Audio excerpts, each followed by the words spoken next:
Ladies and gentlemen, welcome into the Duelist Event Network. My name is LBU. I'm sitting here with the wonderful, marvelous, amazing End of the Lion. Enda, how we doing today? I am recovered from yesterday after the palpitations the finals gave me the last time. Yep. But yeah, I'm doing really good, man. I'm doing really good. Really excited to see some top-notch fights here today. Yeah, we're gonna see, the 16 top of NA through the leaderboard in the Elden Ring PvP server. And to start off, I'll go over the first part of our bracket here. Will be Bevin versus Raincoat. Bevin, very well known for using that bestial sling Uggs, the coated swords, as pretty much runs Faith most of the time. We'll Yeah. then see Joshi and Melee. Joshi, probably one of the better Halberd Estoc players in this server as a Oh yeah. whole.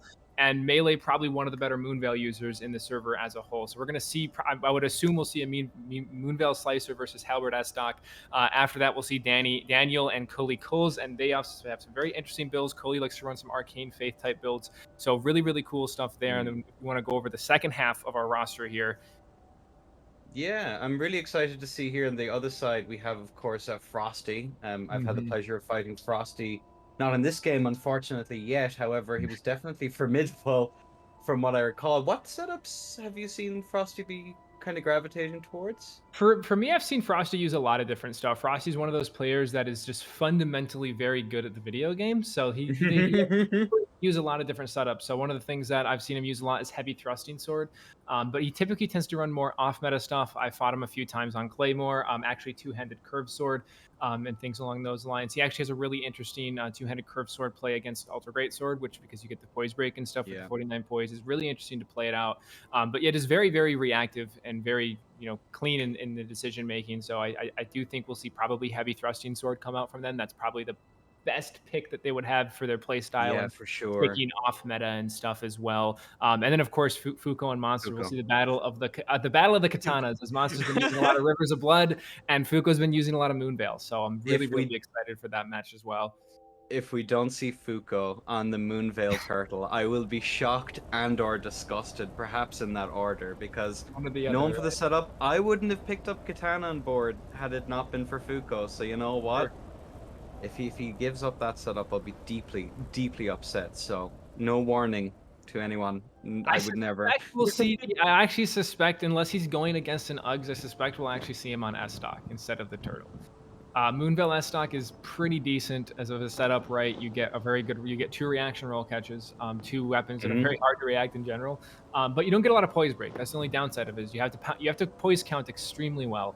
Yeah. But of course, if you hit your Asher War, you do get the poise count, and I think we're pretty close to being ready with our first match of Bevin and Raincoat. Now, Raincoat that I've had the pleasure of fighting a few times, typically runs a two-handed halberd and plays it pretty darn well. And again, I think we'll see a lot of different options coming out Mhm. from the side of Bevin, whether it's the coated swords, the Zweihander, and things along those lines. Yeah, and again, I've had the pleasure of fighting both of these players. I believe Raincoat, the first time I had the pleasure of seeing him play was in one of our early fight clubs. And Sure. he's definitely come on leaps and bounds since those early days. I'm really excited to see what he has for us today. And Bevin's been in pretty much all of our events so far as well. So Like, far, yeah, as and done well in all of them as well. very well. I mean, I still remember quite fondly the first tournament he was in, the fight he had with Fury, and I mean, I was really hoping in that second tournament he might come back and show him who's who. But you know what, Fury was Fury, so Yeah, and I don't think Bevin. I have a feeling that Bevin was probably happy to see the roster for this, knowing that Fury wasn't in there, because Fury has just kind of like he's just been a block for him, man. I mean, he had two phenomenal performances in two tournaments in a row, and just got to Fury and just hit a block both times, which I don't blame him. I'll never beat Fury in my life, right? So, but Bevin, if anybody could do it, it would be Bevin. Fortunately, he doesn't have to worry about that this time, and he can just play his game, right? yeah. That's maybe all according to plan. You know, this Exactly. is Yeah. bit of sabotage. You know. Right. There you go. There you go. Oh man, but yeah, like I said, I think we'll see a lot of interesting builds coming out. I suspect we'll see Raincoat on the two-handed halberd, and I think we'll see Bevin on probably coated to start it out would be my guess. But Probably, yeah.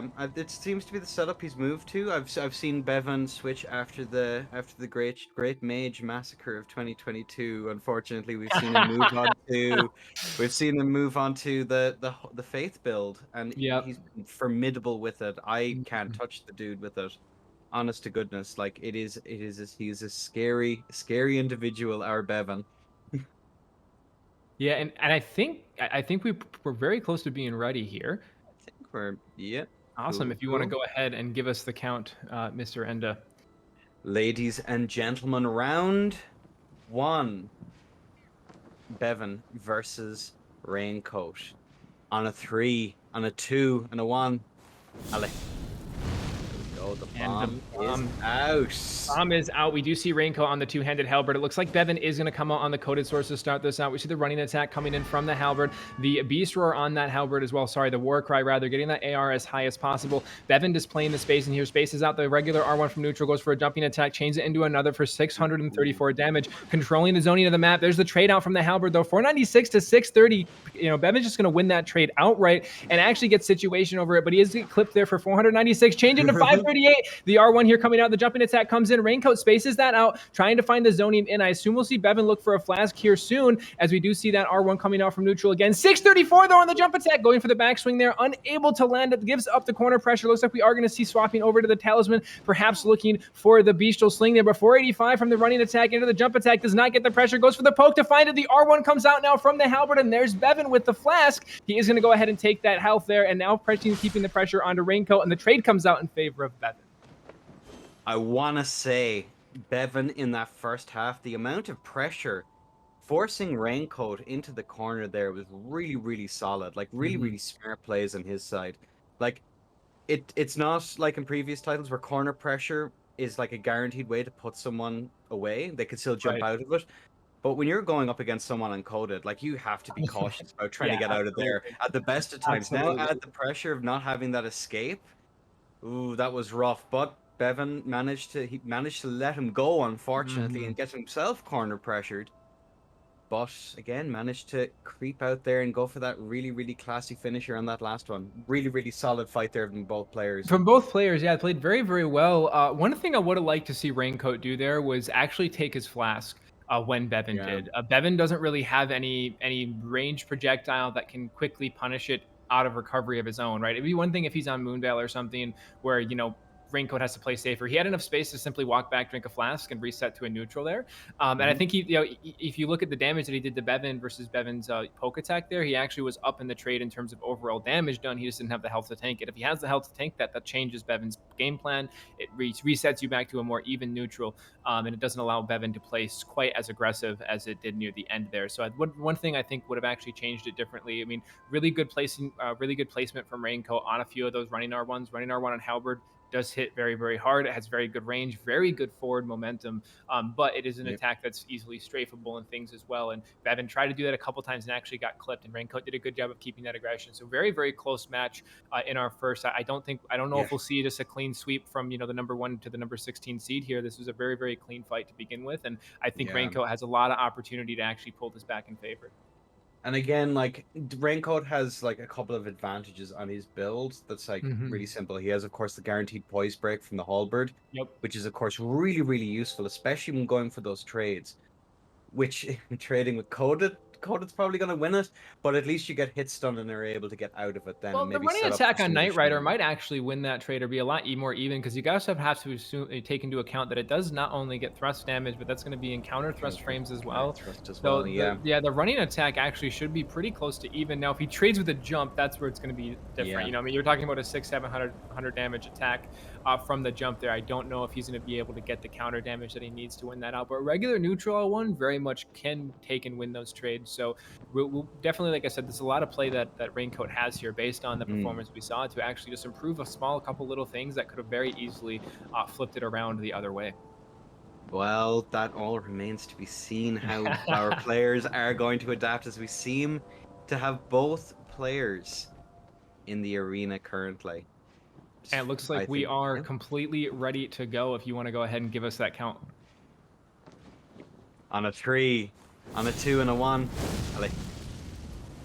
And there's the bomb in. We actually do see going for the flask immediately as a side of Raincoat. Bevin to punish, but actually gets out of that without a problem. The jump attack in from the Coateds. Raincoat falls back out, jumps in back to neutral, throws the R1 out, but the jump attacks there from Bevin. Bevin actually decides not to keep the pressure on that and just waits to try to find these jump encounters here. But he does have to be careful. This particular halberd has very good anti-air. We see it there, actually clips it. Bevin just going for the damage, but the reaction rolls do come out from the side of Raincoat. The jump now again from Bevin actually does manage to break poise there for 566 in the damage encounter and jumps the running attack for 632. Now throwing the L1s out from neutral, trying to find the panic rolls here, but Raincoat able to get back, keeping these R1s out from neutral. I don't know how, he he needs to slow this down just a little bit. Yeah, and you kind of keeping this fight slow as well. I mean, the poise break option here is solid. He can kind of get momentum from off of it. But like we're seeing it here, these really nice roll discipline here on Raincoat. However, he is going to be clipped, forced back against the wall once again by Bevin as he's trying to find his way out here, and it's not looking... Raincoat's really struggling here to get his teeth in. However, he does for 500 damage, 964 altogether from that brief exchange. 300 Bevin is still in the fight, however, as he's pushing him back into neutral. Yeah, and Bevin's just throwing these jump L1s out here, and Raincoat is just having a hard time actually dealing with it, but actually delays it, goes for the roll catch for 566 and trades it into 62 damage, and that's going to be Bevin taking our first set in a 2-0 sweep. 2-0 sweep to Bevin. Again, like really solid plays here. I meant to mention it before, LB, but the really solid anti-air on that halberd does kind of limit the aggressive capabilities of Bevin. But again, that risk of trading with the coded on a jumping attack. True, you might be able to get a little bit of momentum off it. True, it might not stagger, but sure, that's still a really compromising position in to have like 600 health shaved off your bar. It's a pretty rough one. And I believe we've seen it there at one point. He did manage to land a trade off of one of those jumpings, I think, at one point, but very, very one-sided. But again, GG's to both players, and hopefully we'll be seeing Raincoat again soon. Absolutely, that's one of the things that you have to play when you're trying to play anti-air. Is you need to rely on the moveset that's going to give you that anti-air, and we did see him kind of throwing out the running attacks and things like that to kind of counter the jump attack, which you can, but just the neutral R1 there, he shouldn't even actually trade. He should be able to knock him clean out of the air. And Bevin engaged a lot with jumps there. And one of the things I want to point out that Bevin was doing that helped him out a lot there was actually using the swaddling cloth talisman with on successive hits actually does pull back HP. I think it's only like 86 HP or something per, but if you can proc that a couple times, you're talking about getting 300-400 health back in a few different. I mean, all these players are players that are in these tournaments are all good enough that they're all going to be reaction rolling, and when you reaction roll at the absolute last possible second to reaction roll, which realistically you're supposed to be doing, you're going to get ghost hits almost every time, and that allows you to use some of these successive hit talismans like the Rotten Winged Talisman, the Millicent's Prosthetis, and then the Swaddling Cloth, which are all going to give you things, damage, health back, stuff like that, and that's really, really common on the straight swords. And actually we saw the health come back quite a bit there from Bevin, to the point where it's entirely possible it allows him to take some of those trades. If he can get all the health back in the meantime, why not take the trade one more time, right? And that's something that he did a really, really good job of there. And it's important to remember as well, these small little additions to your health and stuff like that can come in. We've seen it in some previous matches. I recall that one fight that Luber had on PlayStation, where that bit of regen at the end, it's like, oh, the time to kill him this game is ridiculous, but it all adds up. Like, you could be, it's the difference potentially getting one shot by certain setups out in the definitely out in the wild, or being one hit away. You have to be super careful, and even then, that one or two extra ticks of regen can make a whole world of difference here, and we're seeing it on display here. Both of those fights were relatively close, especially the first round. Yeah, the first round was very, very close, and I think what Bevin realized going into that second match is that he could simply just jump attack from neutral, and that Rain wasn't going to quite be able to handle it. And that's what I think we saw there was Bevin, getting a bit of a knowledge check there of reading the player and understanding that they aren't prepared to handle the jump L1s of Coded, and Coded is a very strong setup. Currently, I would say within the top 3, if not the best, of all the straight swords that you would see in a power stance. And part of that is just pure holy damage, really good range, and just good damage in general. So couple all that together, and you get a really strong setup. And Bevin is fundamentally a fundamentally good player, and the setup is a fundamentally rewarding setup. So I think we will see a lot more of that. Again, I predicted Bevin being on either Codeds or the Uggs, and I suspect we will see him on Codeds until he finds something he can't deal with on Codeds, and then the Uggs. But our next match will actually be between Joshi and Melee, and I think these are two players that you and I are both Oh, familiar with in terms very of familiar. chatting with, fighting, etc., and getting the chance to watch them play. So, how do you suspect we'll actually see this match play out? It has been a while since I've had the pleasure of either fighting Melee or watching him fight. I believe in the last tournament he may have been on. The last tournament I recall I seen him on, was it the heavy thrusting sword? I believe I seen him take out at one point. No, it was double halberd. That they're double-handed halberd. So Mhm. he was on that in the last tourney. It wouldn't shock me if we see him take it out here today. I expect he's going to know what Joshi is going to take, because if Joshi isn't going to use it, I'd be shocked. And that's, of course, halberd S Of stock. an S stock, yes. If he's not on that, I will be shocked. It's kind of a Yeah. Fuco situation. If the if it's not there, what's going on? Who have you been talking to? Yeah, so I do Yeah. know that Melee has been, and actually, near just after the last couple sets of tournaments, I had the pleasure of doing a little bit of a fight with him, and I believe he was running power stance rapiers at that time, or two stock as the kids call it. And I don't know if he's going to bring that to the tournament, because I I have my reserves on, if I had to choose between Moonveil Slicer and Power Stance S stocks, Yeah. I'd probably choose Moonveil Slicer, right? Yeah, So we'll see sure. exactly what he's going to be coming out there. I don't know if we'll see the two-handed halberd. I haven't seen him play that in a good chunk of time, so it's Hmm. entirely possible we will see that come out as well. I think he actually fought Fury, and it was a mirror of two-handed halberd, if I'm not mistaken. It was the last time I think we Yeah. saw him use it, and he played it very well. And two-handed halberd does have a lot of things going for it. But one of the things is why I think you'll see someone like Josh use halberd as stock is one of the things you pick up from having that offhand is that if somebody wants to fight halberd, they can just sit next to your left foot, and you can't really do much. Yeah. If you do a running attack, they don't get hit. If you do an R1, they don't get hit. You kind of have to free aim stuff or do a crouch attack. And you having the S stock alleviates a lot of that because you can just press L1 then, and there, an attack that's going to get counter thrust if you go to attack it. Maybe you're going to build frost with it. It's extremely hard to react. It doesn't Yes. stun, but it's extremely hard to react, and it will still give you poise damage that will allow that halberd to break the next hit if you are in a setup that allows you to use that 99 poise. So I think a more well-rounded version of the setup is to see the F stock on it, and that is something that we Yeah. are going to see Josh. We're going to see Josh probably using the glint blade phalanx, and we're also going to see him probably using ice spear on either one of Ice those. spear. Yeah. He typically tends to run a cold setup on the halberd S stock. Josh is a big fan of using consumables, throwing out the gravity fans, the fan daggers, and all that stuff just to kind of keep his opponent on their toes and on the edge of everything. So I think we'll see a lot of just general play of that as well. Josh is, like I said, probably one of the better halberd S stock players I've had the joy of fighting. And Definitely. he's one of the few halberd S stock players that I actually have an issue with when I play Uggs. And a setup that Hug should pretty much easily win that, and he does a very good Yeah. counter to it, and he's just a good fundamental player as a whole on a setup that's going to allow again a fundamental setup. So we'll have to see how Josh is going to play it out. And again, I would be absolutely shocked if he's going to use anything other than halberd S stock. I do know that in the past and way back on launch, he was using power stance rapiers with the glintstone pebble, and he was using a bit of a mage with that and things along those lines. But I don't think I think that's a part of the past for Josh, and I think we'll see him on the halberd S stock. Yeah, I imagine so. It seems to be the case that he is taking the halberd S stock, and Josh is one of those players that I struggle against personally. I find it very difficult, even in the mirror. The cold adds a new dimension onto halberd S stock that I mean, I'm converted after playing it enough times, Yeah.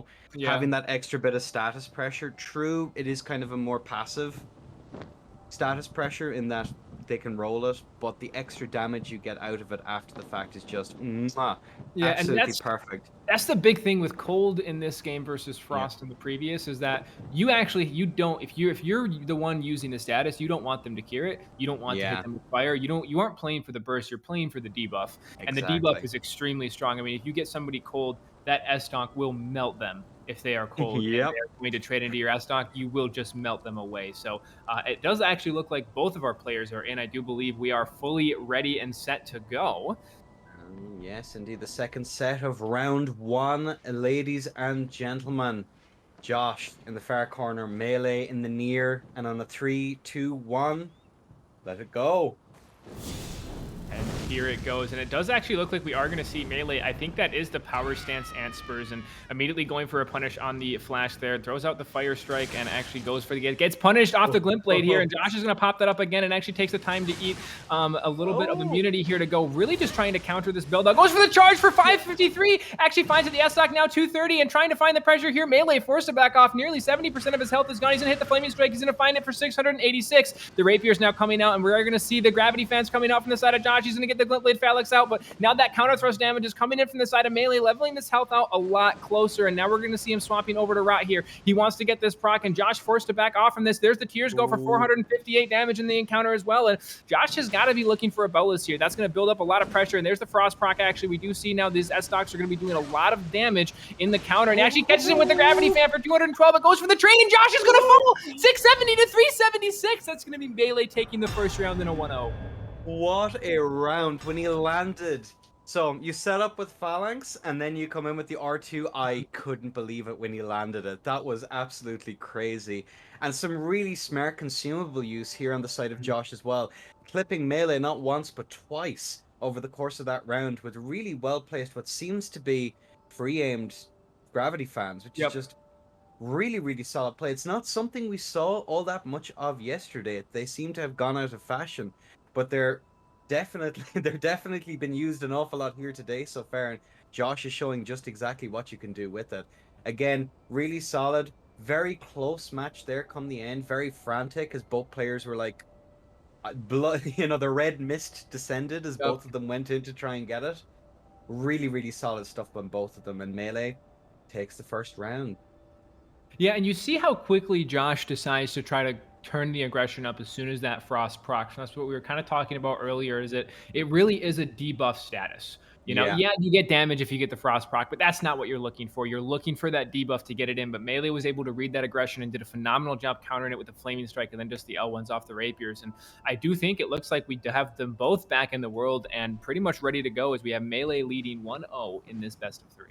Well, ladies and gentlemen, we'll see how both of our players will adapt moving forward, because on a 3 and a 2 and a 1, there we go.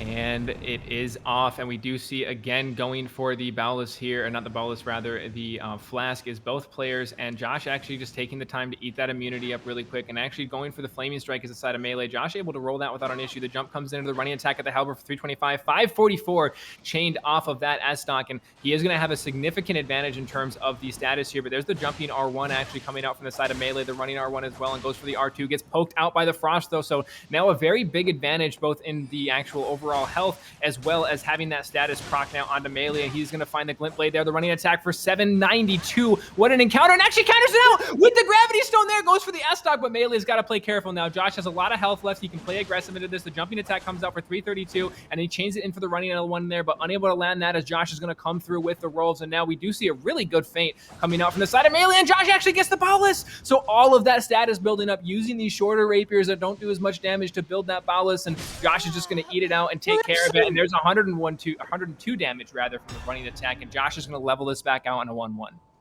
To turn that aggression around, I want to say the repeated, what Josh does there really nicely is he sets up for these things. He sets up with gravity fans. He's setting up with the phalanx. Really, really solid and smart play. And we've seen melee do it as well over the course of that fight, where he would see ground, allow Josh to pressure him, and then immediately turn it around, but never was in a really good position to actually get that turnaround to do any like real damage out of it. But Josh definitely did repeatedly in that fight. That setup with the phalanx there towards the beginning of the fight, like definitely allowed Josh to get the momentum, get that frost proc, and then kind of exist within his space and prevent him from going for the bolus. Like, really smart. When you're in these setups, both people are using status here, and I genuinely do think that Josh's status, especially in lower latency, it has the advantage here.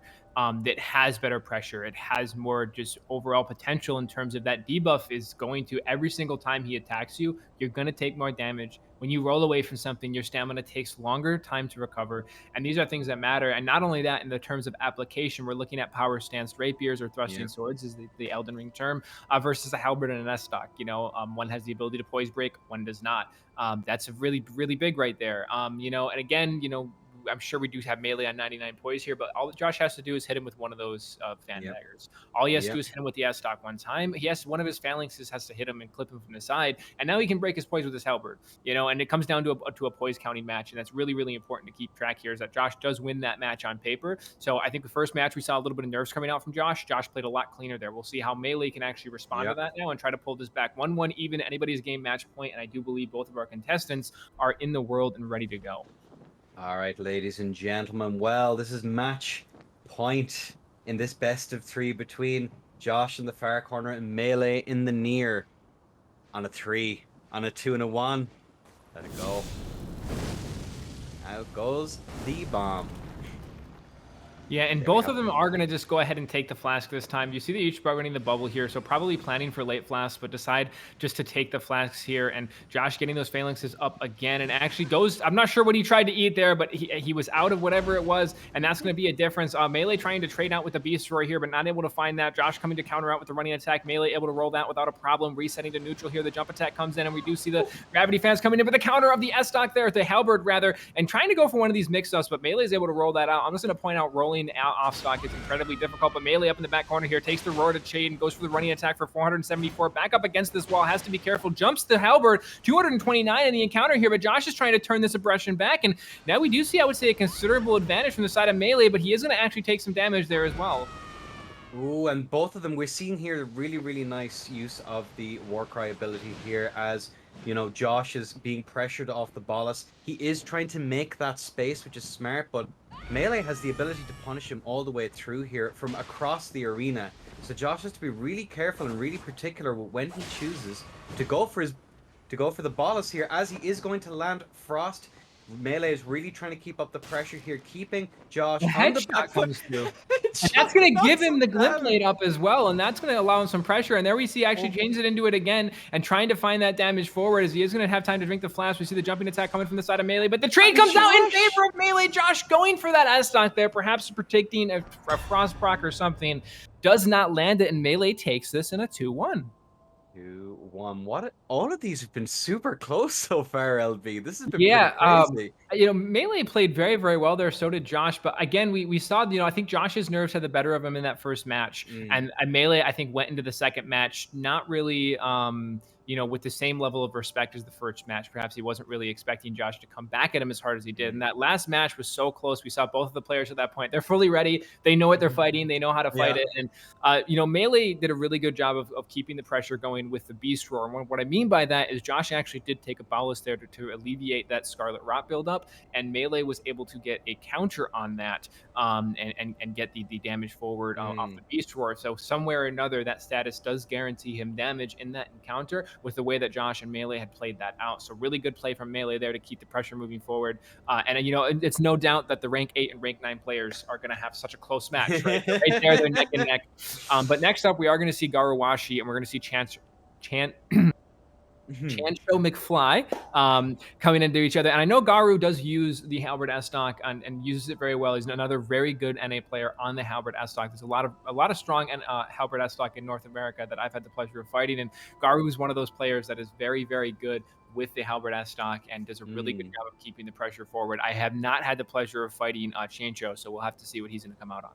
Yeah, I may have fought Chang, and I'm going to call him McFly here from here on out. I think, to be honest, I haven't had the pleasure of fighting McFly, or if I have, it may have been so long ago as to be irrelevant information. But you know, I'd be super excited. Again, so many new faces in the scene, LB. It's really exciting to see, and I'm always enthusiastic to see how these newer players are going to surprise me, or people who just haven't run in the same circles as we have all through. But I think, LB, are you ready? I think we're ready. Yeah, it looks like we have them both ready to go here. All right. Well, ladies and gentlemen, for this next set, Garuwashi versus McFly, on a 3, on a 2, and a 1. Allez.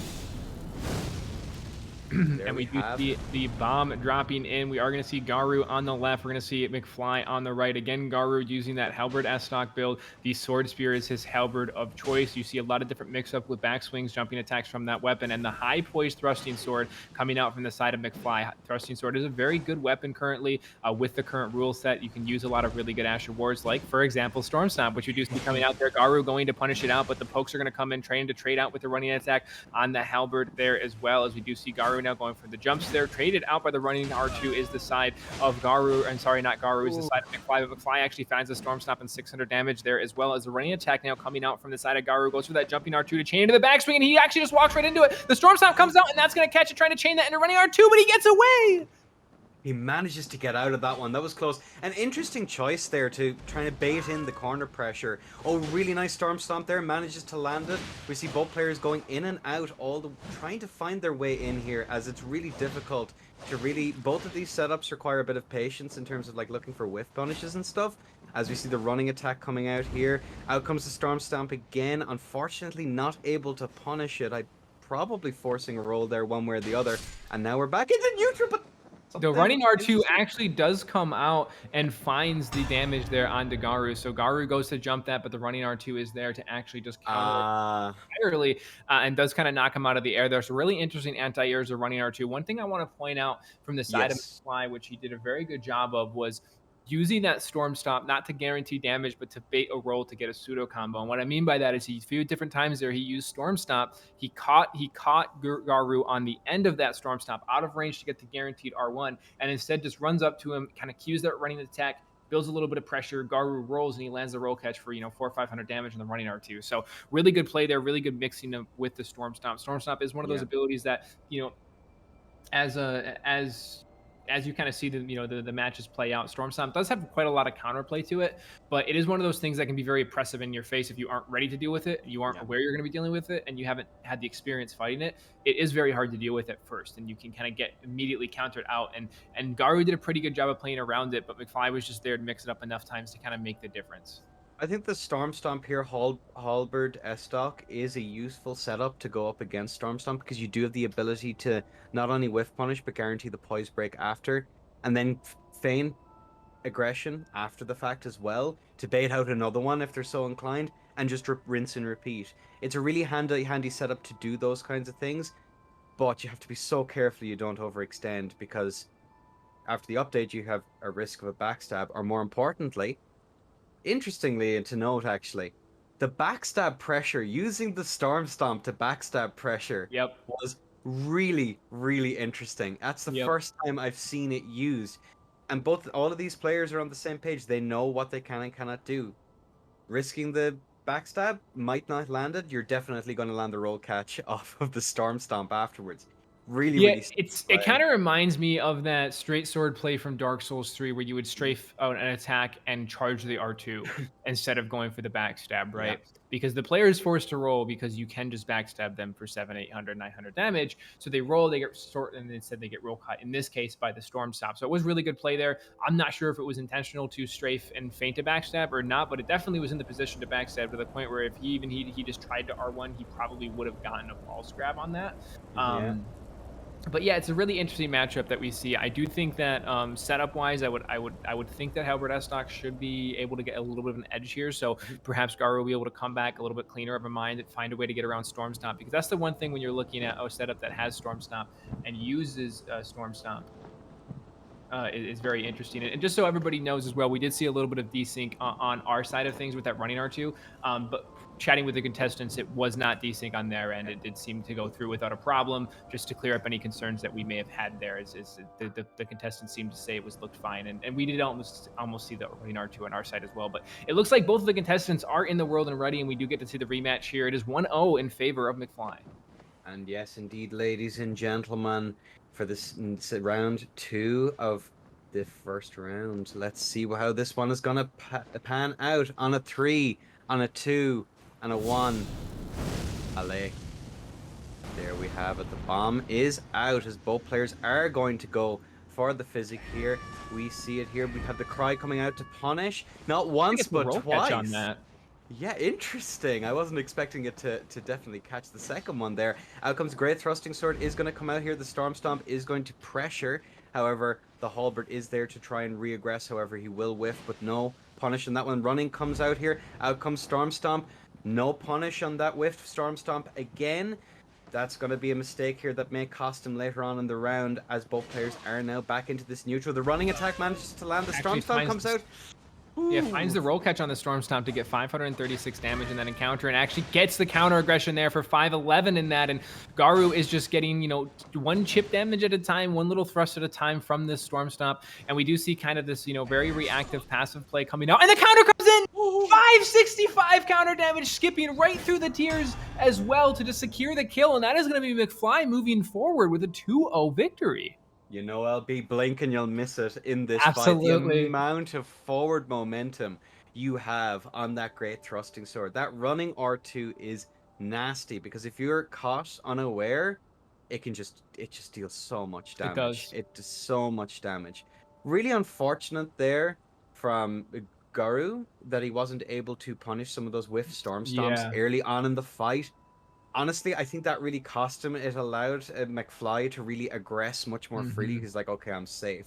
He wasn't in a position, he wasn't ready. And you can kind of gauge the reactions of someone and kind of go from there if you're thinking about the game in that level. And as we've seen there, allowed him to act more confidently. The ball was very much in his court, and he pressured him down there really nicely towards the end. Yeah, Storm Stomp's one of those things that the fewer hours you have against it, the worse you will play. Like it's very hard to just come up to a fight against Storm Stomp, because Storm Stomp is one of those things in the game that changes the dynamic of the fight. Okay, if you're fighting, you know, any other Ash of War, it doesn't quite just shut down your aggression as well as Storm Stomp does. And again, when you're looking at a setup like Halberd S-Stock, Halberd S-Stock is a very aggressive setup. If you are, you know, you have forward momentum, you have poise break, you have an unreactable attack borderline, right? You have really, really good things going for it. It is a very clean setup and very good for being aggressive. And Storm Stomp is a setup that is just very passive reactive. You react to what they're doing, you counter, you shut down their aggression. And if you are going to play Storm Stomp, walking up and pressing L2, you have a really good opportunity to get punished by that. And like you mentioned now, I think it's just more of a lack of time into the setup and fighting that particular setup, which is probably what we saw there. Is because Storm Stomp, if you are going to be careless with it, you will get punished. And I can tell you, as somebody who's used it, not even somebody that's fighting it, there's somebody using it, you will get punished if you are reckless with it. And it's just one of those things that takes time to realize the spacing on it. Okay, how do I punish this? Can I punish it? But Halberd running R1, for example, is a very good counter to Storm Stomp. And you're able, you know, you are able to punish it pretty quickly with that. But what we saw there was those few Storm Stomps pushed out. Garu decided not to punish them. And then near the end of the fight, we do see him kind of going in with S-Stock punishers and stuff, which normally is a really good way to counter your opponent's aggression. But when they have infinite poison and stun you, that's no longer going to be the option. So again, I do think, as we will see Garu go through a good chunk of the losers bracket, would be my guess. Again, very, very clean player, very good player, and very fundamentally sound on a very good setup. So knows the setup in and out as well. Probably just a lack of knowledge fighting other setups, and hopefully throughout this tournament he can get those experiences and actually come back and we'll see him again. I do think we will. Very good player. All right, well, we will. That remains to be seen how they are going to do moving on through the losers bracket, because now we have, of course, Daniel versus Cully. Yeah, I'm super excited to see how this match is going to go, but are you ready, LB? I am all set. On a 3, on a 2, on a 1, allez. And there is the bomb in. The explosion has dropped, and both of these players are going. So Cully is a Endure caster, and they use a lot of different things. We actually do see the Frenzy coming out. The Glintstone Pebble almost counters it, but 700 damage. You do see Max Focus actually coming out from the side of Daniel, but he is just going to fall in that full frenzy there. And we do see Cully just quickly picking up the first victory here. And that is, again, one of those setups that is almost a knowledge check to fight, of how do you deal with the setup and how you actually properly counteract it. But he did have the right idea. We did see full stacked focus coming out from the side of Daniel. You can tell by the helmet and chest that he was wearing. And actually went with the Glintstone Pebble, so went for a ranged projectile to counter it, and was a very good idea actually for a means of countermeasures to use the Glintstone Pebble. I just don't know if he had quite the range to deal with it, and perhaps we'll see him switch to something a little bit different that can get the poise break that he needs. Yeah, how do you usually find going up against that setup? Because it is like you're kind of stuck between a rock and a hard place. You can't really run too far away unless you max out focus, and especially in this arena where it is tight, You kind of have to find your spacing there very carefully because we've seen what happens when you get corner pressured against that particular setup. It So doesn't end well. yeah, there's a few different things you can do when fighting that setup. And one thing I will say about Cully, Cully's a pleasure to fight. Cully's a lot of fun to fight. Cully mixes up things a lot. He'll use, a fight where he only uses dragon breaths and then use a fight where he doesn't even touch them. So he's really, really good mix up. He always does keep you guessing. It's very hard to find the pattern. But one thing you can do, there's a few different setups that you can actually just counteract it. Fortunately for me, I primarily play on like a int hybrid build, so I usually have access to Moonveil. Yeah. Which, for the most part, Moonveil can counter a lot of ranged things like that pretty well because of the ranged projectile. But if you don't have access to that, if you're on a keen build, a heavy build, whatever, Endure is a phenomenal counter. You can Endure and just walk right up to them and hit them and poise break them, right? And that's something that you can do. Spacing it can be tricky because of the range that it can do, and depending on how they're framing that. But there's jump attacks, things like that can properly counter it out. But it is tricky to counter. It does take time. And again, it's one of those knowledge check things. Is like, okay, I've not had the pleasure of fighting this. How do I get around it? But again, I do think Daniel has had the pleasure of fighting it, given, the approach that we've seen him with the Glintstone Pebble and the high focus armor. I think he knew that he was going to be fighting that and came prepared for it. So we'll see if Cully is actually going to stay on using the Endure Frenzy, or if we are going to see him change to some of those dragon spells and other things that he does have access in arsenal to. A very good caster, probably one of the few arcane casters I've had the pleasure of fighting the leaderboard that actually does mix up their spells really, really well. So the most important question around that particular move, all right, this is very important, LB. Can you backstab it? Can you backstab it? I've never tried. If I'm close enough to them, then I'm gonna get a backstab. I'm probably just gonna try to hit them and break them out of it, because it is very scary. If you get caught in that, as we saw there, if you get caught in it, you pretty much will just lose and die. So it's entirely possible that we would see that. But I do know, I believe Amir has had the pleasure of sharing with me that tracking on that is active until the final part. So like everything in Elden Ring, probably not, right? Never mind. Why wouldn't a spell have perfect tracking? Come on. But the style points, Speaking of style points, looks like both of our players are in the world, and Danny is still on that very stylish fashion to get that max focus up against this. Are you ready? Are you ready, Enda? I'm always vaguely there. All right, ladies and gentlemen, on a 3, on a 2, and a 1. Allez. There we have the bomb is out, ladies and gents. The explosion there, and actually the dragon comes out for 346, 546. Actually does get punished out though by the beast roar there, and then taking the flask is going to be at the side of Danny here. So Daniel trying to find the pressure forward. The Endure does come out. So as we talk, he's anticipating some of these spells. He's popping the Endure off, and now comes this Azure casting spell out here. Sorry, the staff comes out, going for the holy ground, or I'm not exactly sure the name of force in this particular encounter, which one he's using, but he actually finds the poise break off the halberd instead as the side of Daniel. Is that a heal? No, that was a buff. My apologies. So we do see a buff coming out here.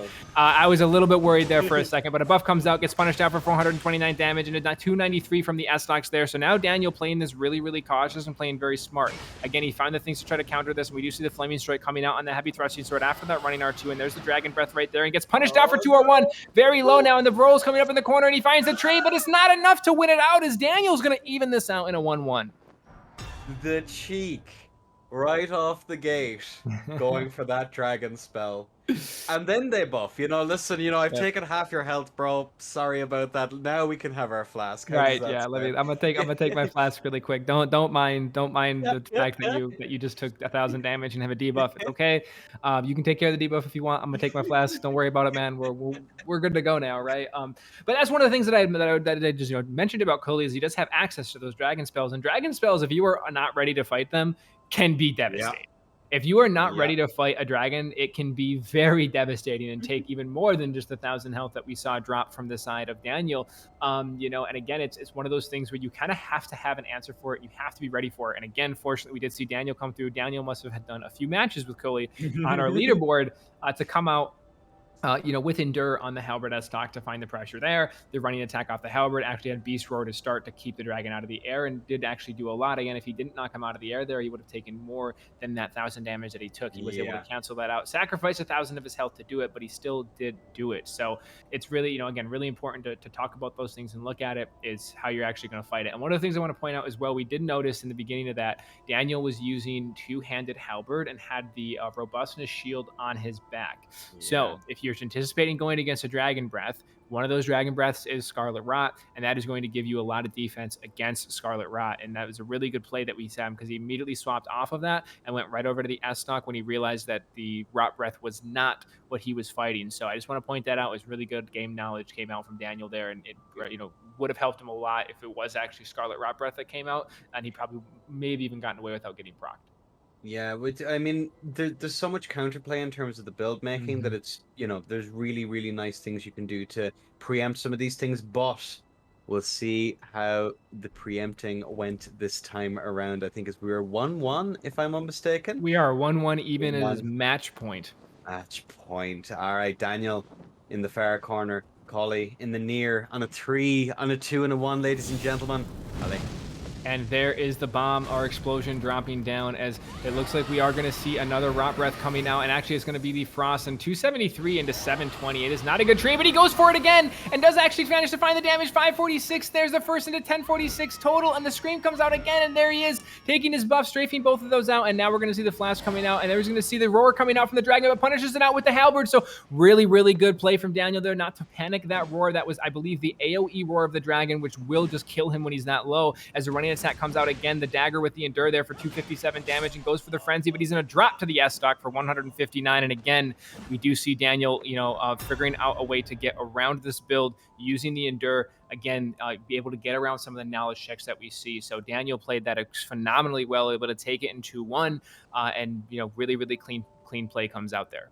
What an interesting build, though. It is. Like, let's just take a moment to appreciate what we just witnessed over the course of that set, ladies and gentlemen. We seen it all. We had the dragon spells. We had some madness shenanigans. I'm almost upset we might not get to see all of their matches now as they move their way through the losers bracket. Yes. Just to see what wild stuff he comes out with over the course of this tournament. Because that is... I need to ask some questions about what's going on. It's funny. I've had the pleasure of fighting Cully a few times in the leaderboard. And I'm a bit of a crutcher, so the first thing that I do when I fight Cully is pull out Moonveil, because I can just pretty much punish all of his spells from range pretty free. So but it is a really fun build to fight, I will say, and I'm not one that typically likes fighting off the wall stuff. I typically like to fight the very clean, Halberd S-Stock, straight sword, stuff like that. But it is really, really cool. It's a lot of fun to fight, and he plays it really, really well. I mean, you saw him just immediately, he was able to call the bluff on Daniel that he wasn't ready to fight the Endure, and just Endure Frenzy in his face and kill him, right? The very first match was over in about 13 seconds for him just walking through him, holding down, taping down the L1 button and walking forward. And it worked for him, right? And Cully plays it very, very well, and it is a lot of fun to fight. I imagine it's a lot of fun to play as well. Again, I mean, that was the other two matches. He's forcing Daniel then to play into his build and try to counter aggress it. And that's one of the things I like about it. It's just one of those builds that just holds presence, and the other person has to then figure out how to get around it. Okay, this is your build. This is the knowledge check that I now have to fight. How do I get around this? How do I fight this? Fortunately for Daniel, he was able to use the Endure, use the Beast Roar, get around a lot of that and figure it out. But that first match, he went for the Glintstone Pebble, which I think was the mistake that ended up dropping him, in that first match. But he was able to bounce back from it and came back really well. So we'll see Daniel moving forward. I do think we will see Cully in a good chunk more matches as we continue on. I'm impartial, all of that, but Dante hit his guy yesterday. He is a fan favorite. I think I found mine so far. Sorry everyone. Not to say I'm supporting them or anything. I would never, under any circumstance. Sure, yeah. Yeah. There's never any bias ever. That's never real. Moving swiftly along, I think. Absolutely, yeah. I think that's a good time there. But yeah, I think we're borderline ready on our next set of contestants, Skiffin and Knoxjel. And truthfully, I've not had the pleasure of fighting too many of these folks. I do believe Skiffin uses Halberd S-Stock, and I've not had the pleasure of fighting Knoxjel, so we'll have to see how he actually plays it out. But we're going to see a lot of Halberd S-Stock throughout this entire tournament. Halberd S-Stock is a very fundamental setup. It's very good. It's very aggressive. It helps maybe players that didn't play as many of the other games. They can pick up the setup and move forward with a lot of aggression and have a good move set to go with. But it looks like we might actually be ready for our next set of matches here. We're waiting to see if they are pulled in. It looks like we are all set and ready to go. Enda, if you want to take it away. Ladies and gentlemen, on a 3, on a 2, and a 1, Skiffin in the far corner, not JK. In the near one. There we go. The Frost will come out here. However, he's not going to land it.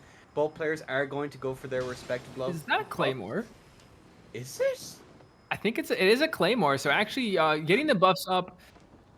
Oh, is it a Knight's? Okay, it's the Knight's Greatsword, but it's a great sword. I actually interesting that it is the Knight's Greatsword coming out, but going in for the jumping R1s there, trying to probably find as much range as he can off of those, and we do see that running attack now coming out from the side of Skiffin as he is trying to find the pressure forward with this Halberd S-Stock as the jumping R1 rather is coming out as well. The jumping or the rolling R1 coming out. The Ice Spear comes out, unable to find that as we do see that a regular R1 coming out from the Knight's Greatsword here, trying to find the pressure forward. And I gotta say, I'm impressed that Knoxjel has made it to this tournament and is continuing to fight with a greatsword. The Flaming Strike comes out as he tries to find the pressure forward there, but punished out by the running attack and goes for the Ice Spear, unable to land that. The jump attack's coming out as well. And again, you see just, the Halberd S-Stock, very quick, very good punishes. And the greatsword does require a little bit more slow, read-heavy, methodical play. And we're seeing Knoxjel try to run this out as he plays it, trying to find those reads. You see these preemptive jumps, trying to anticipate the running R1 of the Halberd to punish it. There's the jump there. Goes for the punish, unable to land it, but actually does land it there for 921 into the backswing, into the Flaming Strike as well, but unable to land that. Now we do see Skiffin trying to find the pressure forward. The running attack coming out from the Halberd, but Knoxjel is able to get away from that as the running attack's going to counter it though for 642. Going for the S-Stock now, fainting out. The jump is going to be the side of Knoxjel. We do see Skiffin actually go for that and unable to land it as it was just simply a feint from the side of Knoxjel as we do find the Phallus here, and it is going to be 42 damage through that little bit of a bubble, and the pressure coming forward to the S-Stock goes for the roll catch and able to land at the running R1 there as well. But the jump comes through. 481 goes for the backswab, unable to land it, but the jump comes through again from the side of Knoxjel. So being very smart and methodical again with this greatsword. Yeah, again, he's really using it well. Like, usually a Halberd S-Stock really crucifies a setup like this because it can outrange it, it can whiff punish it. You're really, really read-dependent on something like a Claymore. Not a Claymore, a greatsword. As he hits him, 921! As now he's trying to find it forward. I do think we may have seen a flask there from the side of Skiffin. I'm not entirely sure. Maybe he did, maybe he didn't. He was in the corner for a second unscathed and got out, but he might just be on this last little bit of health. And he is! We are going to see Knoxjel find the gravity fan and clean it up for a first win in this 1-0 leading in this match. With a greatsword. And yeah, with the Knight's greatsword. Not the Knights, as the I can't exactly place the name of it right now, but yeah, it's not even Claymore actually, so even more off meta, even more off meta in the setup as we can get, and played it phenomenally well. Again, I'll talk about that read heavy play that's required to use something that's more off meta like that. It's a Knight's Greatsword, I believe it is, and sometimes the R that I'm getting from the technical side of our staff here, that sometimes the second R1 can true combo from the jumping attack. So that's probably why we're seeing that one over the Claymores. We did see Knoxjel use a lot of jumps there. And again, we see there's preemptive jumps coming out when you're fighting that Halberd. That is not a bad strategy when you're fighting Halberd to kind of get the read and jump early and punish it. And we did see it work out there for him. It did true combo a few times for that. I think it was 901 damage in both of those scenarios that came out, which is a good chunk of damage, and you only can take that a couple times, as we saw. Skiffin was only able to take that a few times and he dropped. So we'll have to see if Skiffin is going to play a little bit more cautious here now and try to find a way to actually get around this build and counter it out, or if we will see just the clean reads and punishes coming out from the side of Knoxjel. He has to be really careful here as well that he doesn't get clipped by the standard R1s off of the Halberd, because again, they are a really nice anti-air, not quite as good as the glaive, which of course is just a straight down attack that can, like, it basically just shuts down the opponent's air game. Absolutely. It's not quite to that level, but it can be very useful for clipping them out of the air, and again, really shuts down the possibility, especially for someone on the likes of a greatsword, where trading isn't quite as much of a certainty, and will take away that ability to have the R1 follow on after to combo after the jumping attack, which is very interesting playstyle. Kind of one of those rare weapons that you don't see all that often, and I have to say I'm quite impressed with how well he's using it so far. Really solid pressure on a very read heavy setup. Can be quite difficult to do. It requires an awful lot of bravery on the side of your competitors. Right. But he managed to play it off really, really well. So fair play. I'm really excited for this next round. This next round is going to be hype as far as I'm concerned. Yeah, and again, it's one of those things is that, the setup that Knoxjel's using is just so read heavy and so read dependent that, him able to take that first match is saying a lot about the player. The off meta setups can be kind of a bit of a knowledge check too. You know, if you aren't used to fighting them very much, maybe you'll drop a match because you don't know how they work, because you've never really had the pleasure of fighting them, right? You only fight the meta stuff because that's what everybody uses. So that could also be the case here, but we'll see. It looks like both of our contestants are working their way into the world right now, as we are nearly set up to have them in. But again, we're going to have the Knoxjel 1-0 in favor of Skiffin, and I do think that we will see Skiffin come back a little bit cleaner here, having the pleasure of, you know, fighting that setup one time. Maybe he's able to get around some of the guaranteed set that you do have to see with it. Yeah, KJL did a really, really solid job in that last round, even though he wasn't quite able to carry it on all the way through. Again, the Greatsword is rather outclassed by the particular setup that Skiffin is using. However, LBU, it is time. Are you prepared? I am ready. Our contestants look vaguely put together right down there. All right then, ladies and gentlemen, on a 3, on a 2, and a 1, allez.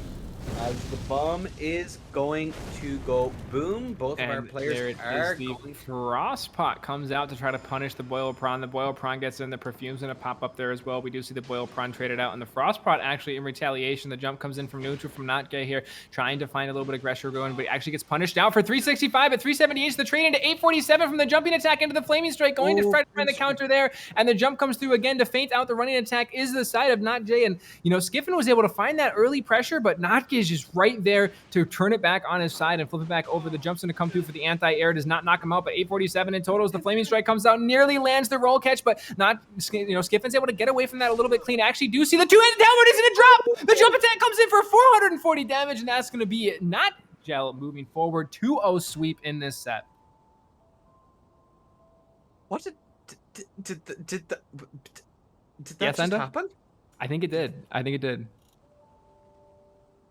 What an absolute It was really well legend. played. I gotta say, very well played from the side of Knoxjel there. Is again, you talk about these read heavy setups and just the ability to counter aggress off of that Halberdar one is a perfect read.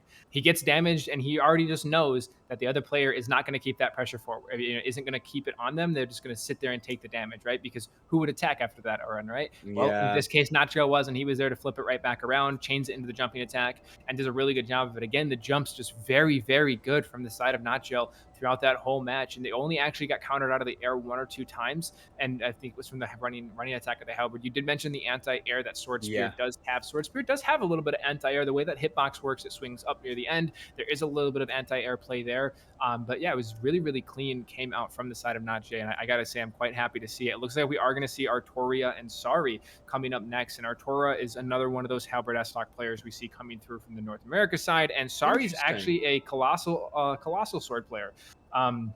For the most part, that I've had the pleasure of seeing in the matches I've had against him and watching him play and things like that as well. So I'm really curious to see how well we're going to see that play coming out. I do think that, again, Sary probably has the advantage in the setup using the Colossal Sword. We'll have to see if he's able to get the nerves to the side and deal with it or not. But Sary's a pretty fundamentally good player on this Colossal Sword, and Arturo is a very good, clean player on the Halberd S-Stock. So we'll just have to see how they're actually going to play it out.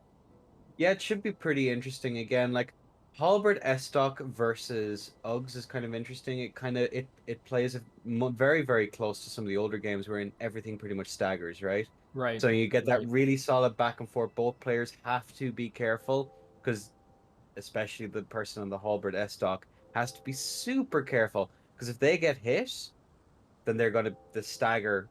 They're immediately staggered. It's just like there's no if, buts, or maybes. No matter how much poise you put on, that Colossal is going to break it. So you have to be super careful. Super careful. One of the things that I will say that I have seen Sary been playing a lot of lately is an offhand hammer that actually it does true combo into the Colossal Poke, but it does leave you with but it does leave you with the one-handed moveset of the Zweihander.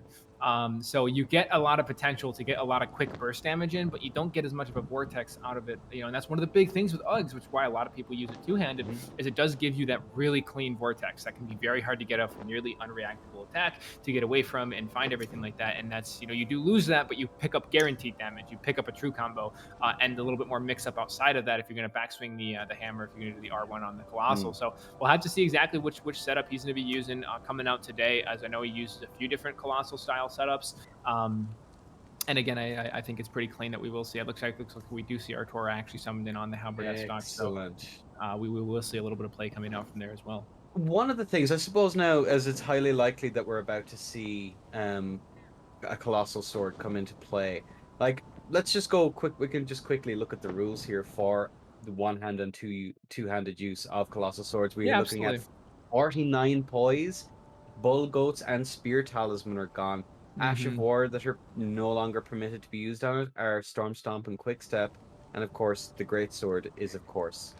Yeah, Of course, yeah, goodbye, good night, and yeah. good That luck. was that weapon's just a little bit too good, even being a colossal. But yeah, so the max poise 49. So the big reason that we see the 49 limit on that max poise is that you can get staggered from nearly every single light attack in the game, with the exception of thrusting sword and dagger. So it forces you to play your hyper armor. You can't just stand there and still get the trade, right? You can't passively poise stuff. It forces you to play your hyper armor. And even with playing that hyper armor, something like Storm Stomp, it's going to counter you out. Something like Halberd, it's going to counter you out. Curved swords, or curved great swords rather, are going to counter you out. Two-handed thrusting sword, two-handed heavy thrusting sword. Actually, I think just heavy thrusting sword as a whole, but two-handed curved swords, two-handed S-stocks are going to break your hyper armor. Two-handed heavy thrusting will break your hyper armor. There's a lot of stuff that actually breaks out that hyper armor, and it's really, really gives you a lot of potential for it. Yeah. Now, one thing to remember is that you're still fighting a frame 13 startup attack. Yeah. That stuns you. That does tier 3 stun and does anywhere from 400 to 700 damage in the counter hit. So it's still extremely strong. It's still Uggs, right? At the end of the day, it's still Uggs. But you have potential. You have things that you can play around. It requires your player that's using Uggs to still know what they're doing and know how to use the weapon, which is really interesting. So in addition to that, the Bullgoat Talisman, that does mess with how hyper armor is treated and things. So of course, you can't really have the bull goat on there if you're going to have a poison limit. And then, of course, you have the spear talisman, which I don't think we need to explain why that wasn't be banned on a weapon that primarily takes trades. And Storm Stomp, Quick Step are just way too good on the weapon. You don't. It's fine with no Ash of War. Like, honestly, a lot of people use Royals, which doesn't even really have an Ash of War. It has an Ash of War, but like I don't think anybody's out here trying to land it. And then like you mentioned, there's no need to explain why Gugs is banned. I think everybody pretty much knows why, but yeah, it gives you a lot of options to actually counter out the Uggs user, just with meta stuff, non-meta, off-meta stuffs, and things like that. So that's why you have to have that poison if you're going to have it. But looks like both of our contestants are in the world, and we might actually be ready to get this match underway. I'll be you. Looks I like we am are ready when you are. So, ladies and gentlemen, on a 3, on a 2, and a 1, allez. And there is going to be our orb in the sky. Our match is underway, and actually looks like we're going to see a poison. I think he's is a watchdog Uggs coming out from the side of Sary, and we're going to see a poison halberd coming. Actually, the ripple halberd coming out from the side of Arturo here. Arturo does find the damage. A little bit of chip comes through. Now the colossal trying to find it, misses the roll catch though. Is going to be the side of Sary. Sary going for the jump out and now trying to find it. Goes to the running attack, lands for 592, and here we're going to see the poke coming through. Unable to land it though. Pokes it out again, but strafed out by the halberd for 320 damage in the counter. And now he's going to get that poison buff back up, very close to proccing. There it is, and I assume we're going to see a swap to sleep here. Actually swaps over to blood and finds 681 on a 66 there as well. And now we're seeing the vortex come through. The poke comes out as well from the side of Sary. There's going to be the beast roar for 328, but the damage is just so highly in favor of Sary. He doesn't even need to worry that he has that poison building up and that blood status is starting to climb. There's the poke there. Really good roll coming out from Arturo to actually just completely get away from that and negate any pressure that we do see Sary putting on here. Sary now in the corner. The hardware's going to come out. The roll comes out from the side of Sary now. Sary trying to find the pressure forward, rolling in again, trying to find it. There's the poke for 385, and Sary's going to take this first in a 1-0. And actually, we did see Arturo swap over to Rivers of Blood near the end there. Going for the Rivers of Blood at the end there, was he maybe trying to corner pressure? So one of the things that Rivers of Blood is, of course, very, very good for in these much smaller arenas is you corner pressure them in, you give them no escape, and then you mash L1 at them, L2, sorry, at them a few times. And that's usually enough to put people, if not put them away, have them under an exceptional amount of pressure, which you can then snowball out of and get nuts damage potential out of that entire exchange. So, kind of smart idea there. However, didn't really seem like he was going to be able to aggress there, really, per se. Or was even aggression really worth it? Once you have that poison proc as well, it's important to remember. To get the full utility out of it, sometimes it's better to hang back, to chill, to exist, and be ready to punish the bolus. Yeah, so what I'm actually gonna take a second and point out here is that Okay. I assumed that Sary was on a poison build himself because of the hat he was wearing. I don't think he was. I think he was wearing that to get the damage buff himself when he gets poisoned. So he's fought Okay. Arturo enough times to understand that. So that's really good counterplay. So you have a couple bit of counterplay when you fight poison and Scarlet Rot, which is to wear the talismans and use the stuff to avoid the proc entirely. Or you can use, say, the talisman that gives you the buff, the helmet that gives you buff, and you can get a 1200 AR Ultra, right? You can use those buffs yourself. You know, it just applies whenever poison is applied. It doesn't have to be on them. It doesn't have to be on you. If poison's in the area and it gets procced, you get the buff. So I think that's why we saw Sary coming out with the Mushroom Crown there to get that little bit of an AR buff onto his Ultra, which probably did make a big difference there. And again, the damage that you're going to take from poison in those encounters really isn't that big of a deal when you're looking at getting, you know, a regular 700 AR buffs to 800. That's pretty good. And you're seeing that there. For example, I know on Royals, I've had the pleasure of fighting Gene a good chunk of time in Uggs Mirrors, and I was using a Blue Bloods Y. He was using a Royals, which typically gets about 900 AR, and when he used the stuff to get the buff off of the bleed proc, he actually got over 1200 AR on his Royals. So it is worth to look at the counter from that way, that these things are both sided, that yeah, Arturo is using Mushroom Count on a poison build, but you know, Sary does the same thing and actually is better off for it because now he's using a physical Uggs that's going to stack DPS and damage in those counter hits, and definitely probably did make a bit of a difference there. I'm curious if we're going to see Arturo come out with sleep. Do you think that would be the play? I think it might be if Sary's going to come out on the mushroom count again, it's clear that he's prepared to fight poison. What he's prepared to fight. If you attack that with sleep, you can one swap into Rivers of Blood off of sleep and get almost a guaranteed kill as well. It's entirely possible that Sary won't be ready, and sleep is best used when people aren't ready for it, because if you're ready for sleep and you're prepared to fight sleep, you're fine. You're probably not even going to get a proc, right? Or you're going to jump the proc if it does happen. So if you're not prepared to fight it, though, there can be a lot of pressure. It does look like both of our contestants are back in. It does look like we do see the Mushroom Crowd mirror coming out from both of these. So I am curious if we'll see the sleep come out. I believe we are all set and ready to go. Enda, are you all set, good sir? I'm vaguely put together and ready. I'll be thereabouts. But ladies and gentlemen, on a 3, on a 2, and a 1, the bomb will go out, and if the explosion happens, let's go. As both of our players are going to go for their physics here, as we see the fan daggers come out, trying to hopefully get a stagger here. He is going to go on lead, which is interesting enough here, as he's going to whiff that. However, forcing the roll there is the Uggs. However, out it comes here as the running attack comes in. And it's kind of a really neutral heavy match here so far, ladies and gentlemen, as they are both in center. No real corner pressure. Goes in pressure. Keeps keeping it out there into the corner with them. However, not enough. He's managed to be hit for 515 damage.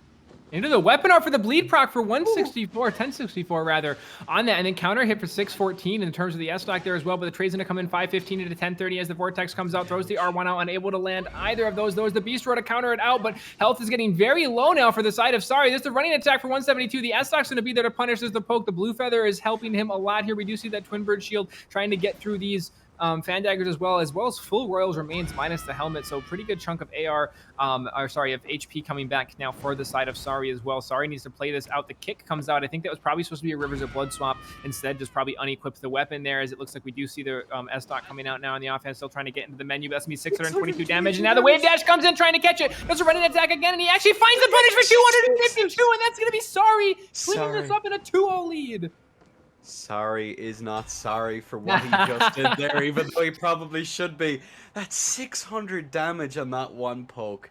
Yeah. Absolutely nutso. You know, when you're in red feather range, for one, you're in red feather range, and in addition to that, you have that Twin Bird Kite Shield. You're looking at a very big difference in your AR, and it's a good thing that actually Arturo decided to swap off a poison, because if he had a poison proc come out in there as well, it's almost guaranteed death. That damage is going to come through from Sary. So Sary played that really well. Again, he was the pressure from Arturo we can't ignore. Arturo did a really good job keeping the pressure. I mean, to get an Uggs player that low is very good, right? He's playing out spacing correctly. He's finding the pressure. He's chaining into the running attacks for roll catchers. He's S-stocking to keep the pressure away. Because one thing I want to point out is that the poise limit of Sary there, by using 3 pieces of Royal Remains, is not very high. It's well under, what you need, well under 49, which is the limit, and it makes it a lot easier to get poise broken by something like an S-stock. So you run that risk by taking the set of saying, I want the regen in the end. And I don't know exactly how much poise he has, but I would wager that it's probably pretty close to getting one poked by S-stock in the offhand. I think it's 36 poise damage is what that does, if I'm not mistaken. So he runs that risk by running this armor, and it allows the other player to play it a little bit more aggressive into it, and that's exactly what Arturo did and played it really really well. But unfortunately, Sary was just there. He was able to kind of catch his breath near the end of it, get that vortex right. When you're using something like Uggs, you only need to find 2 or 3 different vortexes to really secure the match. Sary did that and did it very well. So now we are going to see Frosty and Nervy, and again, Yeah. Frosty is one of those just very off meta but very fundamental players, and I suspect it looks like we are going to actually see the heavy thrusting sword coming out for Frosty, which you and I talked about earlier. The setup we're Yeah. probably going to see him on. I will say, just one of the most reactive players I've had the pleasures of fighting in all of North America on the leaderboard. Very very clean rolls, very very fundamental in play style. So we'll have to see if Nervy's going to be able to find the counter to that or not. Yeah, it's going to be interesting as well. It's like having the ability having good role discipline is one of those really, really important skills that you have to pick up in these games. Mm-hmm. If you lack that, it is a huge gap in your playstyle that people will exploit. Yep. Because of the amount of pressure options you have in this game. And messing up a roll, especially against something like a halberd S-Stock, Yep. can result in a huge chunk of your damage, a huge chunk of your health bar going down at a very fast rate, because you have to be worried about the S-Stock, you have to be worried about the halberd, and some of the mix-ups that the halberd player does have. Are they going to do a standard standing R1? Are they going to do a standard S-Stock hit? Are they going to do a running after you? Right. And being reactive takes away that pattern. It takes away a pattern that the other player can catch up on, and allows you to be a bit more free to aggress in other ways and find your way in them from there. So you have them hyped up now, LB. You have them hyped up on me. I better see some clean rolls out there, otherwise I'm going to be very upset. Again, and who knows? Maybe he just plays really reactive against me, right? But no. But again, it's very, very clean fundamental plays. Is what I suspect we'll see from Frosty. And I've had the pleasure of fighting his heavy thrusting sword, and it's not easy. It's not an easy win in the matches that I was able to pick up against him. Were very hard earned, right? A very good, clean fundamental player. I've not had the pleasure of fighting Nervy too much, so I'm not entirely familiar with their play style, how they're going to use, what they're going to use. But we'll have to see exactly what they're going to come into as an answer. And don't forget, after this, we do have the battle of katanas, which is going to be Fuco and Monster, which should be our Rivers of Blood versus Moonveil, which I'm very excited for that match. That'll be the match of the Reddit match of the night.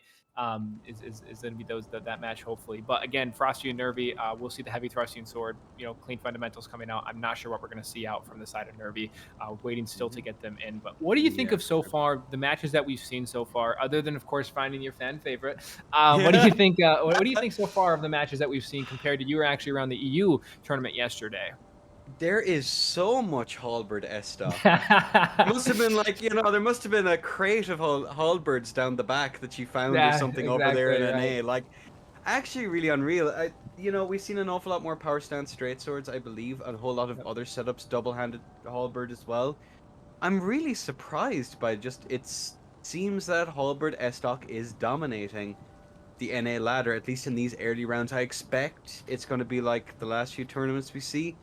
We're going to see an awful lot more Uggs as we go later on. That's another consistent feature across any tournament, just because the setup is as good as it is. So I'm going to be curious seeing from the further rounds and stuff like that what the setups are going to be used. But yeah, there's some really interesting stuff. The great sword that we've seen being taken out earlier on was interesting. That the arcane build we'd seen earlier on as well. We're seeing a bunch of rotten poison, which we didn't see so much of yesterday. So many really interesting things that you don't normally see in these tournaments are making the way. So you know what, fair play to NA for keeping us all so well entertained. LB, they've definitely done a good job so far. Yeah, and that's one of the things that I've noticed, and I've been in the last couple of weeks started playing the leaderboard a little bit. And one of the things that I did notice was there is a lot of halberd S-Stock throughout the upper ranks of North America. There's a few people that are exceptions to that. Like for example, I almost never played the setup. Bevin hardly ever plays the setup, if ever. I don't even know if Bevin has before. I don't never seen really melee play it too much. So there's a little bit of people that don't quite run it, but even people that are near the top of the leaderboard that didn't have the ability to play in the tournament, a lot of them use halberd S-Stock as well. It's very, very common to see it kind of flushed all across North America. And it actually looks like we're going to get to see a pretty fun setup here, which is going to be power stance straight swords versus heavy thrusting sword, which is a really fun encounter and a really a pretty big knowledge matchup usually most of the time on both sides. So we'll have to see how that plays out. It looks like we might actually be ready to go, and it looks like we are. Enda, if you want to take us away, it looks like we will have Frosty on the left and Nervy on the right. ladies and gentlemen, LB, all of our contestants, and anyone else I forgot, on a 3, on a 2, on a 1. Allez, and out goes the bomb here. What are we going to see our players? Both of them are going for the frost pot right off the bat. It's something we're seeing an awful lot of here. As out comes the bubble here that I believe has been popped. I'm not quite sure. We'll soon find out on the next hit. As the Coated is going to go into the corner, and we're seeing a great thrusting sword here as well. Out comes the Frost Bolus there. He is going to heal that, as we're seeing both players in a really neutral stance here. Neither of them really committing, although manages to land a running R1 there, I believe it was, as we see the whiff here on the side of the Coated. Both players here back into neutral. We're seeing the Bestial Sling come out, keeping up the pressure as he's trying to find a way in here. However, he is in the corner, been hit for 314 damage. Out comes the jumping R1, not getting any damage out of it though. Whiffs another jumping attack here, and again, no punish for it. Out comes Bestial Sling, keeping that ranged pressure option available at all times, as both players now back into neutral once again. And you get to see that roll discipline coming out from Frosty. It actually has yet to be hit by a Bestial Sling, but there's the Frostbach for 794 into 1194 off the jump into a 341 on that running R2 on the thrusting. Does finally get clipped by a Bestial Sling there for 276 damage. I believe that is the first bit of actual damage we've seen Frosty take. His jump attack is going to come out from the Coated. The jump now coming in from Coated as well, and the backswing. And Frosty just walks around all of it. Finally does go for it. The jumping R1's going to come in off the heavy thrusting, able to land that. Feints it out very well for the running R1 and able to land that as well. As you do see the Bestial Slings now coming out, chip again for 138 damage. And again, Frosty just playing this, passive reactive play style very well. Sits back, waits for that damage to come in, and then finds it. There's the jump attack there, going for it again with the running attack. And that's going to land for 277 damage, and that's going to be Frosty picking up our first match in a 1-0, and a very clean performance came out from Frosty there. You had said that we were to expect a clean fight. What a clean fight it was. Again, really by the books there. And one of the things I want to point out here on the side of Frosty that is very easy to kind of we get lost in the sauce sometimes, ladies and gentlemen. We have these these movesets that add a kind of an awful lot of forward momentum. I like the lost in the sauce. Stick to the fundamentals, don't get lost. Keep the amount of forward momentum an awful lot of these attacks have. We can sometimes be encouraged to throw them out all willy-nilly. Bad option. Frosty here played this one really smart. He hung back, chilled, wait for those opportunities, and very much so took them when the moment was right. That very targeted aggression is something that we should all aim for in our own play as well. Not just at a high level, but every level. Take your opportunity, take it for as long as you can, pressure, and as soon as you get a whiff, or the opponent has done something I don't like, it's okay. I can hang back. I can wait for my next opportunity to get some damage in. Yep. And that's the key. That is the key to all of these games. Nothing's changed. Just because I can go across half the arena at a button press doesn't mean I should do that at every opportunity. I don't know, man. I think it's really important to remember that when you're playing Elden Ring, the left side of your controller is far more important than the right. No, I'm kidding, of course. And again, I think you hit the nail on the head, right? Frosty is playing, a heavy momentum setup, but he's playing it very reactive. He's playing it very lingering back, almost in a passive aggressive in a sense. He's waiting for that opportunity. He's going in and finding the damage, and he did a really good job of it. We'll have to see, how Nervy's going to play around with these Coated swords, if he's going to find the pressure forward and actually force those rolls and find the damage. But the jump attack off heavy thrusting and comboing as well, it can be a little bit worrisome when you do finally see that burst of aggression come out from the side of Frosty. But it looks like both of our contestants are ready to get this second match underway. And here we are, ladies and gentlemen. All right, we have, of course, Frosty versus Nervy. Frosty, of course, in the far left, in the far corner. Nervy in the near one. On a 3, on a 2, on a 1. Allez. And our bomb is thrown into the arena. The explosion has been underway. The Frostpot comes out. The punish of the lightning coming out from the side of Nervy. And Nervy actually just going to go for it again to try to punish that Bolus from, not the Bolus, sorry, the Flask coming out from Frosty. Frosty gets countered out by the Bestial Sling, going for a running R2 there. And now we're going to see a Flask coming through from Nervy. The jump attack comes in for the trade, 493 to 582, though. Coated actually won that.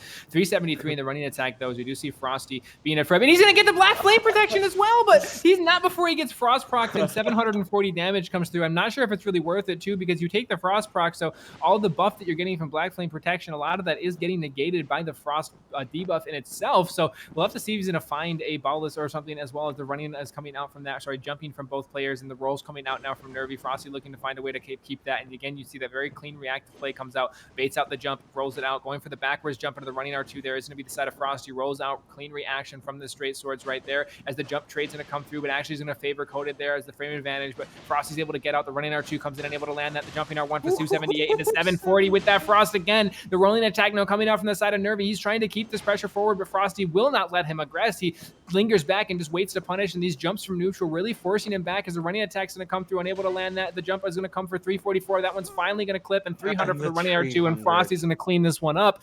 It's going to be a 2-0 lead for Frosty. Oh, you said there was clean plays incoming. That backwards jump into the running R2 was stylish. Yeah. Very, very fancy. Clean. And effective. I don't think he got any damage out of it per se, but the positional advantage he got out of it. Oh, very nicely done. I think the hype was justified. Thank you very much, LB. There will be no strong words on this one. Again, I mean, Frosty's one of those players that he's very clean. Yeah, that's one word to describe his play style. It doesn't matter what he's playing. His rolls are going to be pretty on point. His counter aggression is going to be pretty clean, and he's just very clean in how he does it.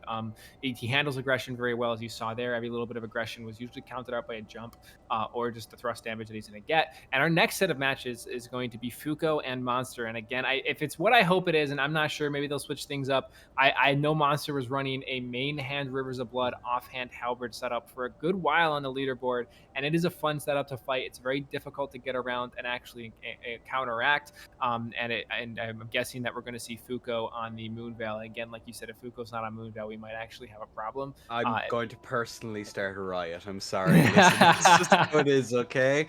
Very sorry, LB. I'm just warning you in advance, all right? Sure, Fuco, your next decision better be, it better be the right one, okay? No, absolutely. And again, Fuco is a very clean. He's been in a few of our tournaments. I got third place in the last one, and obviously very clean fundamental play to do that. And Moonveil is a weapon that it requires you to have good mix-ups and things along those lines. Yep. And it looks like we are going to see that Moonveil S-Stock. Looks like we are going to see that Rivers of Blood Halberd, and we do get to finally see the Reddit battle, which is Moonveil versus Rivers of Blood. And it would appear that we are nearly ready with both of our contestants in the world. We'll have to see when we're actually ready to get this match underway. Looks like we are Enda, if you want to take it from here. Let me just... All right, on a 3. Catch your breath. On a 3, on a 2, on a 1, allez.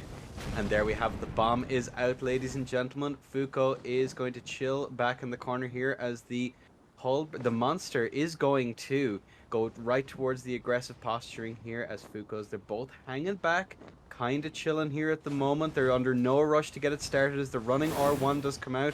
Moonveil is primed, however, nothing is going to come of it as he is clipped. But, and out comes the Rivers. And there's that little bit of a bleed proc that's going to lead into 346 of damage. And really clean rolls came out from Fuco there. And unfortunately, not quite the same for Monster, but he was able to get away. But there's the Rivers of Blood in the corner. 551 is the damage. And now we're going to see the Moonveil trying to punish it. But the roll comes out from the side of Monster. And Monster's going to get the blue, but not before he gets punished. 700 damage off the Moonveil here. So we do see Fuco kind of force to back up a little bit. Actually going to take the flash. But he's going to get punished 740 with a bleed proc. And that's going to be it. Monster's going to take this in a 1-0 lead. Sometimes you're just stuck in the corner. That's true. But you try to avoid it. Not the weapon you want to be stuck in the corner against, my man.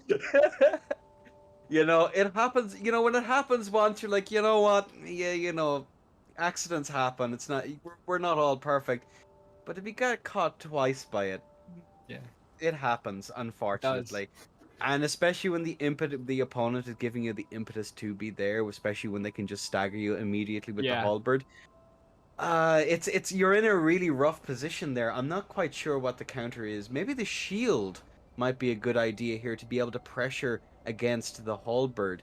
Maybe. I'm not so sure what the counterplay here if you are going to be on Katana off stock. You're pretty limited in your options. And that's one of the things with Katana S stock that you are stuck is you don't have reliable poise break. Your poise break really is your Ash of War. You do have a jumping R1 that for the most part, I think should poise break pretty much most poise setups that are leaderboard legal. I could be wrong in that, but I'm pretty sure it does over 100 poise damage to the jumping R1.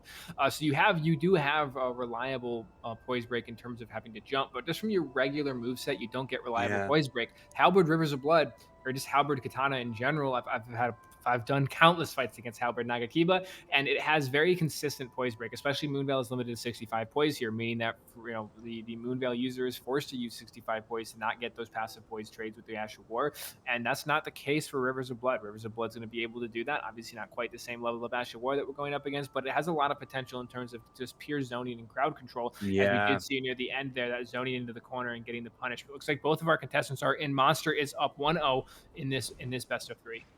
The monster in the near corner versus Fuco, who's actually over there. Ladies and gentlemen, on a 3 out of 2 out of 1. Allez. Alrighty, and the bomb's going to be coming in. We'll see how these players are going to play off the get-go here. Just immediately running to either two-handing the halberd was the side of Monster, and I suspect maybe he was looking for a Bowless Punish. Maybe he's got this Beast Roar on that halberd or something, but looks like he's going to quickly pull the Rivers of Blood out. The trade comes in favor of Moonveil there for 13-19 in the encounter of the Ash of War, and he's going to punish it for 77, or actually more than 77. 77 was what was left over after punishing that, as it looks like the tier is going to be popped. It doesn't look like that on our screen, but I believe it is based on the damage that we saw come through. And there's the Rivers of Blood trading in for 797 and a 1795. He finds the bleed proc, but there's going to be Fuco. He's going to take that flask now, forced to trade, and he's going to go for the Moonveil instead of leaving Monster the ability to get the band damage off of that Rivers of Blood. He immediately counters it out with his own aggression, and very quickly with just one quick use of Rivers of Blood, we do see the trade now coming out in favor of Monster, going for that offhand halberd here, trying to find the damage moving forward. Fuco spaces out the running attack with no issue, but the halberd's there to poise break for that Moonveil. Moonveil tries to find it. The roll comes out from Monster here. The jump comes on in the Rivers of Blood, trying to find the damage forward now is the side of Rivers and trying to just keep the pressure forward. Moonveil forced it back up here is going to be the side of Fuco as the R1 comes out from neutral from the side of Monster. That pressure, he's not going to give him the chance in the corner now. He's going to be looking for it. He goes for the punishment. It's going to be at 549, and Fuco's going to take this 1-1 and pushing us to a match point. Oh my word. What a round. Some matches just have it all, this drama, at the very beginning, getting hit for like a ridiculous amount of damage, like right off the bat. And then, the redemption arc comes in there, as Fuco like slowly but surely gets his way back. And then the clutch finisher there from Fuco. I thought the jumping attack had him. I'm going to be honest with you. I thought there was an R1 when he pressed the A button there. I was fully certain that was how that was going to end, and we all could have had a moment of silence for poor Fuco. Right. But he came back, he hit him with the Moonveil and sent him home. The monster.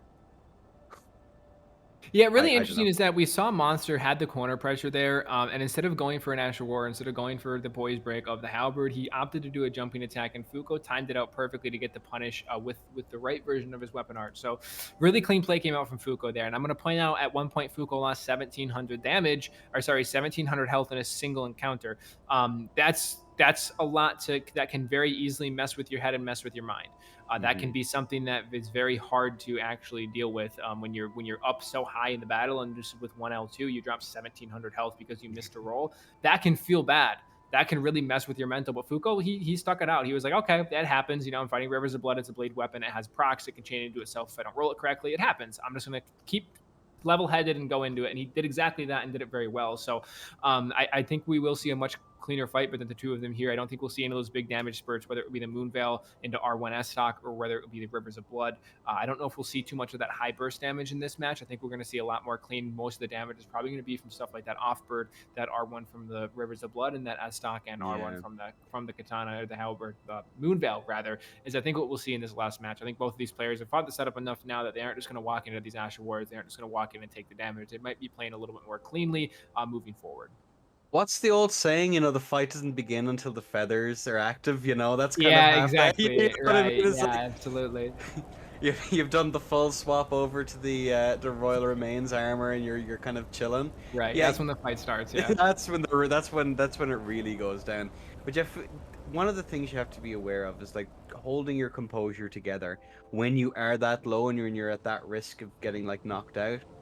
Super important you hold it together, because just the nature of this game, It's not that high a hill to climb to try and get that lead back, slowly but surely. It's a very high damage output weapon, especially on that Moonveil. And as we've seen there, your opponent is only a couple of mistakes away from being on par with you again, and Fuco did an absolutely excellent job there of demonstrating, you know, it's not over. Hold it together, man. It's not over. Absolutely. And speak of the devil, both players are in here for this match point, ladies and gentlemen. LB, have you prepared yourself? I am all set and ready to go. Dear God, all right. And what about me? Whew, on a 3, on a 2, on a 1. Allez. There we go. The bomb is out, ladies and gentlemen, as both players are going to run at each other, apparently. Actually, yeah, just starts off with a greedy. Just legging it, yeah? Immediate aggression comes out. We do see the running attack coming out from Fuco. They're chains into the weapon art very cleanly, but the halberd is right there to try to punish it out, and there are 2 of the Rivers of Blood. The halberd poke coming out now, trying to find the damage with this Rivers of Blood here. The running R1 is going to come out from the side of Fuco here, and actually the jumping R1 rather, but health advantage is in favor of Fuco. Of course, with these setups, very quickly can damage and health swap back forward. We actually do see the Rivers of Blood coming out. A lot of bleed proc is going to build up there, and he's very close to being bled. Fuco almost needs to try to find a Bowless here and trying to feint the roll, and actually does manage to feint it, goes for the roll catch, and able to land that, though as he takes a little bit too much time. The Rivers of Blood comes in for the proc. 674 though, the Frostbach off the S-Stock does manage to come through, and he gets punished on the flask. 93 damage is what's left over after proccing the tier there, as Fuco's really trying to find a way to clean this one out. He does not want to have to go to the loser's bracket and fight his way through here, as he's looking for this Asher War here. Rolled out is going to be the side of Monster. Monster now finding the pressure forward and actually trying to punish that blue flash there, and doesn't actually find it. The trade comes out from Moonveil, but Monster able to see that and get away, and now trying to circle back, pushing him in the corner as well, as we do see him trying to find this Asher War. The jump comes in for the halberd, go with the weapon art coming out from Rivers of Blood. The proc going to come in on tier 396 into 596 is the trade there, as now Fuco is backing up. So is Monster, and Fuco's actually going to take his flask here. He's going to get as much health as possible, as that weapon art's going to come through from the side of Moonveil. The Rivers of Blood's going to catch as well, and he's going to actually find the poise. 341 doesn't find a little bit more, as Fuco's able to get away from the rest of that. He does manage to get a poise break there and evade away from that Moonveil, but not before Fuco's able to get away and clean it up a little bit, as we do see the jump now coming out, the poke coming out from the halberd or the S-Stock to punish that for 297, and the jump comes in. 676 and the roll catches the halberd for 656, and that's going to be Monster pulling this one back in a 2-1 victory. What a monster, dude. He actually did it. Monster plays, I have to say. Monster plays. No XD after that one, I'm afraid, ladies and gentlemen, as he does take that one. But yeah, really solid play there. Again, we have to be super careful with Rivers. You have to be so careful aggressing against it, because if you don't have that poise break option, and maybe just as a slight tangent, we didn't see many fan daggers come out on the side of Fuco there, which may have been the answer to soften him up, to get that poise damage in early, and then for him to try and pressure and hopefully break him at that point. Because it seems he was at, we'll say, he was over 90 poise, surely, on the Monster was, I would imagine. Yeah, and that's one of the things is I wanted to point out there was, again, you didn't see too much big damaging Asher War use there. A few bleed procs came through. There was 1 or 2 Moonveils, mostly punishes on things like the Fat Flask and stuff like that. But a lot of the damage was purely from them just finding pokes and stuff. The very last little bit, we did see damage come out from Monster on the Rivers of Blood to actually clean that one up and find the damage. So really, really interesting play came through from both of them there, that we did finally find out a little bit of damage from Monster there as well. But looks like we will be going into round 2. So for round 2, our first match is going to be Bevin versus Melee, and this is going to be an exciting one to watch. 2 of very, very skilled high-level players are going to be going against each other, and I suspect we're going to see the Coded versus the Thrusting Swords. Would be my guess, just based on playing with these players and seeing them play out. So we'll have to see how that's going to work out. But what are your thoughts on this match moving forward? Again, it's going to be Bevin, this Melee. matchup. Like, let's make the wild assumption that the players are going to use the same setups that they use. Coded, I think, is at a huge advantage against those dual thrusting. I'm going to be completely honest with you. The dual thrusting, maybe I'm wrong. Maybe I'm missing something. Maybe I'm just not quite picking up what's been put down here. But, I would say Coded wins that hands down. Maybe with status pressure. And again, Melee is a player. He's an exceptional player. So clearly knows what he's doing with it. So maybe he's figured out that the status pressure is that special ingredient, that chemical X, to really carry it over the edge and really bring him a W out of this one. But I'd be hesitant. I think that if they're pound for pound, Code is just way too good in this one. As for player-wise, though, it has been a hot minute since I've seen these two chaps fight. And I am absolutely over the moon to see how they're going to do. Because, you know, if the first round, you know, the Joshi versus Melee fight was, you know, one of those big matches that I've been looking forward to forever. Right. This next one is another one of those. Honest to goodness, like, whew. The creme de la creme, ladies and gents, is what we're witnessing here so far. All Yeah, I in like think, opening rounds. Yeah, opening round here, really interesting how the brackets played themselves out. But Bevin, again, so I do think that Coded Sword has the matchup here, but I would have said the same thing about the Melee and Joshi matchup, which is that Hellstock wins, right?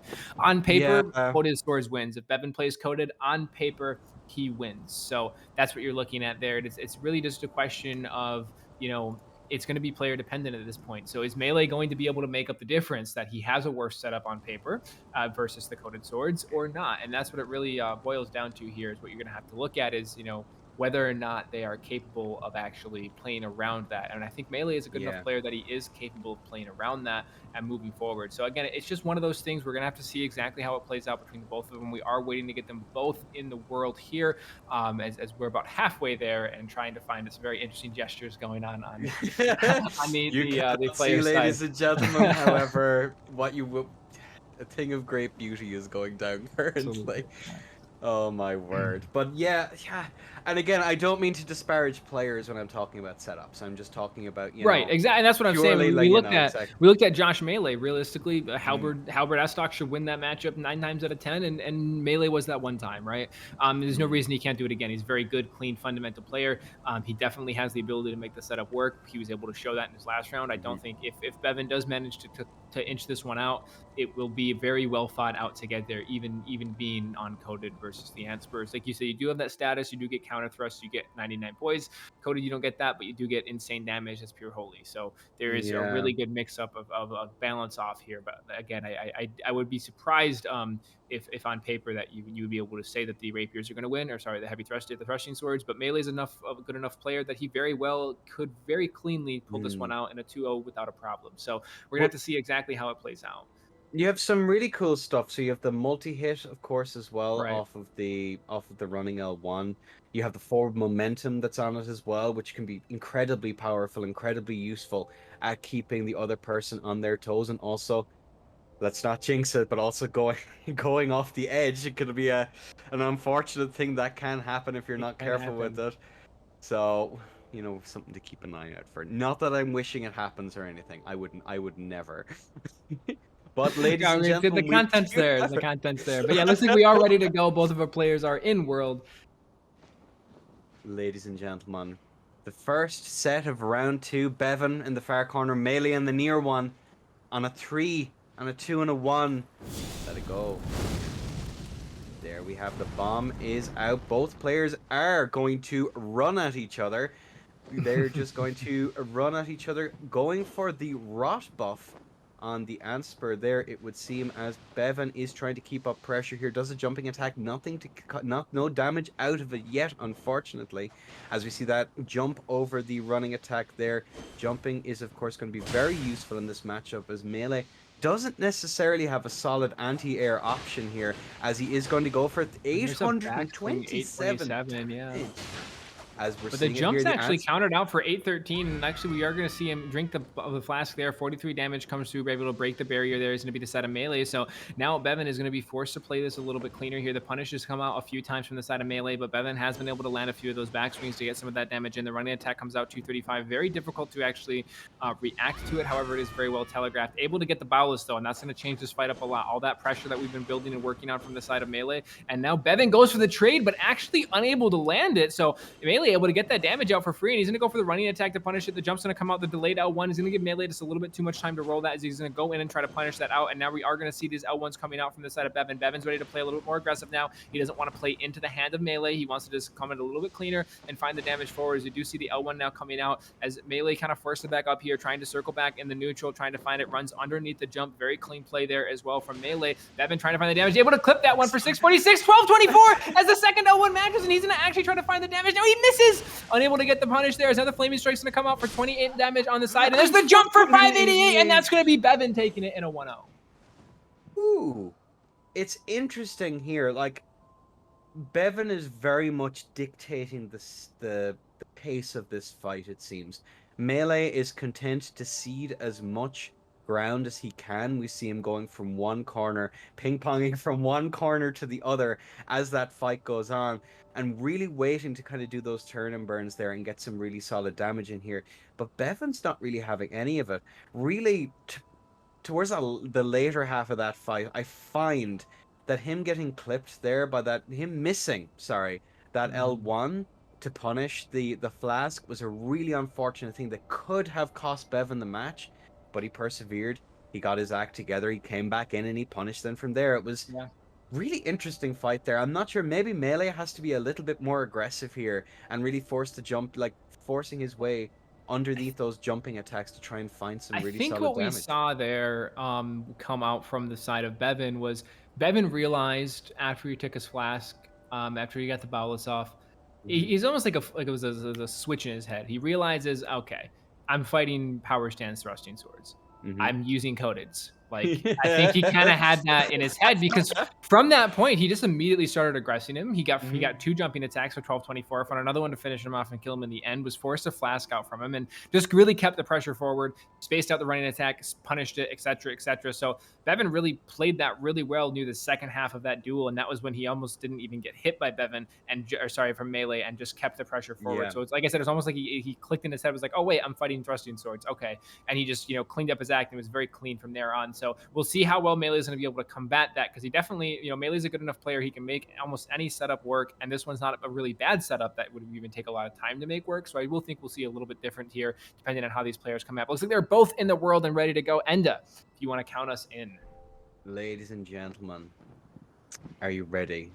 Bevin in the far corner, Melee in the near, on a 3 and a 2 and a 1. Allez. Out goes the bomb here once again, and both players again really aggressive posturing here at the start, as they are going to both go to grab center. The rot is of course on Melee. Bevin remaining uncoded. 546 damage there on that L1 as Melee is forced back. We're seeing an awful lot of the whiffs here on the side of Bevin, and Melee is not really in the there's that position, jump to find 546. So the delayed L1 off the jump to really bait, and then trades into the rapiers, which again, he has the health to trade. And there's the poke for 265, and there it is again for 133. And we just see Bevin taking any bit of aggression that Melee is going to put at him and just clean it up in a 2-0 sweep. So again, I mean, you're looking at a setup that outranges, outdamages, and has a better moveset. Yeah. It's really hard to actually go up against and fight that. And Bevin played it phenomenal. Bevin played the setup textbook, and I think Melee played the thrusting swords very good as well. But again, you're looking at such a difference in terms of how you're forced to play those, and it really does put Melee on the back foot to try to fight that. And Bevin showed that perfectly. He, like you said, just comes up, grab center. What are you going to do? I can win you in a trade. I can win you in a jump. If I space out your attack, you're punished a lot easier than you punishing me. Like, I have just more advantages than you do. He can go grab that center ground without any any type of contention from Melee. Again, Melee played it phenomenally well. And he really did, that first match especially, put a lot of pressure on, but something switched in Bevin's head, and he just realized that how much of an advantage he has in the setup to just completely walk forward and use his fundamentals to just completely clean it up from there. So really well played from Bevin, especially that second match was almost a clean sweep. I think he maybe took 1 or 2 little bits of damage, but borderline flawless there. But it looks like we are going to see McFly and Daniel. And I believe McFly, I can't quite remember now what McFly and Daniel were using. I think Daniel was Halberd S-Stock. Because he was up against Cully on the casting build. Daniel was Halberd S-Stock, but I can't for the life of me remember what McFly was using. Was it thrusting sword? Yeah, I think I'm feeling, something. I think it was Stormstomp thrusting sword. Yeah. That would make a degree of sense. Yeah, and he had the feather kite shield on his back as well. On Lionel's, there we go. That would be thrusting sword. Yep. Heavy thrusting. One of the things I will point out about that last match though, and it's something that, conditioning can be very important, especially in these lightning rounds, because you've a very short amount of time to really force the other person into a compromised position. What we noticed in the first round between Bevin and Melee is that Bevin allowed Melee to contest center.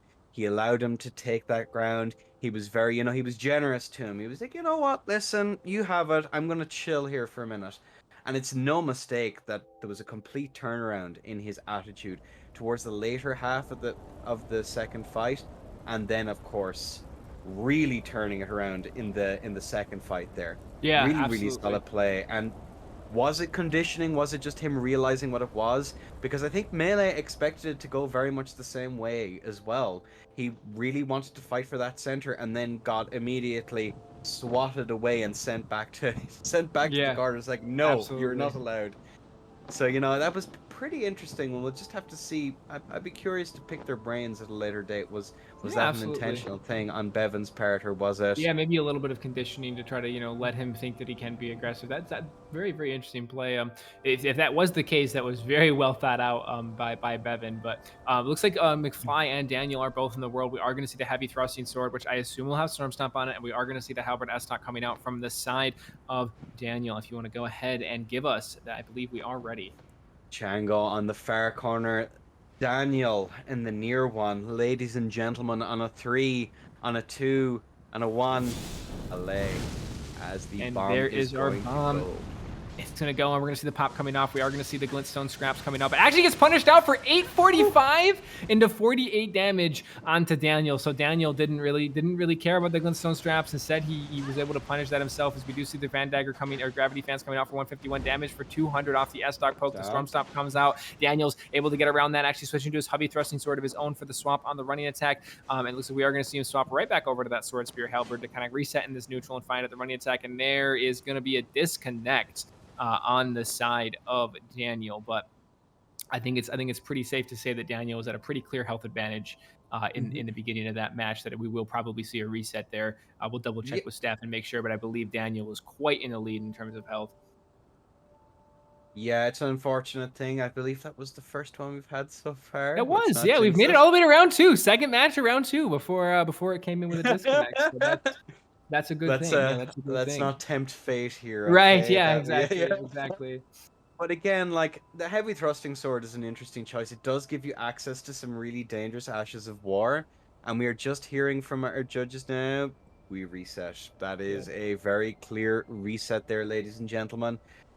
Yeah, it's interesting. The heavy thrusting is something we've seen an awful lot of yesterday. Right. And it made it all the way to the finals, even against Uggs. It was very formidable.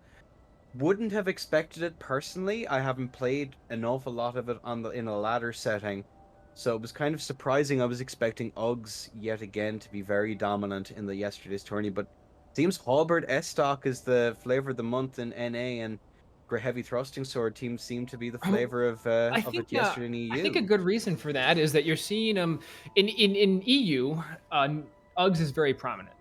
There's quite a few very good Uggs players in EU. And what's a really good counter to Uggs? Well, for one, heavy thrusting sword is an okay answer. It gets poise break, it's counter thrust damage, it has options. Well, what is heavy thrusting sword allowed to use? All the Asher Wars. So you can Glintstone Pebble, you can Storm Stomp, you can Flaming Strike. It's probably the best weapon that's able to use all of those Asher Wars, and it gets in two-handed. It gets enough poise break to break hyper armor with certain attacks. It gets a true combo off the jumps. It's a very usable weapon, and then you're going to couple that with very meta Asher Wars. I'm not surprised that in the region that primarily uses Uggs, that you're going to see a lot of heavy thrusting sword coming out, because it's a really good answer to it. Whereas in North America, there's not as many prominent Uggs players. There's a few different Uggs players that play, but not super prominent. You don't have as many people like Space and Gene that are constantly in the top of the brackets and constantly very clean and good on the weapons. You don't have people like Asia that is probably one of the best Uggs players in the world that are going to be in that region fighting. So that's going to force these players to not have to worry about playing stuff like heavy thrusting sword as much. They can play stuff a little more comfortable like halberd S-Stock, play stuff like Codids. They can play stuff like we saw Cully come out on that casting build and things along those lines. And you aren't really forced to play some of those counter pick setups. So it is interesting that we do see such different play styles from the two regions.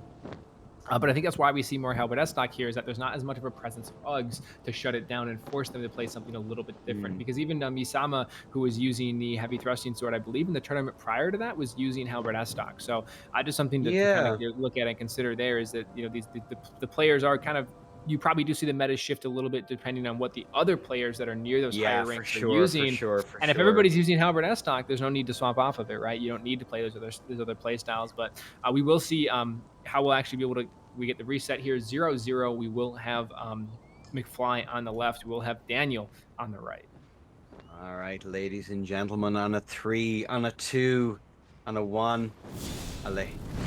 As the bomb is going out here, and both players are going to, again, aggressively push center here. We may see a late physic later on in the match from both of them as the fan daggers are flying, trying to get that little bit of poise damage, just so you can guarantee that break. Out comes the running attack. He's going to have to reset. The poise there, the flaming strike, the lingering hitbox is going to clip him here as McFly is going to get hit And the with the beast roar to take him out of the air. So really good play there. The weapon art's going to come through. 937 is going to be the running attack on the R2 there, but the running attack on the halberd's going to trade it out. And the jump R1 is in a true combo. 704 as he's going to go for that R2. Looks like we are going to see the flask now coming out from the side of Daniel here as the roll catch is going to come in on the flaming strike, but actually able to get away from that entirely as the running R2 is going to come out from that quick swap. And the flaming strike comes in. 766 and the S-Stock's there to finish it out. And that's going to be Daniel picking up the first set in a 1-0.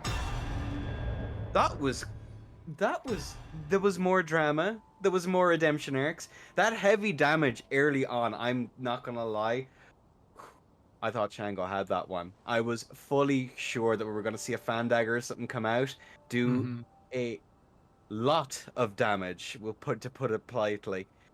And unfortunately just wasn't able to put it away. That was really solid play there on the side of both players. But yeah, and Daniel had the opportunity to get away and take a flask, and that was the returning point of that match. Is that McFly is able to keep the damage, keeps the pressure, catches him with the flaming strike. He's got like 36 health left, and he lets him get away and flask instead of keeping that pressure with the heavy thrusting. Which, by the way, a very good pressure weapon. You have forward momentum. You have one of the best running attacks in the game. You have a very good poke, very quick attack, and of course thrust damage. So really good to actually find that last little bit of a catch and a chip. And what he also could have done is just very quickly swapped over to an S-Stock or something as well to get that quick little chip damage in. But Daniel was able to get away. He was able to get the flask. And that's the changing point of that match, is that Daniel now has a bit of a health advantage. And then McFly tries to punish late. We actually see the swap over to heavy thrusting from Daniel, goes in for the running attack, chains it into a flaming strike. The difference was he was one-handed and had that S-Stock in the offhand to finish out that damage that he got from that flaming strike. So really clean play came out from Daniel there under pressure to find that little bit of damage where he needed it and completely flip the match around. But we are 1-0 in favor of Daniel in this best of 3. Well, ladies and gentlemen, how will our contestants adapt on a 3, on a 2, on a 1? There we have and the there bomb is the Giants flame take thee rather is what's going out there as we see the beast roars coming out for 226 damage. The flask is actually going to come out right away from the side of McFly. The running R2 is going to come in. The flaming strike to enter the air for 648 damage. The running R2 comes in now from the side of McFly. Daniel keeping the pressure forward, has a clear health advantage here. He wants to push him in the corner. Actually, the trade comes out with that high poise, but now he's going to be careful. He is in range of being a poise broken. There it is for 860 damage off of the ice spear. So the anti-air comes out, knocks him out of the air with that poise break again. He was, in poise break range and immediately gets poise broken and just deleted from the ice spear. And that's going to be Daniel picking that up in a 2-0. What a clever swap there on that one. I'm not going to lie, I did not expect Ice Spear to be an effective anti-air there. But you know what? We live, we learn, apparently. Like, really solid there. Again, you want that Ice Spear there to come in to punish aggression or to punish those overextensions. Someone makes a bad read. It's like, oh, I read this guy's going to roll, come into pressure, and then get Ice Speared in the face. We now know that it has at least some anti-air capabilities, so... I think it's one of those things is that he was able to do it at the right timing, that he caught that hitbox as it was going out. To my knowledge, the way the hitbox works for when you're in the air is basically just like your arms and upper body is what can actually get hit. So that's what you need to have the anti-air somebody. And I think he was still jumping up when he got clipped by that. And that was the difference there. So this should be a really interesting matchup that we see between Knoxjel and Sary, though, as we are going to have the Great Sword versus the Ultra Great Sword, or Colossal Sword. And the Colossal definitely has the advantage 100% on paper here, but depending on how well, Knoxjel could play something like Storm Stomp on the weapon, could be the deciding factor. It could be the difference, Storm Stomp is an okay answer to Colossal. There are a lot of options Colossal has against it, but if you're unfamiliar with it, again, it's one of those knowledge check things. If you're unfamiliar with fighting Storm Stomp, even on a Colossal, you're going to have a hard time, fighting into that. So we'll have to see if Knockjel is going to stick with the Flaming Strike, or if he is going to move over to a Storm Stomp and try to counter out the Colossal that I'm sure we're going to see Sary coming out on. Again, that two-handed Watchdogs Yeah. or the one-handed Zwei with the offhand hammer. What I'm assuming here, Gel is gonna be really really careful about these jumping. He really wants to land them. However, he has to do it on a solid read. Really Right. has to do it on a solid read. And if he's not careful, he's going to be in for a world of hurt.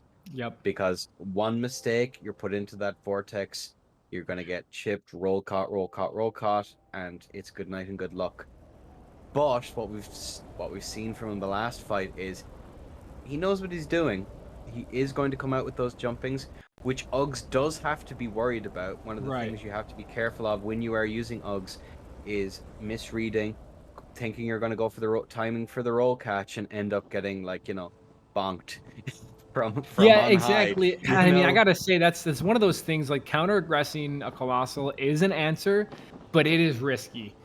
You're talking about a very clean read to actually punish the Colossal user, because if someone's in your face wave dashing and you turn around and hit them, like, it can be the right play sometimes, but my goodness, the amount of sheer testosterone that goes into that decision making is rather impressive, to say the least. That, again, like, because you're lucky talking about just complete wave dashing towards you and just turning around and hitting them, then it can be done.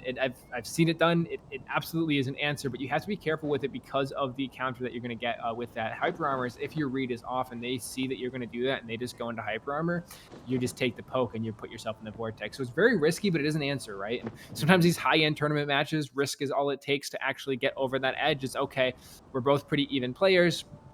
How do I take this to the next level? And that sometimes can be those risky plays that they aren't going to see, they aren't going to read that you do that, because who would do that, right?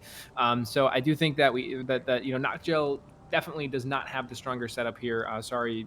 Regardless of what version of Uggs he's going to be using, he's going to have an advantage here. But how he plays that advantage is going to be the difference here of how Knockjel plays, being at the disadvantage, being at a much less meta weapon, if you will, and played it very, very well in his first match. I'll have to see if you can play it as well in this match. Again, Uggs is not going to be a super easy counter that he's gonna come for up sure. with. But we'll see if he's in a Storm Stomp, Flaming Strike. Both of those have potential versus Uggs, depending on how well you use them. And I don't know how much Sary has had the pleasure of fighting those as well, to where it very well could lead to Knockjel getting a clean victory. So we'll have to see how it plays out between the two of them. Yeah, and again, at least it's in the name. He's apologizing in advance for using the Uggs, exactly. That's kind of nice of him, But like, absolutely. The real trick here, though, is to not only does the other person read correctly that you were going to do a poke and jump over it, but then the other person reads your read and then punishes you then for that. I think that's the fifth dimensional chess shenanigans that we will see in this fight here, ladies and gents.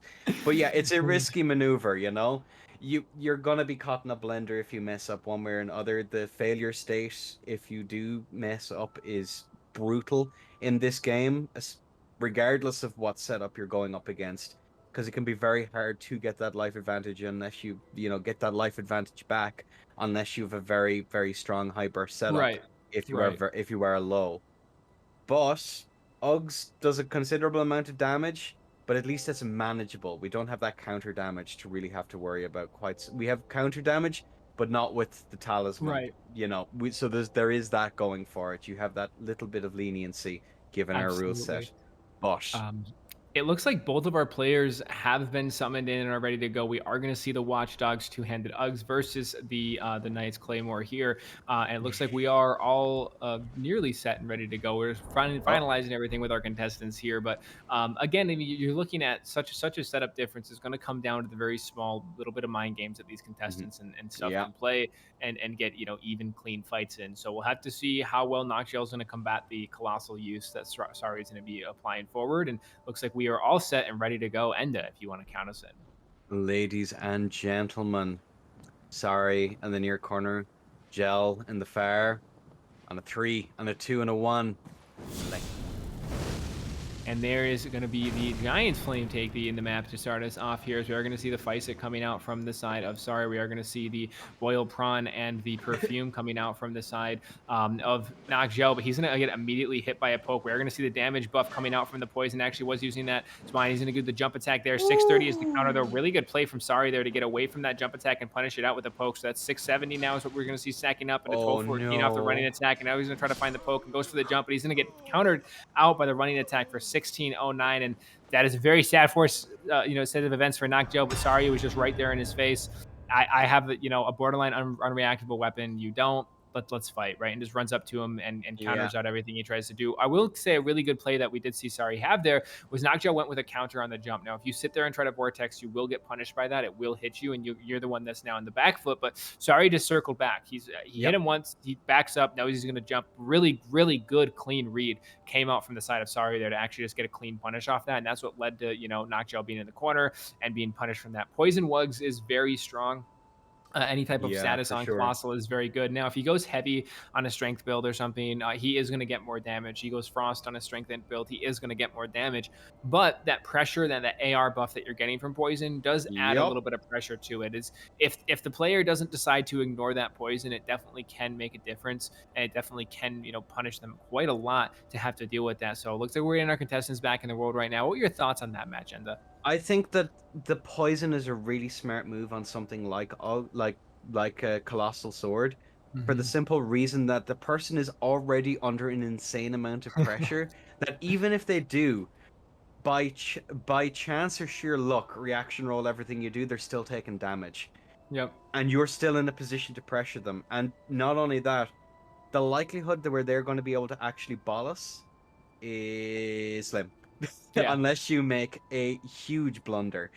And Sary, from my experience playing him, is not going to mess up. He's going to go for the throat every opportunity he has. We're seeing really solid reads here. We're seeing the mushroom hats from both of them. Yeah, so it looks like we are going to see Knockjel come out on the mushroom hat. He knows he's going against Poison. He just says, hey, that's fine. I can get the AR buff too. I'm okay with that. You can poison me. I'll get the AR buff. Let's go. And it looks like we are nearly set with both of these contestants in the world in their respective corner and ready to go. And I believe we are all set. Ladies and gentlemen, on a 3, on a 2, on a 1, go for it.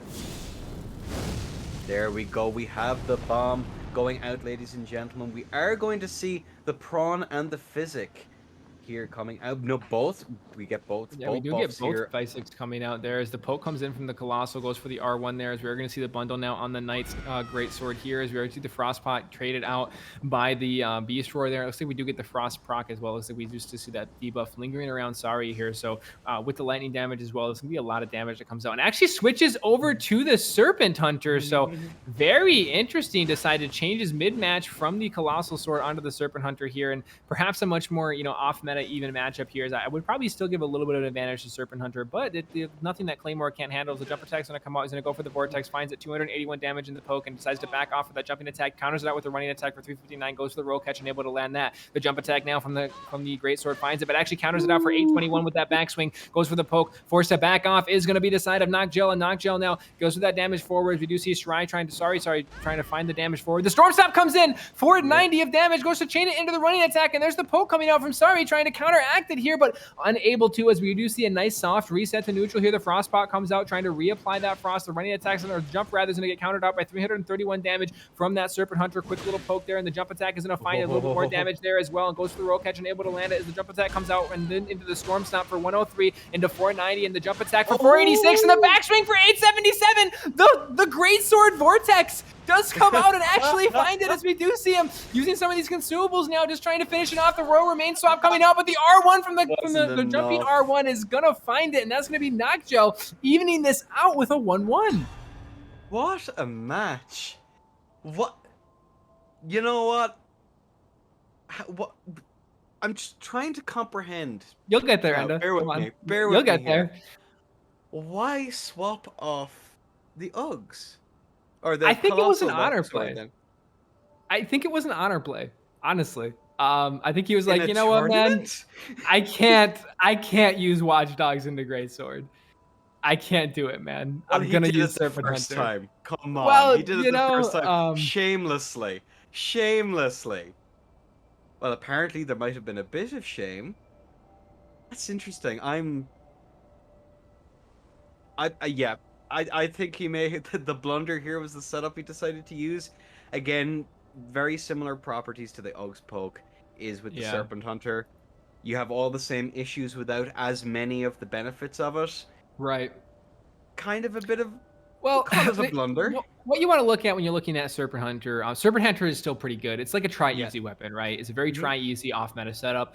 You have a really good poke, very hard to Mhm. react to poke. However, it's very straightable. You can actually like if they lock on and poke it, you can just run around it and backstab it out of hit stun. In addition to that, it does not get counter thrust damage, and it does not have tier 3 stun. It has tier 2 stun. So Okay. there's a lot more balancing that comes into that when you're comparing it to a Colossal Sword. You have less stun, you have less range, you do not have counter thrust, and you don't have perfect tracking. So because of that, it gives you a lot of counterplay. However, you get a pretty good running attack, which Colossal has a pretty good running attack. You get a couple really good jumps, which Colossal is a pretty good jump, but I would actually say the Serpent Hunter jump might be a little bit better. So you do get good damage options. In addition to that, you can use higher poise armor. Not that it really matters against a two-handed greatsword. However, what it does give you is it does give you more absorption versus that greatsword. So perhaps maybe that was the play. You know what? I'm gonna just get better absorption armor. I know I can beat this on Serpent Yeah. Hunter, and it didn't work out for him. Or maybe it was pure honor. He just said, you know what, man, I can't do it. Even though it's a tournament, I can't fight it on Uggs. And maybe that was the case. I can't speak. I can't speak for Sary, unfortunately, but it does look like we are going to see him get summoned back in on the Watchdogs, and I suspect we are going to see that to finish this out. But 1-1 in this set, as we'll see how well the Greatsword's able to play against this, as well as both of our contestants are in world and nearly all set and ready to go. Match point here, ladies and gentlemen. On this, of course, Sary is in the near corner, and we of course have Knoxjel here in the other side, and I think we're ready to go. LB, are we? I think we are all set. Okay, let me get my composure together then on a 3 and a 2 and a 1. LA. There we have the bomb is going to go out as we have both players going for their respective buffs here. I think we're seeing the Watchdogs, of course, on the side of Sary here. Gel is going to go for center. Both of them are going to aggressively posture here against each other. However, we're seeing a little bit more standoffish as the cry is not able to... The first cry is not able to connect here as we see the bubble be popped. Out comes the Frostpot here, not going to get anything out of it, unfortunately, as Sary is just going to chill out of distance. He's going to wait for JL to kind of, you know, aggress on him, let him take the aggression because it works for him, as we see here. He manages to hit him. And actually does find that jumping attack as well. I think Sary was backing up a little bit. You know, I think perhaps a little bit of conditioning and respect came towards that greatsword jump, and he did get caught from it again. Actually was able to land the first hit, tried to vortex in, but unfortunately wasn't able to get the dodge, and the jump comes over the gravity fan, and now the pressure moves forward. The wave dash, but the reaction comes out for the jump off the Claymore, and able to land that, but unable to punish it is going to be the side of Sary here, as these, you know, the gravity fans coming out from there as well, trying to get as much damage and spacing. The jump is not coming out, trying to condition. The running attack comes out, actually procs poison 487 in total. The jump attack comes out from Knoxjel there. He's able to find it for 574, and we'll see if he's able to continue this pressure forward. Throws out another frost proc. Meanwhile, poison is taken away. He is going to get that Bolus. The Beast Roar is going to come out to try to punish it, unable to do so, as now we're just each of these, you know, opponents kind of stacking back up in their benefit. Goes for the jump attack, finds the backswing, 460, and finds it again for 522. The vortex is too real on the greatsword as the running attack's going to come in. He goes for the jump there again, nearly lands, and it goes for the trade. 413 to 631, forces Sary to back up as the Beast Roar comes in now. The gravity fan comes in. He wants to finish this one out, finds the pressure forward, feints it out, and throws another frostbot. Now we're going to see the poke coming, goes to jump it though, off of the prediction. Phenomenal read comes out there, forces Sary to back up, and he throws another gravity fan at the ground. He wants to finish this up. He wants to keep playing. He wants to show that greatsword is in fact playable and in the meta up against the Colossal Sword, as he's just spacing out these attacks, as the fan dagger's now coming in from the side of Sary here, as we do see him jumping for the jump, going for the counter is going to be the side of Sary, but actually forces it back up, and the trade comes out, but the blue feather is going to be there for Sary, and he's going to win this in a 2-1. My goodness, what a performance, what a match from both of these players. You know what? How mad is JL right now that did not finish it out, that trade? That was a close trade. I Oh, actually thought we were going to oh, see a pure trade there, but I think the difference there is the blue feather the blue talisman with the feather. red feather. I'm not sure if Knockjel was actually running that or not. But I wouldn't be surprised if he was. I mean, the counter thrust that you're going to get with the red feather on that Watchdogs, you're probably going to win any trade you want to take. So Sary did make the right play there to try to Yeah, go for for that. And sure. that is going to be Knockjel falling. But I got to say, I'm excited to see how Knockjel does in the losers bracket. He has played this great sword so well and found Yep. different ways to chain these attacks together and get really good damage output out of it. So really good play came out from him there. We do see Sary again, just going back to fundamentals, finding the damage he needed, finding the roll catches he needed to finish that one out. And we'll put him around for our round 3 or the semifinal match of the main bracket. As our next set is going to be Frosty versus Monster here. And again, Monster's going to be running that Rivers of Blood Halberd, and Frosty, I suspect, will still be on the two-handed heavy thrusting sword, as that is probably one of the better setups that Frosty does play. But we'll have to see exactly what they are going to come out on here. It looks like both of our contestants are on their way in. What do you think so far, seeing the performances? And I gotta say, how did you expect to see a Greatsword played at all, and then in that fashion? I didn't expect us to see Greatsword in a tournament anytime soon. Unfortunately, it lacks hyper armor. Its moveset is although apparently that particular one, could you remind me of the name of it once again? Yeah, so that's I think that's the Knight's Greatsword, and it does Knight's have that Greatsword, yeah. backswing, that Ken True combo after the jump as well. Yeah, and that's one of the things that I have to say is probably the most interesting. That one might have an edge over other ones if we're going to see Greatsword played again. Maybe not Right. today, but definitely in future tourneys. Someone may find a way to utilize that particular property of the weapon. And again, to play it so well, to be that close against an Uggs. Well, a colossal sword. Sorry, excuse Right, me. yeah, same difference, right? Yeah, same difference. Is really, really incredible. But, ladies and gentlemen, let's not get cold feet about this next round, because Frosty is in the far corner. I'm sorry. Nah, go ahead. And Don't worry, the Giants Flame Take will warm it up for us. Frosty in the far corner, and of course, Monster XD. This and the near side here. On a 3, on a 2, on a 1, ladies and gentlemen. There we have it. It's going to be the bomb in the match here as the Frostpot comes out, and we actually see the two-handed halberd, and it looks like we are going to see the heavy thrusting here to go against this katana halberd setup, and the Rivers of Blood's going to try to come in, but Frosty is right there with the rolls to get away, and up against the back corner now, goes for the jump, unable to find it. It's going to chain into 713 damage. We're going to find the pressure forward. The halberd for the roll catch of 250, and the jump attack comes in, able to get countered out by the Rivers of Blood for 573 damage in total, and he's able to walk away without a problem. Does get poked by the second half of that jump there for 330. The Frost proc is going to come out on the Phantom hit there. Does roll that, but gets pushed back here. And now we're going to have to see if Frosty is actually going to throw out the bombs here to try to find a little bit. Actually, I think there's skulls that are supposed to come out from that, but perhaps they went into the wall there, as he's going to see the Rivers of Blood coming out here and tries to keep the pressure moving forward, but he's going to take the trade, and that is going to be Monster finding the difference there and actually picking up the first match in a 1-0 lead. You know what? I like what Frosty did there. Yeah. He's trying to bait out that Rivers so he can jump up and do either the jumping R1, or probably what he was aiming for there was to land a jumping R2, because he knows as soon as Monster has him in the corner, he's going to go for that Rivers. Right. And maybe counting on his poise to kind of hold up just so we can go for that trade, which even status pressure notwithstanding, he should still win. Yeah. But unfortunately, we've seen it there, as tempting, close as he wasn't able to pull it off and got put away. Maybe poise counting there might have helped him there to be able to like time it specifically so he can land it. I like the idea. I like his style. Frosty's impressed me so far in in the last round, and now again, even though you didn't manage to take it away, did really well. So smart play is very smart. Just maybe better execution next time. We'll see if he's able to pull it off next time.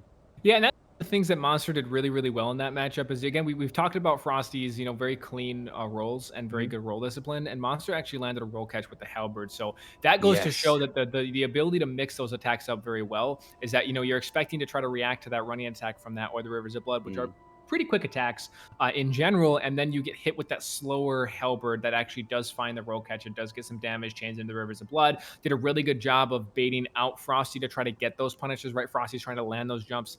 Monster's able to see that. He's able to bait that out and land the Rivers of Blood with the trade, which if you trade into Rivers of Blood, you better have a pretty good damage attack to trade it.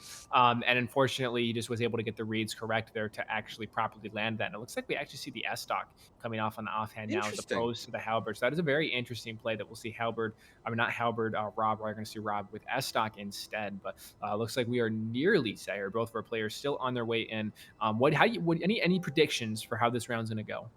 What I imagine is Frosty is going to try something very similar, but is going to be a little bit more careful in how he actually aggresses. I think that's probably what's going to happen.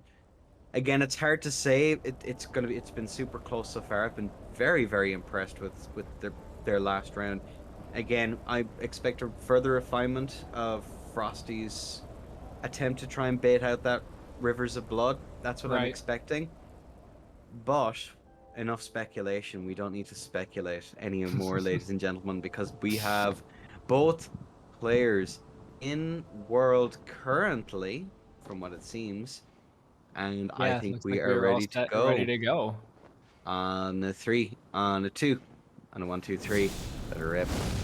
And there is going to be the bomb in to start the match, and actually two-handing the S-Stock for that Beast Roar there to try to punish the Feistic there, and actually throws out the Fan Dagger as well, but does get punished on his own. The damage is going to be enough just to break that first bubble, and actually Rivers of Blood with S-Stock. It's a really interesting choice. Perhaps he's just going for that something that can reaction roll catch a little bit better than the Halberd. We do see a Bleed Proc come in for a little bit of damage on a Frosty. Frosty able to get out pretty unscathed though, as we do see him kind of backing up in the corner. Frosty playing his passive reactive playstyle, forcing him to come in so he can bait in some damage here, but the Rivers of Blood has no problem doing that. It's right in his face, is throwing out the L2 there, trying to find the damage, as we do see Monster trying to find this pressure forward. The running R2 is going to counter that out for 383. Really good job from Frosty not to over-aggress there. He got the damage, he feinted out the attack, and decided not to go for it. But there's the weapon art coming out, and again, that roll discipline from Frosty just a little bit too clean. The jumping attack comes in to try to punish it out, but Monster is there to back up and get away, as we do see him now. Frosty controlling the map here, as this running R2 is going to come out, as we do see the Rivers of Blood is going to be able to get the drink, and goes for the roll catch is going to be the side of Frosty, so delaying that jump,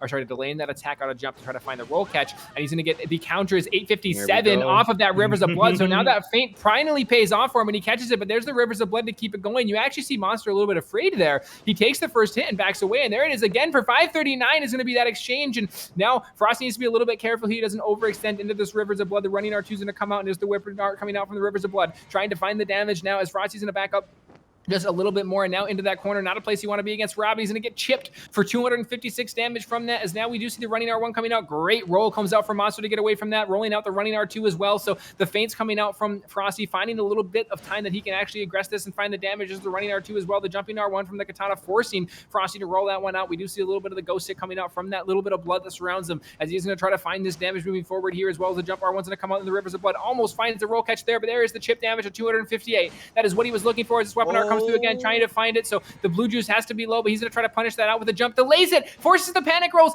unable to end it though, as he goes for the running R2 and not able to land that, as the weapon art comes through from Rivers of Blood. The Punisher comes through for 772, and now very low is the side of Monster, rolling the Frost proc there in the back foot, rolls the running R2, and now comes the S-Stock poke to try to push him back. One weapon art away from winning is going to be the side of Monster, just one little bit of damage. We do see the two-handed thrusting sword now coming out from the side of Frosty, just trying to find that very quick attack to finish this one out, as we do see Monster though not letting him get close, and there's going to be the Rivers of Blood, finds it for 332 damage, and the S-Stock poke unable to land that, as the counter coming out from the side of Frosty, and the jumping R1 unable to land that. Those who do see this running, the jumping R1 coming out from the side of Monster. Monster trying to find this pressure forward, switching back over to the two-handed heavy thrusting is going to be the side of Frosty. Frosty going for the jumping R1, and he lands it for 123 damage to finish that one out, and that's going to level this back out in a 1-1. We're going to go back to another match point. These have been so close. Like, I said it. We were going to see a refinement of the overall strategy. Some really smart, like, running R2s here coming out here just to mix it up. It's not just run to corner, jumping attack, rinse, repeat. There's a little bit more happening in between both of those two actions. And I think that's throwing Monster off just a little bit on his general aggression. But it's interesting. He's not really seeing much of the halberd here at all. It's mostly just the Rivers of Blood doing most of the work here. And I'm wondering if that's why he actually swapped off the halberd and goes to Yeah. the S-Stock, because he gets that reaction roll catch. The Mm. halberd doesn't offer that. However, I gotta say, Yeah. against someone that isn't gonna panic roll that S-Stock very much, if it's better off to go with the halberd for those mix-ups, to try to force that roll Maybe. instead and find the roll catch with that. So I'm curious how we're gonna see Monster. He won it on halberd S-Stock, or sorry, halberd or Rivers of Blood halberd, and decides to switch it to S-Stock and actually drops the match. So I'm not sure if he's gonna stay on it. Perhaps this is the right setup and he just was a little bit off there in his execution, or if he is going to go back to the halberd now, now that he did drop around with the offhand S-Stock. I'm not really sure how we're going to see that. One thing I do want to point out is all those feints that Frosty was trying to do, he finally did find his feet, and he finally did find the bearings to land those. We saw 2 different jump R2s actually land there for like 727 damage, I think is what he gets off of that jump. Yeah, and it true combos into an R1 as well. So it's one of those things that it's really, really good if he can land it, but I think that's just enough to, you mentioned Monsters backing off a lot. I think the reason Monster's backing off is because he ate 800 damage from a jump and doesn't want to do that again, right? It's enough to have the presence to scare him now, to make him think about that of, oh, that's something he can do. He wasn't landing it before, but he figured out how to land it. So now I need to play a little bit safer because he has a way to punish me, right? Yeah, exactly. And forcing the other person to be cautious on their approach is incredibly important. Throwing your opponent off their game can give you the flexibility to be a bit more. You can choose your positioning. You can choose when to attack. In saying that, Frosty is still ceding an awful lot of ground just because Monster is like not as, incorrigible, let's put it that way, to want to get close to him, He's taken a little bit of prodding to try and get him to break out that River's weapon art. Despite that, even, Frosty's still like, come at me, bro. Pressure me, please. Yeah, pressure me, bro. Pressure me, bro. Yeah, exactly. Obviously played PK, so I'm kidding. Looks like let's not make a monster out of this. We got Monster in the right corner. We got Frosty in the left. This is match point, a 1-1 set, and it looks like we are all set and ready to go. Enda, if you can give us the count. First of all, that joke was as bad as mine. And ladies and gentlemen, on a 3, on a 2, on a 1, allez. And there is the flame take me there, as we're going to see it pop in. The match is underway. The fight set coming out from our first contestant, Frosty, and the second contestant is going to be Monster. He actually does get punished out, though, by the frost pot here, as we do see, just these wiggles coming out from the heavy thrusting, trying to force him. We do see Monster sticking on that S-Stock in the offhand as opposed to the halberd. But again, his main source of damage is going to be that Ash of War from the Rivers of Blood. But he just eats a running R2 for 506 damage. And now Frosty, he takes that damage, he gets away. He doesn't want to give him the opportunity. As the running R2 coming out to try to punish it, the weapon art goes in again. And it looks like Frosty looks very confident going into this time. He is, all the sweat on the controller is gone. He's moving very cleanly here, very well, as he comes in, just getting around these Rivers of Blood without an issue whatsoever. As Monster now, with the force to be the aggressor here, jumps out to feint, goes into the Rivers of Blood to try to find the damage. As Frosty is not afraid. He understands how to get around it. The jumping R1's going to come out. Frosty does his own jump and actually feints into the running R2, nearly lands it, fades out the roll attack from the side of Monster and spaces that out without a problem whatsoever. Does not get a punish on that, as we do see the reset, but now we're going to see the blue juice coming out. 422 is going to be the punish off that end of the charged R2. Jumping R1's in a clip for 275 into the Asher War from the Rivers of Blood of the Corpse Piler. Doesn't land any of it, as the jump R1's going to come out now from the side of Frosty. Goes for the R2 there as well, but unable to land that Monster on the back foot. Now trying to find the damage forward. Clear health advantage, well in favor of Frosty here as the S-Stock finally lands, but we're going to see 756 damage now come out from the Rivers of Blood. Eats the damage there a little bit, but now backing up as the Rivers of Blood comes out again, as we do see this, trying to find it. Is this going to get the drink and get it pretty free as he is trying to find it? There's going to be the bleed proc there, and a 590 damage, and he actually gets a Phantom proc again, but because he has that Phantom proc, he's free to aggress. We're going to see Frosty coming in, actually does manage to find the Frost proc there and goes in for the running R2 there. You see those feints and those side steps coming out, trying to force those rolls to get those roll catches as he throws the jumping R1 out, but able to find a running R2 for 460 and keeps the damage moving forward, trying to get a poise break there as a jump R1 is going to come out from the side of Monster into the Rivers of Blood. Monster trying to finish this one out, and Frosty just playing way too clean to allow him to catch these weapon arts here as he throws out the running R2 again into the Rivers of Blood, unable to land that as Frosty backs up, circles forward, finds his feet, tries to find the pressure of the Rivers of Blood coming out now again from the side of Monster. Monster now rolling out that attack, but not quite. 678 is what's going to be the true combo from that jumping R1 into the R1, and goes for the jumping R1 again, and he finds the damage for 236, and that's going to be Frosty moving on in a 2-1 lead. A 2-1 victory, rather. What? But how's the heart, Enda? Where's my medication, please? I'm going to need it again. This is crazy. Like, Frosty played the first half of that match so clean. Yeah. Like, clean as a whistle. Just so confident. You put it so perfectly. Played it confidently. Yeah. Got a little bit rattled. Towards the middle part of the round. Kind of got clipped by a couple of things he otherwise wouldn't have. But he manages to pull through and does a really solid job. And yeah, that was really, really solid. Really, really solid play there on the side of Frosty, and definitely deserved. But important to remember, and one of the things when you're using the blue, what I can only describe as, a blue heavy setup when it comes to like your mana bar, finding those moments to actually get the flask, like he did it perfectly. He was only of all of the flasks he went through in He only got that punished round. twice, I believe. Yeah. He only got punished twice, and Yeah. even before that, he wasn't punished hardly at all, which just speaks volumes about how solid the play was. But that's just how it is sometimes. And again, fair play to Frosty. I'm really looking forward. Yeah, Frosty to played seeing him that go very, through. very Yeah. well. I will say, I do think we are going to see Monster jump through a good chunk of the losers bracket as well. Very Yeah. clean, fundamental player. I know it. You can just see him using the L2 from Rivers of Blood, and it can look kind of like a meme. It can look kind of funny, but I can assure you that there's thought that goes into there. These are very good players that are getting hit by that damage. You aren't going to land that just by simply spamming, right? They're finding the damage because they're timing it correctly to land those roll catches to true combo into the bleed procs and things like that. So I do think we'll see more of them throughout this tournament. But really good play from Frosty again. Just the best way to describe it from him. It's clean, fundamental play as always, and we will see more of that in our next round. Ladies and gentlemen, our next round is going to be what is moving us to our best of fives from here forward on, if I'm not mistaken. We will get to that after a very short break, and keep an eye on the challenge as well. Exclamation point Chal in the chat will allow you to keep an eye on the losers bracket so you can see how those matches are playing out in terms of score. So again, thank you very much, everybody. We will be back in a short break. Ladies and gentlemen, you are very welcome back to this, the first NA Major $350 tournament. And of course, we haven't discussed it yet, but the prizes are as follows. But not before I introduce the wonderful, the amazing, it's a wonder he's not out of breath. LBU is, of course, here with me.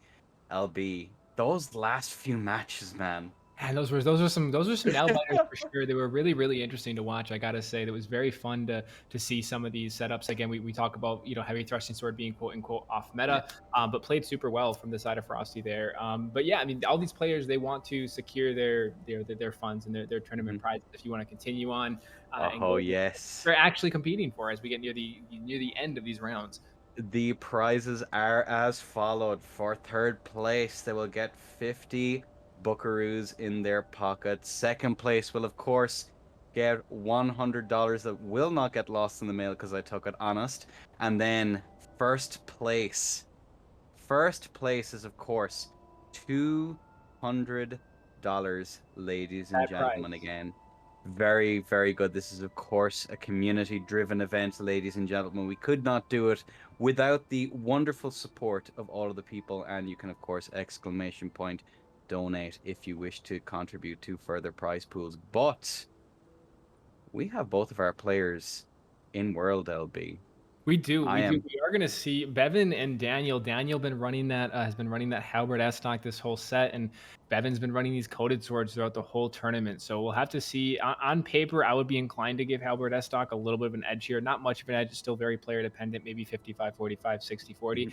But, still, I do think it has a little bit of an edge in this matchup. But Bevin is a very clean player, very fundamental. So I'm sure he has answers to fight the setup, and it looks like he is going to stay on the coded, at least from what we can see from them being in the world. But I believe we are all set and ready to start this. Again, we are going to be entering best of five. Yes. That means the first one to get 3 victories instead of just 2 from our previous rounds. So I'm all set when you are, Enda. Ladies and gentlemen, the first of our best of 5 rounds. Bevin is, of course, in the far corner. Daniel, stoically standing in the near side here. On a 3, on a 2, on a 1. There we go. The explosions are about to do the little bit of exploding as both players are going to no punish there because neither player is going to go from consumables. They are both going to go straight on the aggression.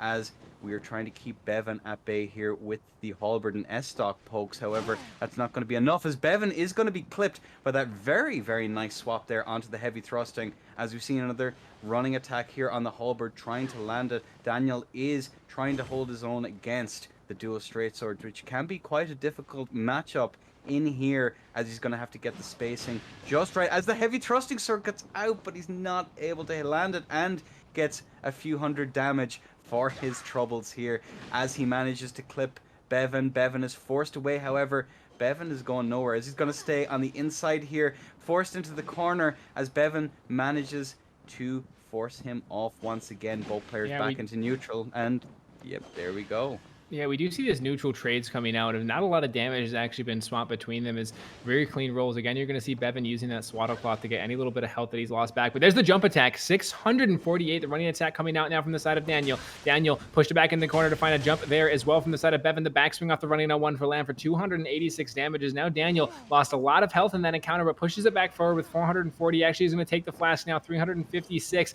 as the poke now coming out from Bevin, going from the L1 for the roll catch, spaces out the running attack and goes for the punish there as the jump comes through. 324 on the coated swords. The poke from the control R1 there, sorry, the crouch R1 there as well, as we do see Bevin now just trying to finish this out. As we do see the Stormbringer, he's going to find it for 986 damage in the S-stock poke. So Bevin now forced to flask, and that could be the decision maker right there, is him actually getting that flask off, and the spin slash is going to come out. Unable to land anything as Bevin now goes for the roll catch off the L1s, goes for the jump now, the delayed L1, unable to land that as these crouches coming through, and there's going to be the poke. 78 damage to clean this one up, and Bevin's going to take the first set in a 1-0 lead.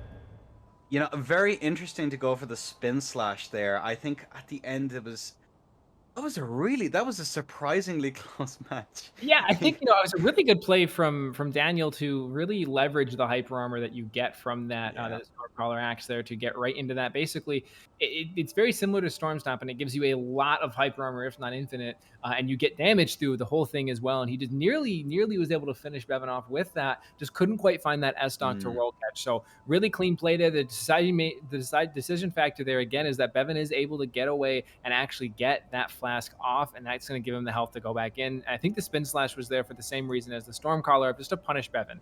He's going to aggress me. Yeah. He has a clear health advantage. Let me take that aggression and flip it back onto him and actually find any little bit of damage that we can here. So again, you see these players running the open lean bubble tier, which is allowing them to take that flask late, and it guarantees that health. So we've talked about killing through tiers before, and what that means is when you have that Crimson bubble tier, that does give you the health back when you get right around the 30 to 20% area.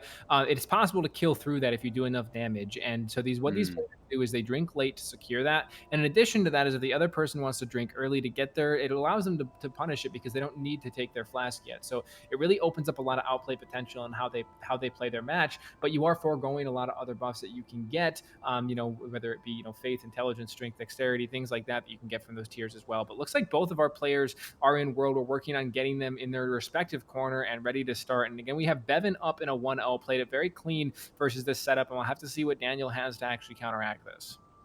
All right, ladies and gentlemen, well, we have both of our players in their respective corners. Bevin, of course, in the far corner, Daniel in the near.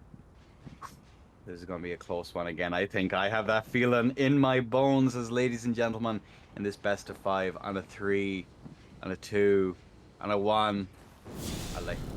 And the bomb is in. Our match is underway. Again, we do not see any flash coming out from either player. They are there, ready to punish, ready to move forward. As we do see the ready R2 coming out for, actually doesn't land anything. The fan daggers are there to keep them at bay for 13, a little bit of chip damage in favor of Bevin, also softening that poise a little bit to try to get a poise break with this L1. The jump's going to come through, though, that it's going to reset poise off that phantom hit, as we do see the poke coming out from the S-stock now to keep the pressure back, as we do see that jump L1 come out again, and the S-stock is right there to poke, as Bevin is just jumping, really controlling this neutral well, not letting that halberd S-stock aggress, and that's what halberd S-stock wants to do. We do see it there, circles back, finds a running attack for 440 damage, and Bevin's right there again to jumps over the running R2 of the swamp onto the heavy thrusting into the flaming strike that nearly lands and catches, but Bevin able to react to it and get back as the S-stock poke comes out from a dead angle, lands for 215 damage. We do see the pokes now coming out from these players. The jump L1 comes out, the roll from the side of Daniel, throws out that R1 from the sword spear, lands the S-stock for the poise break, goes to the running R attack of the R2, only 295 damage exchanges in that little bit of a match there, as we do see Bevin Bevin countered from the air, 440 damage. Those jumps finally catch up to him as the halberd's there to take it out. We do see the heavy thrusting swaps, but actually goes back to the halberd there, goes for the running attack there into the S-stock poke for 215 damage. As Bevin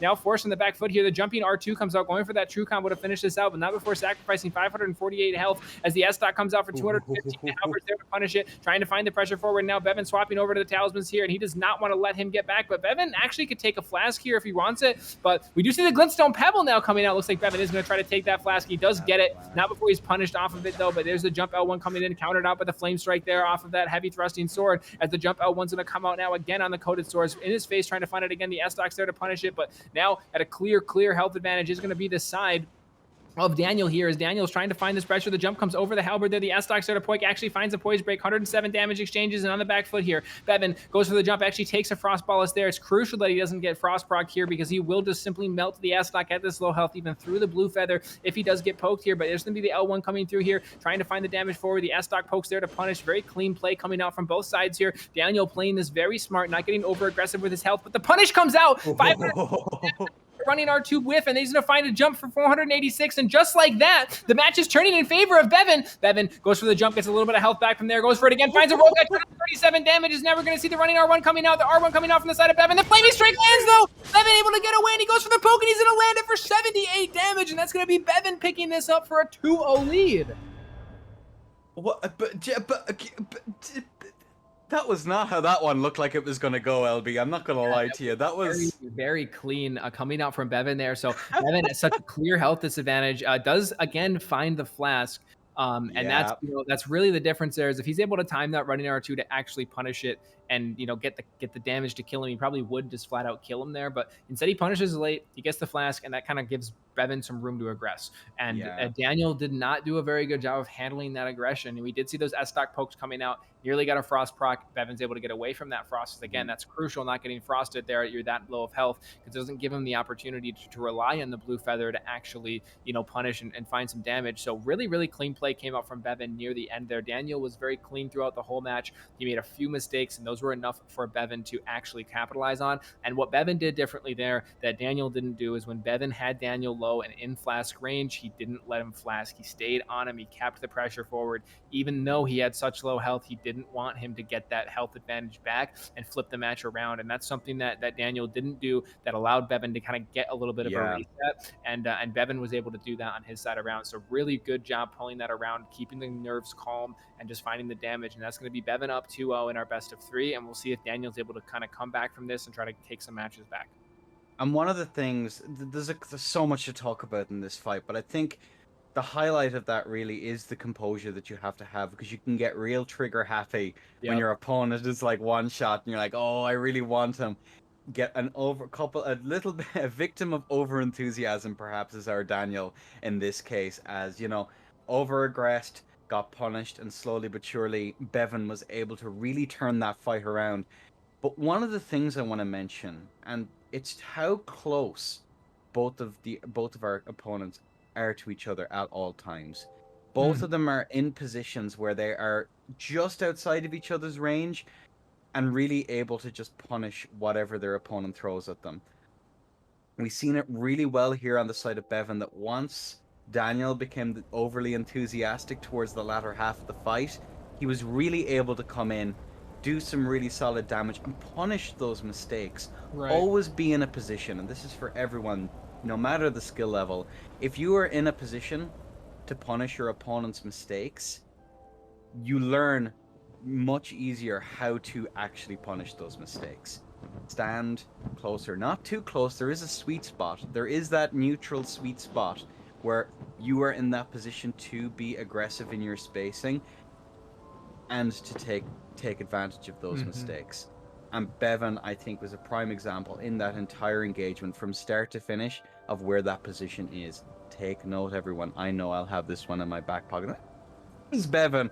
Where was Bevin in X and X situation? Oh, he was there. I'll probably might have to copy that just a smidge. There you go. And that's one of the cool things of when we get to do these tournaments, is you get to watch some of these higher level players go up against one another. And we're getting to the point now where in the semifinals of the main bracket, we're getting to the where the pretty much only very good clean players are left. And pretty much all the players that join are very good, and you're left with just the best versions of those that are left in these sets. So really, really cool to get to actually watch some of this very high end play when every little mistake matters, every little mistake is punished, and there's not very many mistakes. So it's very clear. Yeah. You have to watch these methodical matches. These players play these little bit of mind games that go back and forth to force those mistakes to find that damage. It's not as simple as walking forward and pressing buttons anymore. You have to really think about what your opponent's doing and counteract that actively. And Bevin did a really good job of that in that last match of just being at such a health deficit and then coming back and actually finding it and finding the victory through it. So really clean play. We'll have to see once we get them back both in the world. We'll have to see, again, how Daniel plans on properly encountering this and finding damage. It's going to be tough now because, again, your nerves are going to be shot. It's 2-0. And, again, nerves... Psychology of playing in these games is one of those things that you really have to keep in mind. There's some people who play better under pressure. It's just how they work. It's like, okay, it's close. Let's go. Now is the time to shine. Whereas other players really need to be in that advantage state all the way through a match in order to really hammer through. So... Yep. I know if I was in Daniel's position right now, things wouldn't be looking so hot. LB, I'm not gonna lie. But again that some people feed off of it. Yeah, that those nerves. There's two things that can come from that being in on that back foot is the nerves can be there and really force you to play a type of way, and they also can sabotage you and force you to really stop thinking things through and stop finding that damage and aggression and things like that. And it's one of those things of being able to handle those nerves are very, very important, and being able to comfortably play those sets are really, really important. And that's something that we're going to see from Daniel here is whether or not he's going to let these nerves. He's 2-0. He's on the back foot. He just lost a match he realistically should have won, and now as he's stuck in this situation is like, okay, how do I go from here? And how he handles that is very important to see. And if it's very possible he's able to take that and, like you said, fuel his movement and fuel his attacks and use that as as to find a way to get advantage and things like that. And that's very important because you also have to look at the flip side of it's very possible for Bevin to get complacent. Bevin's up 2-0. He just pulled back a round. He had no right winning. Very well, he can get complacent here and just be like, oh, okay, yeah, I'm going to win this no matter what, right? And it's really, really interesting to see as how well these players will actually play everything through. It's interesting as well. It's like there's so much that goes into the psychology of how players play. For me, first round is usually the easiest one because I have that kind of that pressure, that little bit of oomph in my step, if you know what I mean. Where I have the pressure, I have that little bit of adrenaline going. Doesn't really matter. I know it sounds silly. It's like adrenaline from a video game. No, if you're competing and you really want to win, it can really hit you hard at times. The shakes, the whole 9 yards can hit people.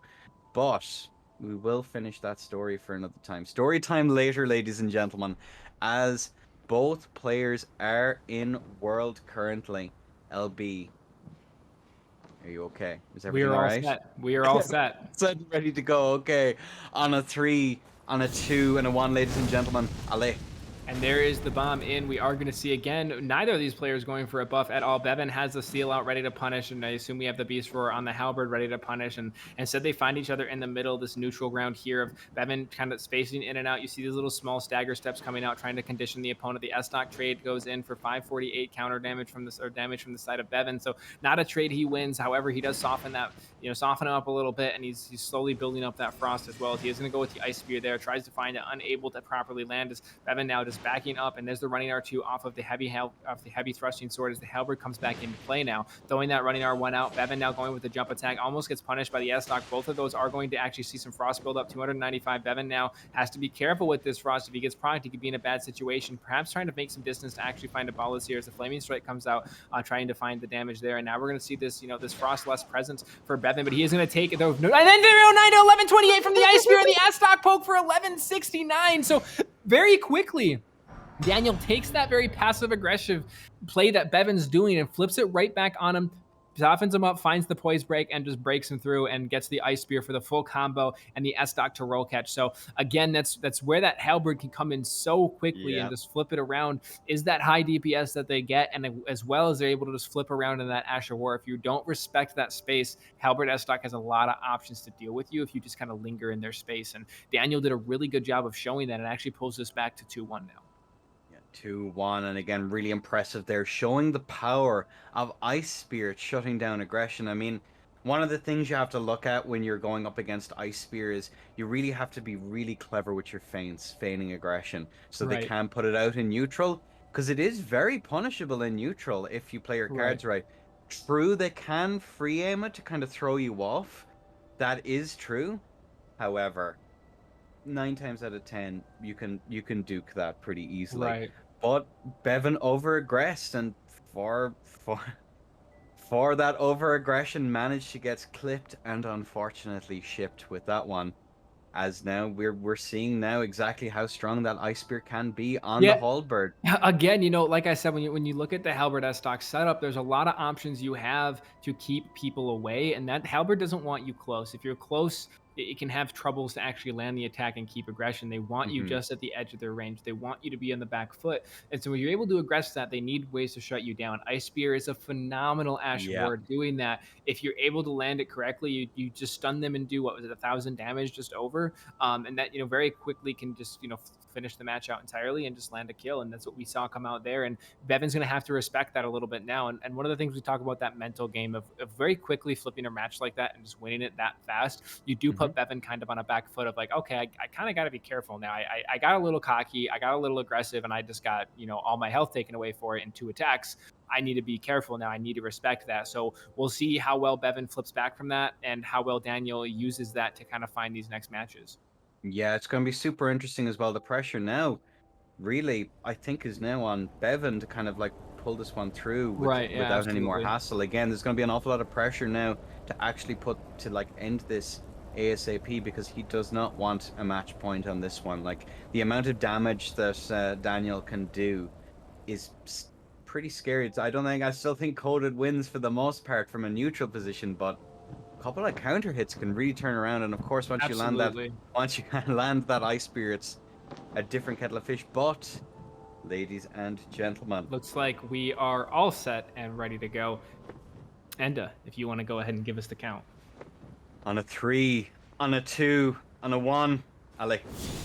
And our bomb is in, and our match is underway. As again, we just see immediate aggression from both sides here. The Fan Daggers coming out from Bevin, trying to soften him up to get that poise break, as the jump L1's going to come out. He's going to go for the delayed L1 there. Does manage to catch 324 from the very tip of one of those codeds. As now as the pressure is going to keep Daniel in the back corner. The L1 comes out for the backswing there as well, and Daniel's able to get away from all of that pretty scot-free. Resetting to neutral here, throwing the Fan Daggers out. The rolls actually coming out from Bevin, able to reaction roll nearly all of those, and there's the one to catch for 20 damage and do another 20, and chaining it into a running attack for 431. Nearly lands the roll catch off of the heavy thrusting, but Bevin's right there to try to jump in off of that coded and try to find the damage and retake that center map position. And we do see the jump actually able to jump that out. Absolutely no problem. Now Bevin's trying to find the pressure forward. The jump's going to come out from the side of Daniel, trying to bait at and actually resets the neutral from both sides here. The running attack comes out from the Halberd, punished 274, 648 in the roll catch, and now Bevin trying to find the pressure moving forward here, as we do see Daniel just kind of fainting back and forth as Bevin now trying to find it. The running attack's going to come in off of the Halberd there as well, and the run's going to come in for the bank for 648 there as well. 785 off the roll catch.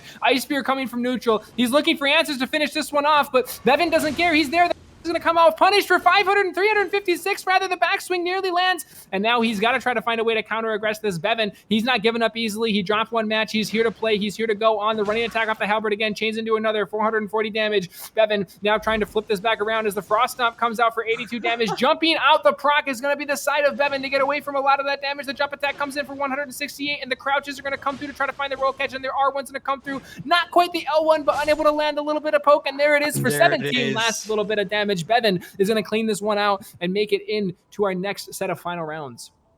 And again, really so well played here on the side of Bevin. Like, we seen that last round he got a little bit, as it happens, there's a little bit of enthusiasm going on, you know. You see, it's like, this is, you know, it's 2-0, I got this, I can afford to be a bit more aggressive, and was punished for it.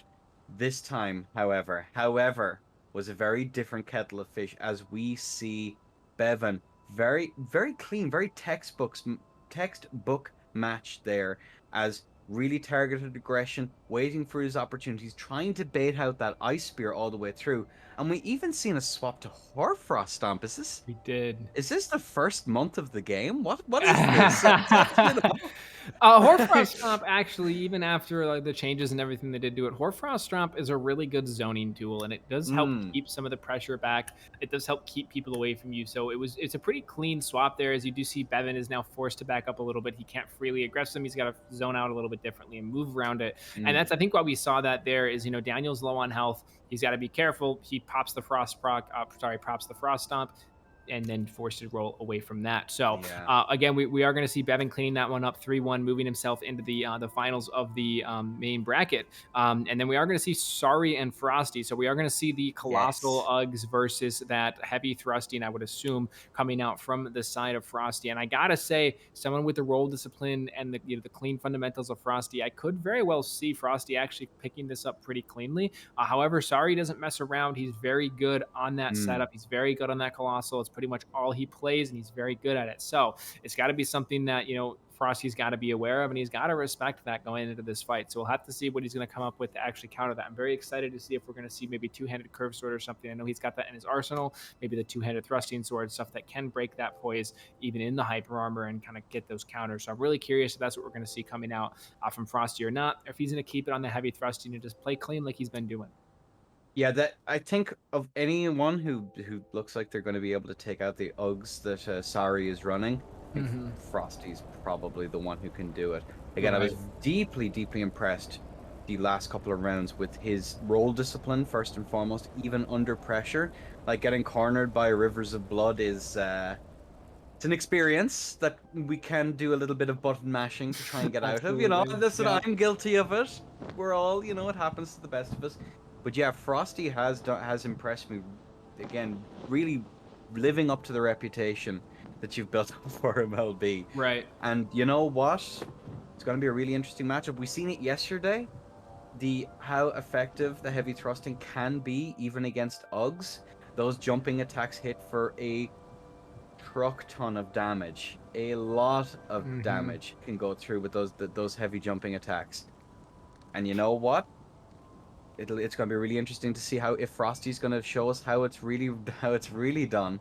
Jumping against a Colossal is one of those things that is risky, but it can be a very good risk to take, because if you are able to get away from that hitbox, you're able to get in the air, you can do some serious damage to them, because they don't really have time to get out of recovery and get out of that damage. So like we talk about that heavy thrusting jump R2 does a lot of damage. It combos into the R1 as well. So there's a lot of damage that you're forced to now take as an Uggs user, where really the only damage you're used to taking is you're used to taking damage from trade. So it kind of puts you in the back foot a little bit. And you're like, okay, I got to play a little bit differently now. I can't just walk up and try to vortex them, because they can jump it, they can raptors it. There's so many different things that they can do now. I got to play a little bit smarter. So obviously on paper, the Uggs still wins that matchup without a problem. However, like you mentioned, if there's anybody that has the heavy thrusting sword or has the off meta chances to really clean up Sary here, I do think that Frosty is one of those players worth mentioning. I could definitely see him clean this one up. But again, Colossal Sword is so strong, and Sary plays it so well. I could very much see Sary cleaning this one up and moving himself up against Bevin there as well.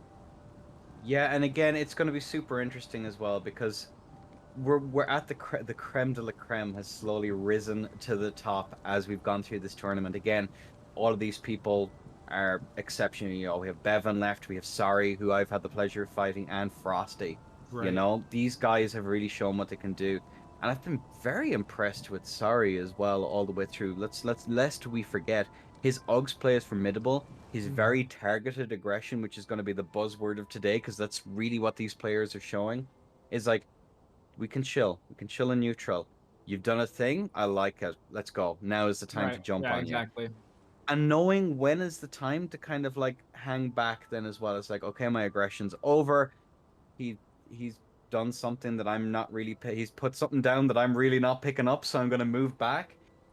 It's been exceptional all the way through by all of these players. And again, Frosty's going to have a feeling try that patience a little bit more on the side of Sary, because he's content to hang back as well. So this could be a meeting of the minds here, ladies and gentlemen. Absolutely. A battle of patience and wit. Well, really, and that's one of those things that we talked about a lot in the previous game, and we've noticed here is, sometimes that very passive play can be very rewarding, especially when you're looking at mirrors of that play style. It really kind of boils down to like, okay, I'm just going to linger back. I know I'm more patient than you, which means I can win. So it really is up to the other player at that point to be the instigator and find that little bit of damage forward. It does look like both of our players are working their way in, and it is going to be that matchup we've talked about, which is going to be Sary on the Colossal, and it does look like Frosty is going to be on that heavy thrusting sword as well. So I do believe that we are all set and ready to go as we're waiting to see if this match will be good to go underway. Oh, I'm going to prepare myself mentally, physically, spiritually for this next one because it's going to be a nail biter, ladies and gentlemen. We do, of course, have Sary in the far corner on his UG setup, and of course the wonderful Frosty on his heavy thrusting sword. Ladies and gents, on a 3, on a 2, on a 1. And there is the bomb in. We'll see if we are going to see the Facet coming out from both players here, as we do see the punish now coming out from the Frost and the Fan Dagger. And the Frost is definitely going to be the advantage there, as we do see that running R2 to actually punish it out. But looks like we actually see a little bit of a perfect block there to actually get away from that stun.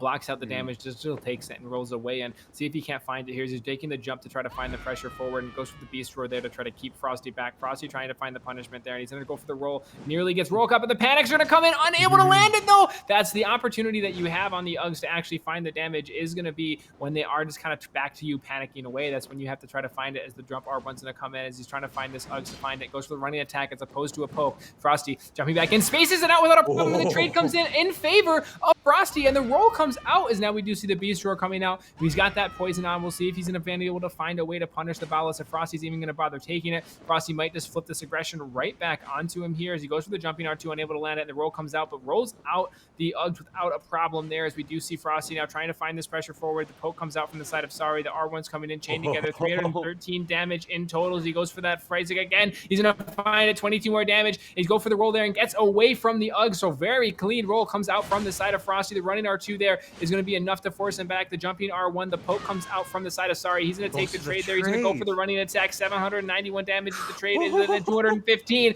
He's got to be low. The offhand S-Stock now coming out, trying to finish it, but there's the poke. Does he go for the Vortex? He nearly lands it, but that's going to be Frosty. He's trying to flip this one around now, very low, but again, that poison means something. It is all stacking up slowly on the side of Frosty here, and Frosty has sacrificed a lot of health to not take the Ballas and not risk getting punished and keep the aggression forward, but poison has to be wearing off soon here, as we do see there it is. He's finally going to take that Ballas there. He's low enough in health now. He cares about the health he has left. And on the corner here, is on the back ledge, is going to be the side of Sary. Sary trying to find a way. We do see the Royal Remains got to be kicking in here, and goes for the R1 off the backswing, and does he go for it? He gets the backswing grab though, and the roll comes in. He's going to find it for 268. The backstab grab is going to be what puts him in, and that's going to be Frosty taking the first match 1-0 lead in this best of 5.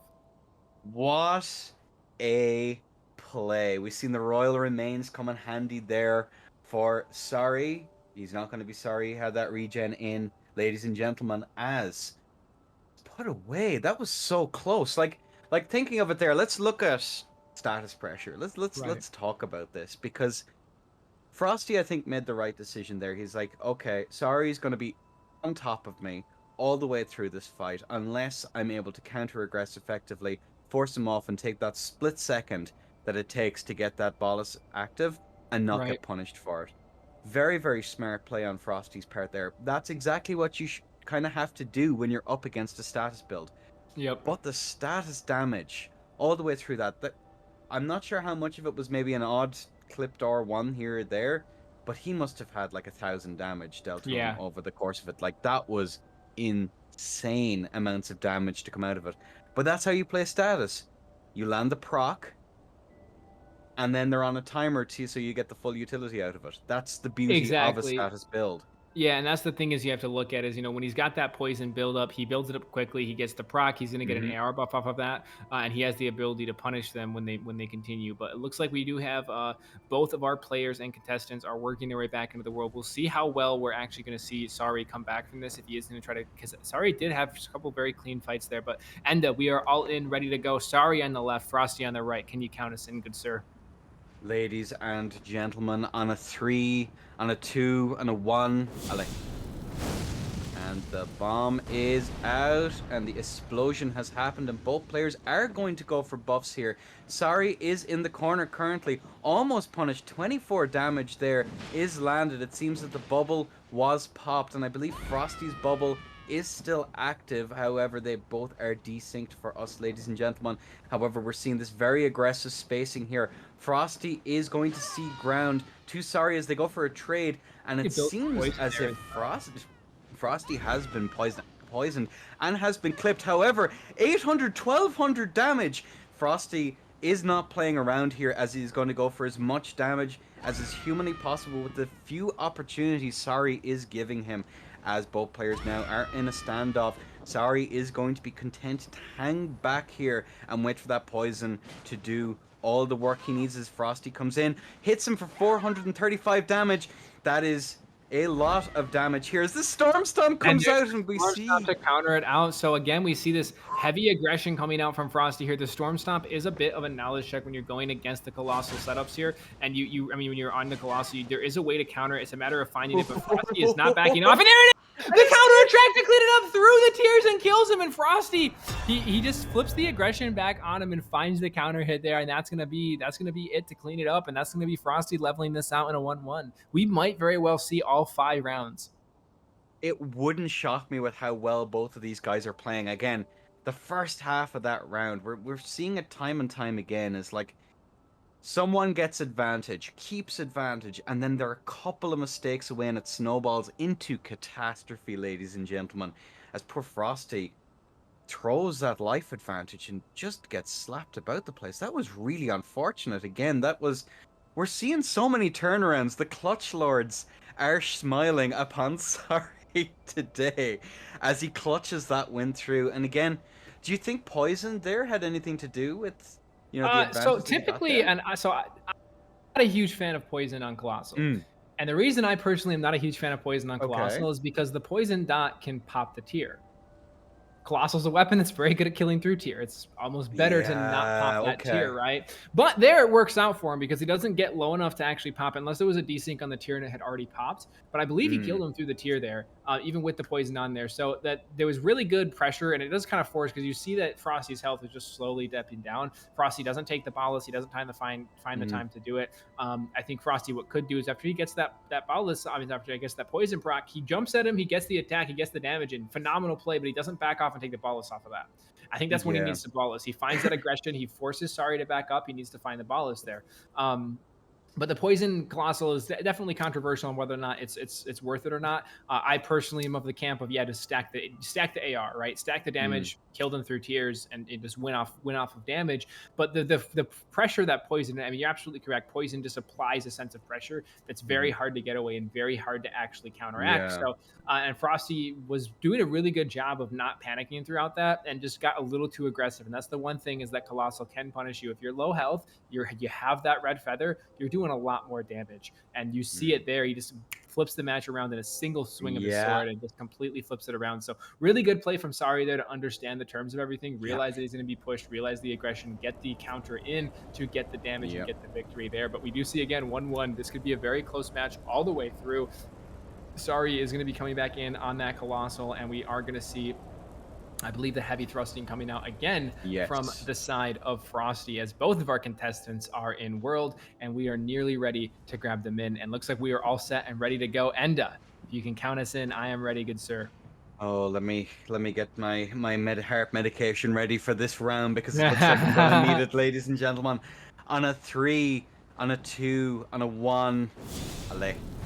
And there we have it. The bomb is out as both players. We see the frost bomb come out, manages to land it right off the buff. He does still get the physic out, and now Frosty is going to be forced to be in a situation where he's going to have to get it. And if he's able to get this poison buildup, he's going to have to choose between a bolus or his flask, and that's not a fun choice to make, especially when going through it. The roll comes out, but able to catch his breath and react to the next one and get away from that Colossal. Sary now wave dashing in, trying to find the damage forward, as we do see this heavy thrusting trying to re-aggress from the side of Frosty here. Frosty forced to roll, nearly gets pinched there though, as he's able to get away pretty scot-free, and that poison's got to be building up. Those got to be leaving ghost hits, phantom hits, but actually finds it 903 damage into 1404. Frosty immediately flips it around, and that's where you do see that frost proc actually get some burst and get some damage as he's able to slowly build it up. Sary doesn't respect the status, doesn't actually get away from it entirely. He lets it hit him and actually lets it fully proc, and very well played sense of aggression there from the side of Frosty. Just completely flips the match around and ends it fast there. So that's going to be a 2-1 lead for Frosty.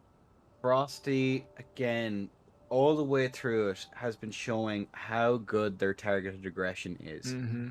It's looking for those opportunities, finding them, and then making as much use out of it as possible. We've seen other people really like rely on those jumping R2s to try and like do some really solid burst. I mean, we've seen it yesterday even. We've seen like 700 damage, 700 counter damage from a jumping R2, which is definitely going to scare the daylights out of someone. But in this one, we're seeing Frosty. He's going to go in, he's going to set up for something. He may or may not get it, but he's still in that pocket where he can still do damage, and he's going to do something. We've seen it there, and a really solid fight, and I'm super excited to see how this next one is going to go. Because... yeah, I mean, it seems like Frosty, for lack of a better term, seems to have downloaded Sary here. He knows when he's going to try to aggress him, and he was pretty confident in the last match. He just got hit a few too many times, which was what led Sary to get that quick victory. But this time around, he rolled all the attacks, and I doubt he's reaction rolling all of those. I would wager that a good chunk of those are based off prediction and pattern.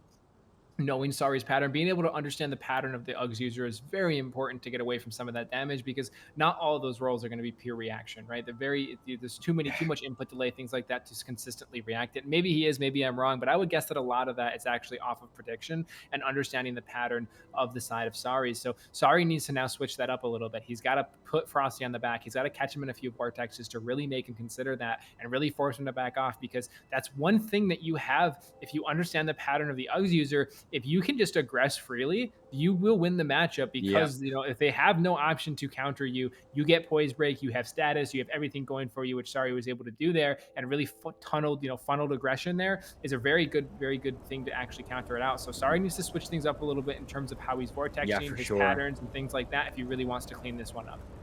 Yeah, and again, we will see now how he's going to adapt to this. Very dangerous Frosty. It's almost cold out there, and how calculated it is, I think. I'm sorry, I'm going to stop. I have to stop. I don't think you will.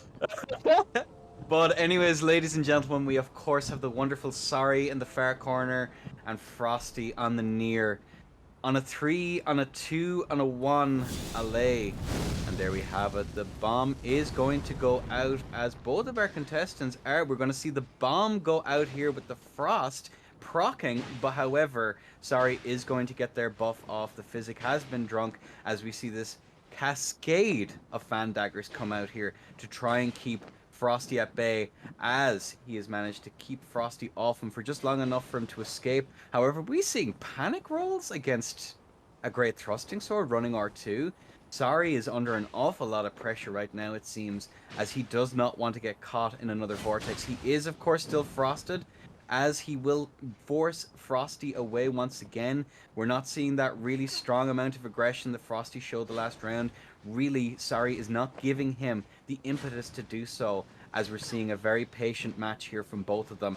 As the Uggs poke comes out, manages to whiff it here. We have the second Frost proc, it seems. Unfortunate turns to get an actual backstab grab there to push it back. And now Frosty, again, you see the clear aggressor in this setup is it really is Frosty, just jumping around these attacks, weaving in and out, trying to find the pressure forward. There's another poise break. Actually forces him onto the Raptors. So Raptors is a pretty decent counter, but it does still require a lot of reaction to come through. There's going to be the poison, goes for the poke, and actually the spacing comes out from the side of Frosty. Frosty now trying to chain in these running R2s there, as he is trying to find the pressure forward, as it looks like the Raptors coming in again from the side of Sary. Sary now trying to find this pressure forward, a little bit of poison building up now from the side. He's going to find the running R2 there for 403 damage and jumps in again. And these jumps, Sary has not been able to get the anti-air on here that he needs. He's got to be close to another Frost proc. A Frost proc probably will kill him if he gets hit outside of frames. Frosty just doing these phenomenal little feints with the wiggles. Runs in, wiggles a little bit, forces that roll, finds the catch with either the jumping R1 or the running R2. Both high damage attacks. And now we see Sary finally finding the pressure forward. Goes for the running R1 instead. The backstep comes out from the side of Frosty. Decides to do nothing with it. Resets back to a neutral, and the jump attack's going to come out. The Frost proc's going to come into the running R2. Good read to not trade with that. Is going to be the side of Sary here. Is now Sary kind of forcing the back foot. The Raptors from neutral, interesting play there to try to get away from it as the poke comes out and find it again. Sary now trying to find it forward as Frosty comes in with the running R2, changing to the jump R1 to the follow-up R1 there as well, and resetting back to a neutral here. Sary really just trying to find a way to aggress, but he can't. He's just forced in the corner, one corner to the other. The poke comes out, but spaced out without a problem. And the roll catch, there's the Raptors finally, but rolled out without a problem is going to be the side of Frosty. He finally does manage to land that Raptors though to get away from some of that damage, but unable to find the follow-up now as Frosty trying to find the way forward. Frosty forced to roll here. The backstab grab comes out again from the side of Sary, and there's going to be the Raptors. Actually gets pushed out of the air for 313 damage as well. So Sary really on the back foot here, and Frosty is not messing around. He's here to win this. He wants to go to this next set. This is a match point, by the way. It is 2-1 in this setup as Frosty gets the backstab. Unfortunately, for 530 damage to the chain. Tries to find it forward now. Frosty perhaps going to be looking for a flask here, and Sary's able to realize that. He's an aggressive, but paints it out and goes for the running R1, chain into the running R2 rather, and now trying to find another running R2 forward, chains into the R1 there as well. The jump R1's going to come out. Frosty really trying to keep the pressure forward. The poke's going to come out. 8 damage from the status proc there, as we possibly will be seeing a Bowlet's come out on the poison, trying to find the pressure, but Frosty is trying to get away, actually swapping to the Royal Remains to counteract the poison. So very interesting plays come out here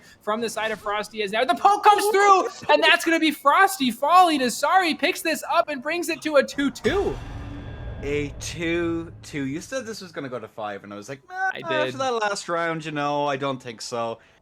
This is why I don't gamble, ladies and gentlemen. I'm always wrong. It is terrible. But yeah, really, really solid play there on the side of like Sary. Like,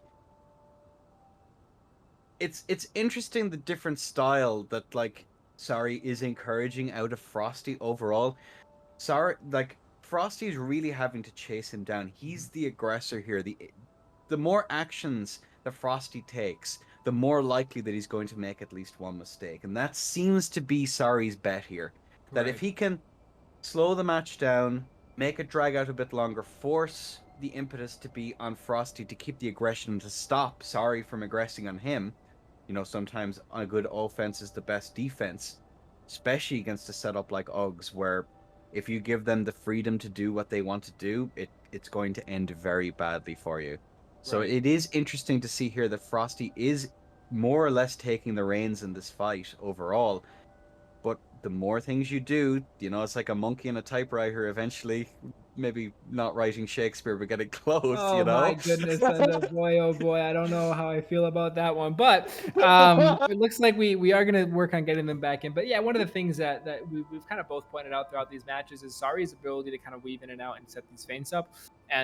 Frosty's ability to do that. And Sary just finally called him out on it. Mm-hmm. He finally says, exactly. You know what? I'm using a colossal weapon.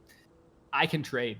And I'm going to win the trade. Even though I'm on poison, I'm probably going to win the trade, right? I'm going to get frame advantage. I'm going to continue this forward. And that's what he did there near the end of it. He just took a couple trades. He's not able to find the patterns to roll catch him. Frosty's a little bit too knowledgeable on the weapon, a little bit too knowledgeable on Sary specifically to actually find that little bit of damage, etc. And so what he does there instead, it just says, you know what?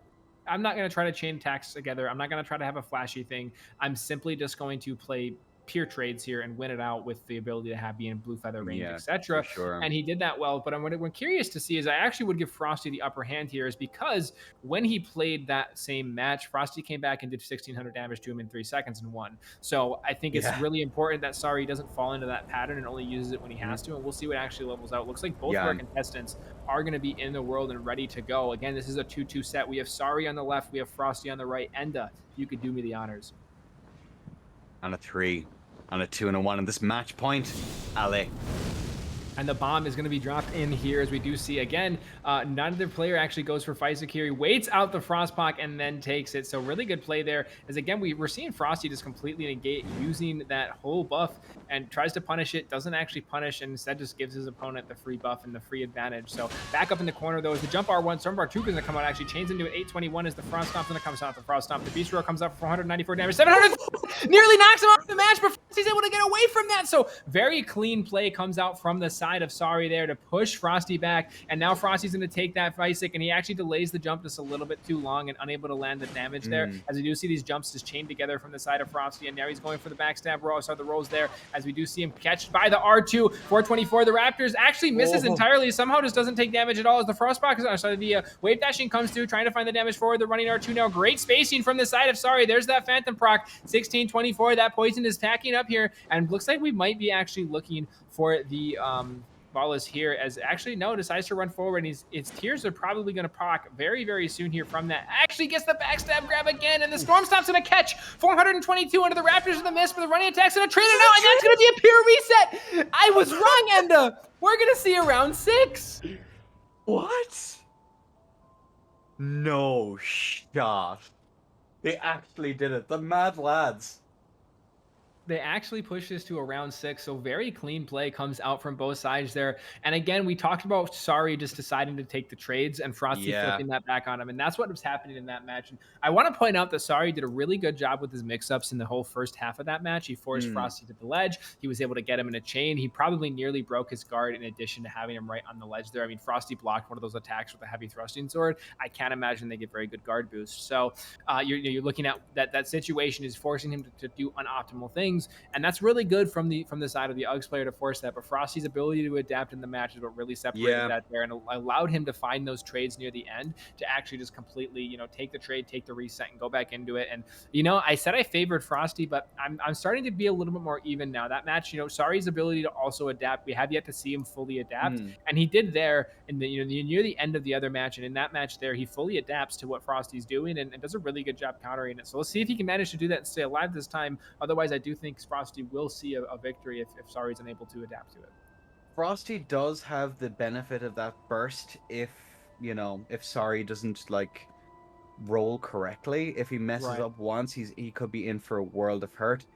But again, very adaptable. Sary's definitely proven himself to be quite formidable in this fight, and this is getting a bit silly now. This is every one of these matches so far has been an absolute nail biter, and it looks like that's going to continue as both of these players are really struggling to find the correct approach, I feel, to actually be able to deal with the other consistently because of their adaptability. So I'm going to be super excited to see how this next one is going to go, because really impressive stuff. LP. Yeah, absolutely. And again, very clean fights, very clean matches coming out from both sides here. It looks like we're working on getting them both back in. We'll actually be able to see, what the game plan is going to be. But I suspect we're going to see the same setups. We're going to see the Poison Watchdog. Now I have a question. And do you still think the Poison is worth it? As we're seeing how the burst damage is favoring Frosty here, even though we're looking at a heavy thrusting versus a Colossal. Do you think that Poison is still worth it to get that status pressure, get that little bit of an AR buff, get that, situational advantage? Or do you think he's better off just to play, whether it's pure heavy, pure physical, whatever it might be, whatever his build is he better off to play something like that at this point and just get the guaranteed damage to win? I like it. I think it's really clever when it's used correctly, and Sary is definitely using it correctly. Sure. But we do have our contestants in. I will wax poetic about that at a slightly later date, as we have both of our players in. LB, gonna be okay. You got this. I'm ready. I'm good to go. Yeah, you're the one with the heart problems, not me. Okay. All right, ladies and gentlemen, and this round 6 of a best of 5 on a 3 and a 2 and a 1 match point. Allez.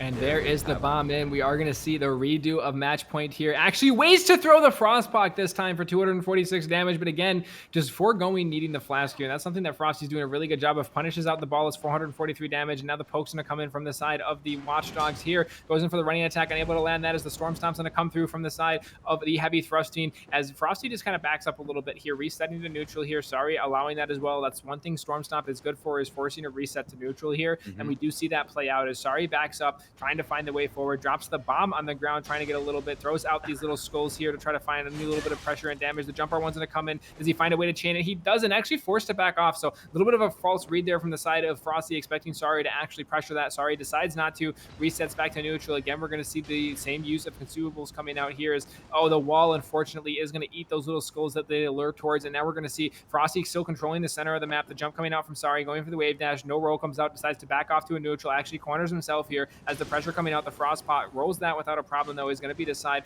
of Sary. Frosty throwing out that running R1. Very clean roll comes out from the side of Sary here as another Frostpot free aim this time. It's unable to land the aiming as we do see him trying to wave dash forward and goes for the poke, but there's the Storm Stomp in to punish it out. 447 damage. Raptors the miss, but now we're going to see that jumping R1 try to come in, baits it out, goes to the regular R1, faints out through the running R tag, but there's going to be 2 hits, 692 damage into the rolling R1. Into the Storm Stomp for 406 damage. There's the tier proc now that we do see. So we are no more second chance. There's going to be a little bit of frost comes in. 529 damage. Very, very low now is the side of Sary, but he is going to be in that blue feather, red feather range. And when you're blue feather, red feather on a Colossal, you got to be careful going against that. It can out-trade you and it will kill you. As we do see Frosty now just trying to feint out, baiting out an attack, trying to get that little bit of a punish. Throws out the fire orb there, trying to get it. He's got to be careful. That could very well reset the frost there if he does manage to take some damage from that. The jump R1's going to come in with these these alluring skulls following him. Goes in for it again, but fainting out without a problem is going to be the side of Sary, and there's that red feather. It's going now. No more frost orbs as the alluring skulls are coming out, trying to find the pressure onto that, but they do unfortunately just fade right past as we do see him trying to find the poke in, but the roll comes out from the side of Frosty. Very clean reaction comes out there as he does throw this running R1 out, sorry, jumping R1 rather. Sary able to get the dead angle to not get punished on that. The roll touch is going to come through, but he's going to actually find it. 521 into 529. The storm style comes out. 1418 is the trade, and the Raptors comes out, but he dies in the air. Frosty very, very low there, but Sary does not able to finish that out. I thought for sure with that counter hit with the poison that we would see a clear win there for Sary, but Frosty able to keep the composure and not panic there and to secure the win before he dies. So very clean play from Frosty, comes out there in a 3-2 victory in that best of 5.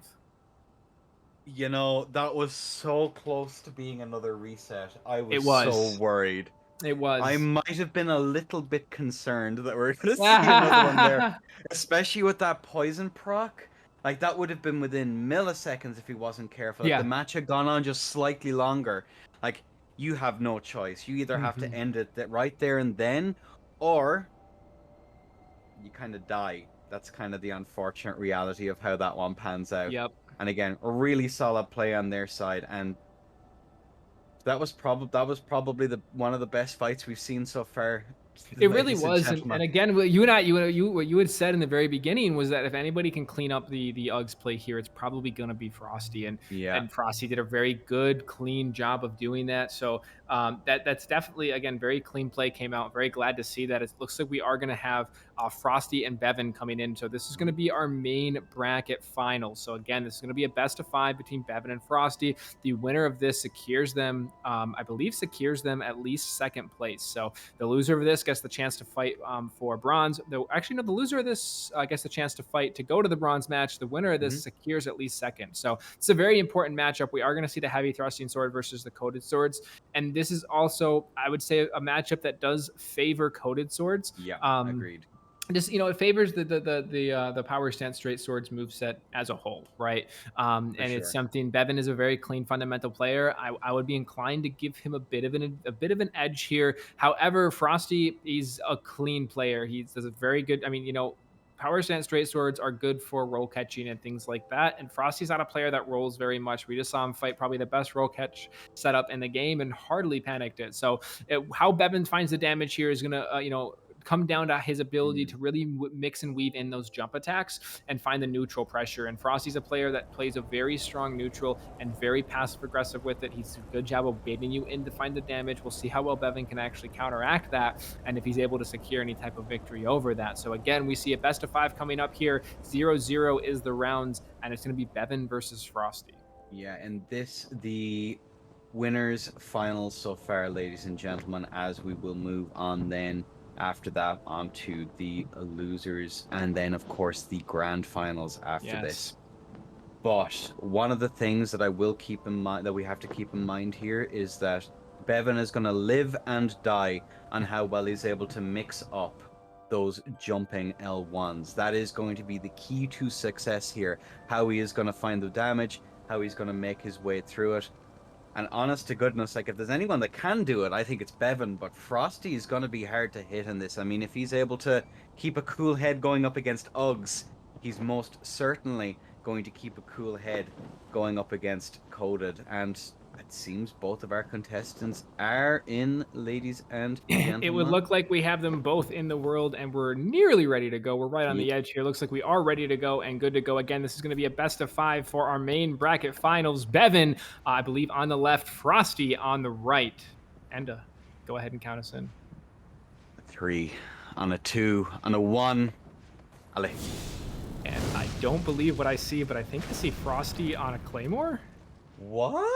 It looks like Claymore is going to be, and actually does swap over to the heavy thrusting. So perhaps it was a little bit of a mind game there to come out on that particular setup, as we do see the jump L1 coming out from the coated there, trying to find it. There's a little bit of chip damage, but there's going to be the chip again from the heavy thrusting. Bevin playing very aggressive into this, and Frosty is how he wants you to play against him. There's the roll off of the coated. The jump attack comes in, but again, he's going to get a little bit of that health back now as he is running that swaddle. There's 626 damage, goes for the fully charged R2, unable to land too much. There's the running R2. I believe Bevin did roll that, but the Frostpock is going to come in through with the stagger. There's 395 into 751. Frosty playing this clean, playing this very fundamentals. The L1 coming out from the side of Bevin. The jump now as well. Frosty jumping in the air, trying to find the damage forward. He finds a little bit of chip there as well, as now Bevin is really forcing the back foot to 392, and that's going to be Frosty with a clean win in this first set. I mean, I think he only got hit one time.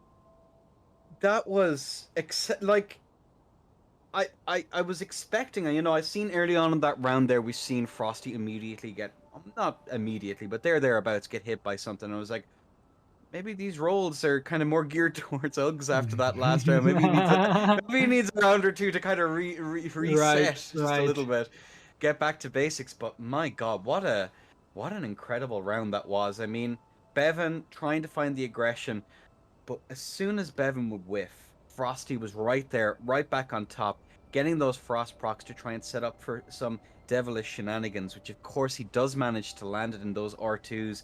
Really nice play. And again, Frosty really showing how that setup can be used to the fullest extent of its power. And it is really impressive, ladies and gents. Really impressive. Again, it's, you know, the way Frosty's playing, and we've seen it throughout the whole tournament.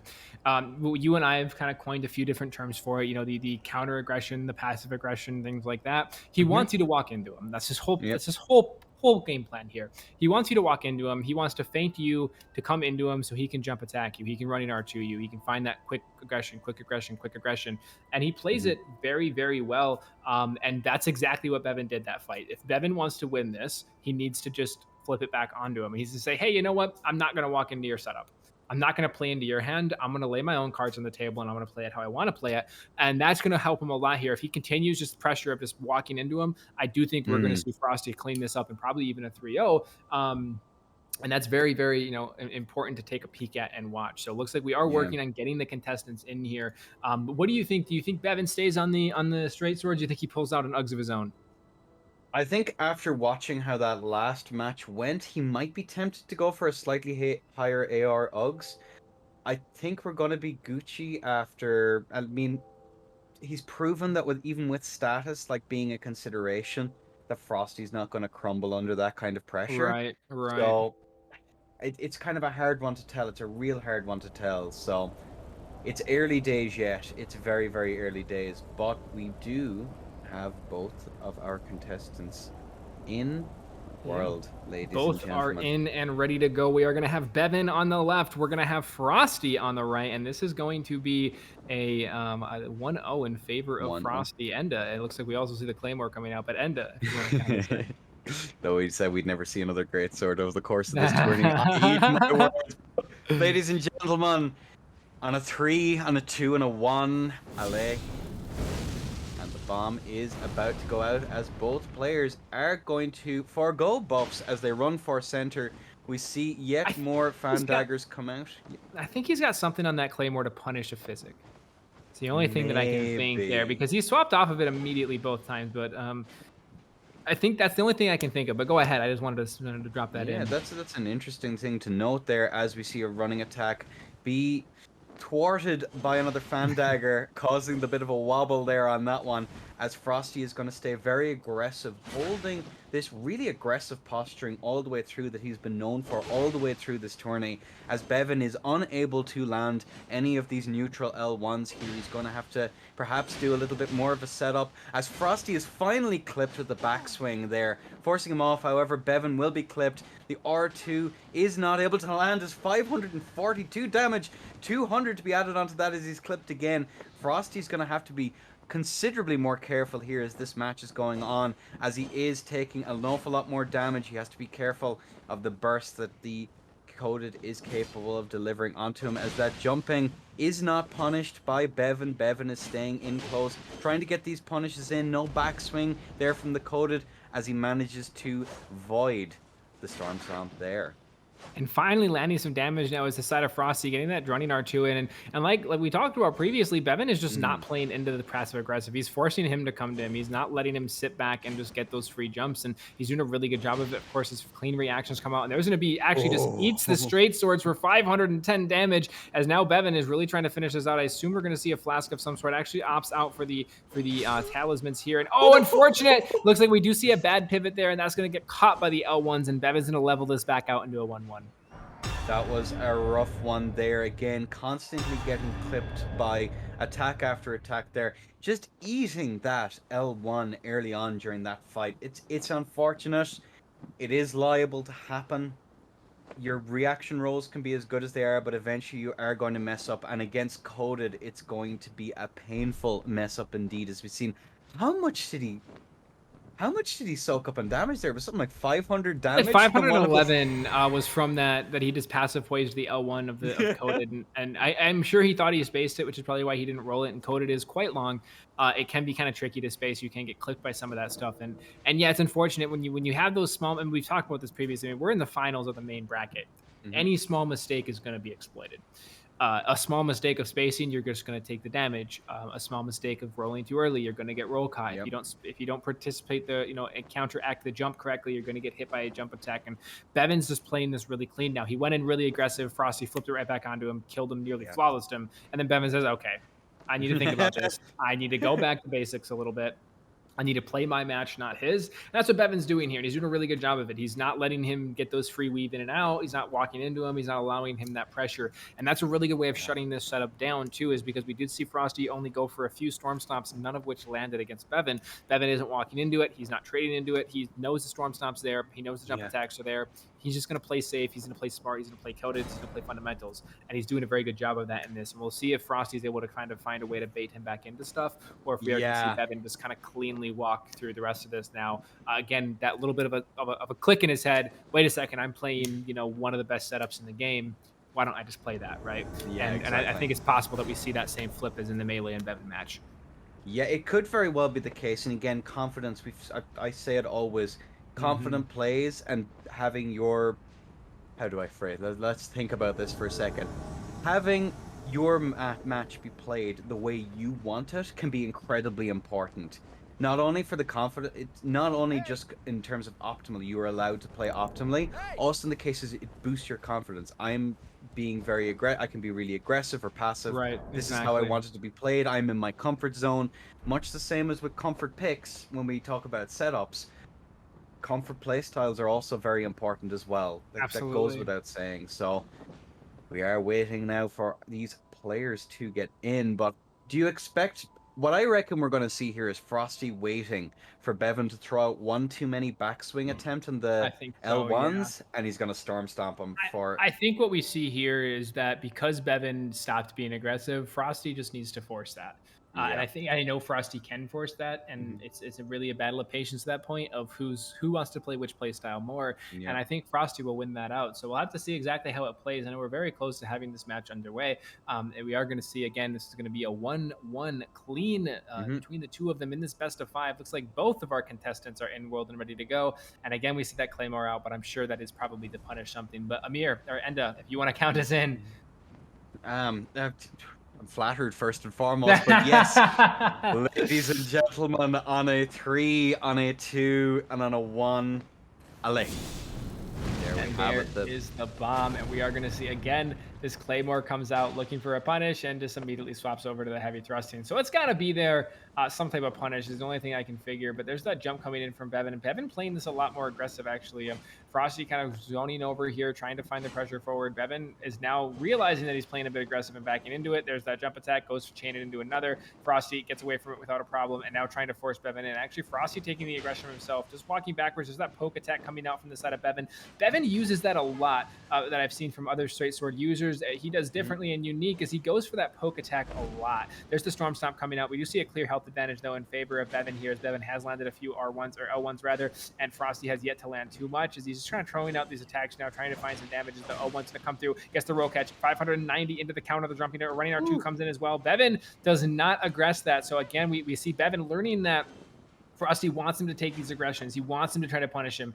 And Bevin not giving into that. He takes his damage and he walks away. And that's very clean, very good play coming out. He actually gets the ballast off there as well, able to counteract that little bit of passiveness that we do see. The roll catch comes out, 542. And now Bevin trying to find the pressure forward. Frosty countering into him, but actually just backing up. We do see a full reset to neutral here. These two players, the jump attack coming out now from the side of Bevin. The running R2, 383 is going to land from the side of Frosty. Frosty now trying to bait it out. Spaces out the jumping L1 and counters into 676. And there's the jumping R2, running R2 rather, gets the frost proc. Now he can very quickly melt him with some counter damage. Here's the jumping R1 comes out as well, trying to keep this damage forward. Bevin wants to fight back now. He doesn't want to take the damage easily, as Bevin's probably looking for some type of flask here, or possibly the ballast to keep this fight going a little bit longer, but Frosty's not going to give that to him. There's the jumping R1, chains into another for 536, 243 from the side of Bevin, and Bevin's going to go for that now, as there's going to be the true combo 401. Bevin, he's going to be forced to back up here as Frosty's just right in his face, and now Bevin, he did get that flask, he did get that health advantage, 321, as we are going to see perhaps a flask come out. We are. Yeah. Bevin's actually just going to give him the full flask. That is a huge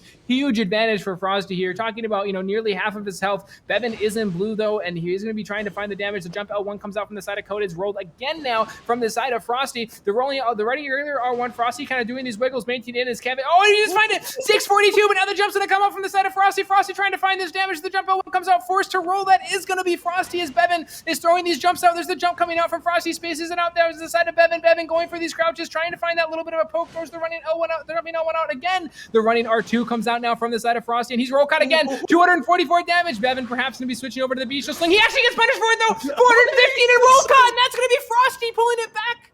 That's going to be a 2-1 lead for Frosty. Very clean play comes out there. What? Why do they have to be so close? All of them. LB, please. Of them. Well, we are in the finals, Enda. I know we're in the winners finals, but come on. They keep doing this to me. God, bloody players, man. Outrageous. Oh, no. Really, really solid play there on the side of both players. Like, honest to goodness, like, really patient plays. I think we have a habit. We all have a habit. We're all guilty of it, of saying, oh, bloody passive matches. That was probably one of the more active fights we've seen here. Patient, but engaged, which is really what we want to see here. Both players are looking for those opportunities, trying to make those opportunities. While not much really happens, because they're both playing very reactive here, we see small bursts of aggression. They come back, they kind of go back, reset, let the other person take the initiative for a bit, and then come right back in. You can do some really interesting stuff with that playstyle. It's very much a flow. It's a back and forth. You take your turn, I take mine. And I'm really impressed with both players here, Bevin and Frosty. One thing I want to point out from Frosty here is that Frosty's really, really good at punishing comfort. So Bevin chains the flask. He gets the health advantage.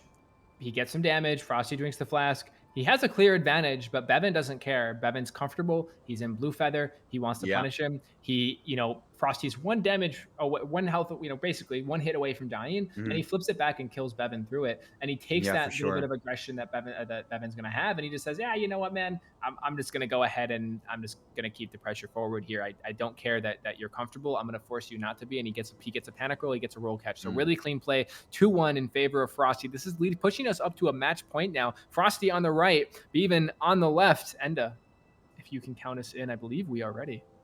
Am I ready, though, is the real question. That's true. I'm not even going to ask you at this point, but anyway, but let's pretend. Get the thumbs out. On a 3, on a 2, on a 1, ladies and gentlemen, allez. And the bomb is up and in the air, as we do see starting out again on that Claymore, but I assume we're going to see the swap, and there it actually doesn't. He stays on the Claymore, but he's going to get punished for that. 321 this time around. Bevin, he realized that he's starting on Claymore for whatever reason and not swapping off of it until a little bit later, and Bevin decides to just punish that for some quick free damage. The jump L1's going to come in from the side of Coded. Throws out the L1 again from neutral. Frosty now trying to find this damage forward. The jump L1's going to come out again. Frosty with the running attack gets punished out, 542 damage. The roll catch nearly landing there from the side of Bevin. There's the jump attack, and we do see a little bit of health comes back there as well. Some damage buffing coming out with these different talismans he's got wearing, and there's some more health as well. Just slowly getting this health back through these successive hits is going to be the side of Bevin, and Bevin throws the poke out, 264 into 535 from an L1, and that's going to also push him on the edge of Voice Break, but that the jumping L1 is going to reset that, and we do see a little bit more health come back. So Bevin had a clear health advantage now. The poke comes out 264. The jump attack comes in. Bevin now is just playing much more cautiously. He's keeping pressure. He's not walking into the attacks, and this is what he needs to play the whole time. There's the backswing, 460 66, and that is just textbook play comes out from Bevin there. It's again, every time Bevin comes in and wins a match, it's like he flipped the switch. It's like he handed the controller to somebody else, and they just took over and played very, very calm and just textbook fundamental play throughout the match. Yeah, and that's exactly what it is. It's rough, man, especially when you have to try, when you're at that low life and you really need to try and find your way in to get some damage to try and claw it back. The temptation there is to just go, you know, throw a Hail Mary out there and see what happens, but as we've seen there, jumped straight into, not even like messing around, he just jumped straight into that L1, and it was super unfortunate. It happens to the best of us, especially with the high damage output. We all make mistakes. Some of them hopefully don't cost you 500 HP in the process, but again, you said it yourself, there's a switch. There's nice guy Bevin who's going to play around and be very, you know, no, please, after you, you know, please, come on. And then there's, I'm done playing around. It's time to force a tiebreaker on this one, because it is 2-2 currently. We are on match point. Well, hey, Frosty already went to round 6 once. Who knows? Maybe he'll do it again. Of course. My word. We're just waiting on getting our players in here. But what do you expect the strategy is going to be in this next one? Well, I'm pretty sure Frosty's going to start on Claymore. He's then going to swap to heavy thrusting. And nobody knows why he's started on Claymore, but he is. Maybe it's a mental game. I'm not sure. And then we're going to see Bevin uncoded, of course, right? And it's going to be the same matchup we've seen. I don't think any of them are going to swap. There's no need to. They're both playing comfort right now, right? You mentioned comfort, for sure. Their setups, so they know how to use them. They're using them well. What Frosty needs to do here is he needs to push back on Bevin. Bevin basically walked over that whole match because Frosty plays this very red quadrant play style, right? Passive, this reactive. He aggresses when he needs to, but other than that, he's just letting you kind of do your thing. And that's how he plays, because he lets you walk into him. And Bevin has done that a few times, but the other times Bevin is not allowing that to happen. He's forcing him to roll. He's forcing him back. He's forcing him to try to do something instead of just sitting back. And Bevin's done a really good job of that. And you know, Frosty's not been able to actually counteract that when Bevin does it correctly. So Frosty needs to figure out a way to counteract that. Yeah, for sure. Figure out, okay, what am I going to do if Bevin's going to be in my face and he's not going to let me get these feints in and things like that? What am I going to do to deal with that? And he needs to figure that out, because that's his counter to Bevin right now. That's his ticket to the grand finals, is going to be figuring out how to deal with Bevin when Bevin isn't letting him play his game. And that again is a huge issue. It can really shake you up. But like the game that Frosty wants to play here is draw this fight out as long as possible, so he can get that slow pickup of burst. He might be able to get the status proc and then come in and actually do some real damage then after the fact. Maybe land one of those jumping like the jumping R2s, I believe it is, the heavy jumping attack can be incredibly useful. Although, what anti-air options does Frosty have on that heavy thrusting sword? The jumping L1 is the only one I can think that might, you know, poke. Yeah, the jumping R1 could poke Bevin out of the sky. Really, what he needs to do. Pardon me. What he needs to do is he needs to figure a way to read that and punish it, right? And the way it's not really anti-air that you can punish jumpings. It's really just spacing that you can punish jumpings. Is if you can space it correctly and you're able to punish their jump a couple times, they're going to be way less likely to throw it out there from neutral. It's what Bevin's doing. Bevin's just throwing it out there, and you know, Frosty's actually rolling it as opposed to spacing it out and punishing it. And it's really easy to say, "Oh, just space it and punish it, right? Just learn to play. It's fine." But it's not. Really, it is very difficult to do. It's not an easy task that we have at hand. But it looks like both of our contestants are actually in the world. Again, this is a 2-2 match point. Bevin on the left, Frosty on the right. And I'm all set whenever you are. Okay, give me a moment. Gents, I swear if you tie on this one, there will be words had. But anyway, ladies and gentlemen, for this, the winners bracket finals. After this, it's all money matches from here on out, ladies and gentlemen. But on a 3, on a 2, and a 1, there we go. We have the bomb going out here as both players are no swap off the Claymore yet. And now comes the heavy thrusting sword yet again. The mind boggles, but we'll have to ask him afterwards what's going on here, as we see a bunch of jumping L1s here trying to keep the pressure. Bevin is not going to be messing around, as he is going to try and find a way here. We get small little bits of regen, although I don't believe he's been hit yet. However, Frosty's been hit. for 640 damage as he does the Walmart step, and that's gonna hurt him on that 640 damage. Out comes that. Bevin is going to be punished for the absolute audacity. A dragon arm there. Very interesting play. I gotta say, I don't like it. And he's been playing very clean with the jumps and just the fundamentals, and he tries to throw out something a little bit different and immediately gets punished for it. So I don't know if we'll see that again or not. And there it is, 321 damage comes out. Winning the just overall exchange here is the side of Bevin. There's that frost proc though. He's got to be careful. He gets hit a few times. That is going to make a difference here. There already know one comes out. Running R2 comes out to counter the jump L1 there, right? And again, in response, there's the jump R1 in response from Frosty. Frosty throwing out another one now. There's that running R2. Frosty starting to play his game a little bit cleaner now and not allowing Bevin to just walk over him with these jump attacks. As now Frosty is forced to roll back, forced to de-escalate the situation a little bit, and now fainting back and goes for the punish, and there it is. The Storm Stomp's actually going to catch. He's going to train the into it. Bevin, a little bit too clean, doesn't panic roll out of the Storm Stomp, decides, hey, if he hits me, it's a true combo. I'll roll the next thing, and does a great job rolling that running R2 there. The jump L1 goes in, and there's going to be the punish comes out. Get the paw out, but unfortunate, very low health now. He's going to take the flask. Jump L1 comes in, looking for the pressure forward. Now is the side of Bevin. Bevin does not find the backswing there. Actually forced to back off from the running R2 of the heavy thrusting sword here as he is trying to find the pressure now, feinting it back and forward. And we do see that running R2 comes out. The anti-air, 383 in terms of damage, goes to the R1 regular. And that's Frost has got to be getting close to proccing. He just had it reset here not that long ago, and it's got to be getting close to a proc here as Frosty rolling in, trying to find the pressure forward, and actually eats the ballast there. Doesn't go for the flask, instead eats the ballast. Very interesting choice from the side of Bevin. The jump L1's going to come out as well to try to punish it out, and there's 321 damage. Only one of the codes is actually landing, and there's that flask right there. But change into it. 329 damage, still in the lead in terms of overall health, and there's the jumping L1 there. He's going to throw it out again and actually backs him up into the corner. Nearly finds the backswing there, but just backs off at the wrong time. There's the side of Bevin, and there's the roll catch for 5. That's going to be Bevin going into the grand finals in a 3-2 victory over Frosty. What a match, as we have what I can only describe as the triumphant roar, as Bevin has guaranteed himself at least second place. That is $100 in his back pocket should he manage to get through it. At least as you know, what a match. What can I even say, LB? Very clean through through. Again, very good play from Bevin there just to kind of find his own little bit of comfort and move it forward. So again, that's going to be Bevin taking the match 3-2 in favor of Frosty. That is going to put Frosty in the losers finals against Daniel.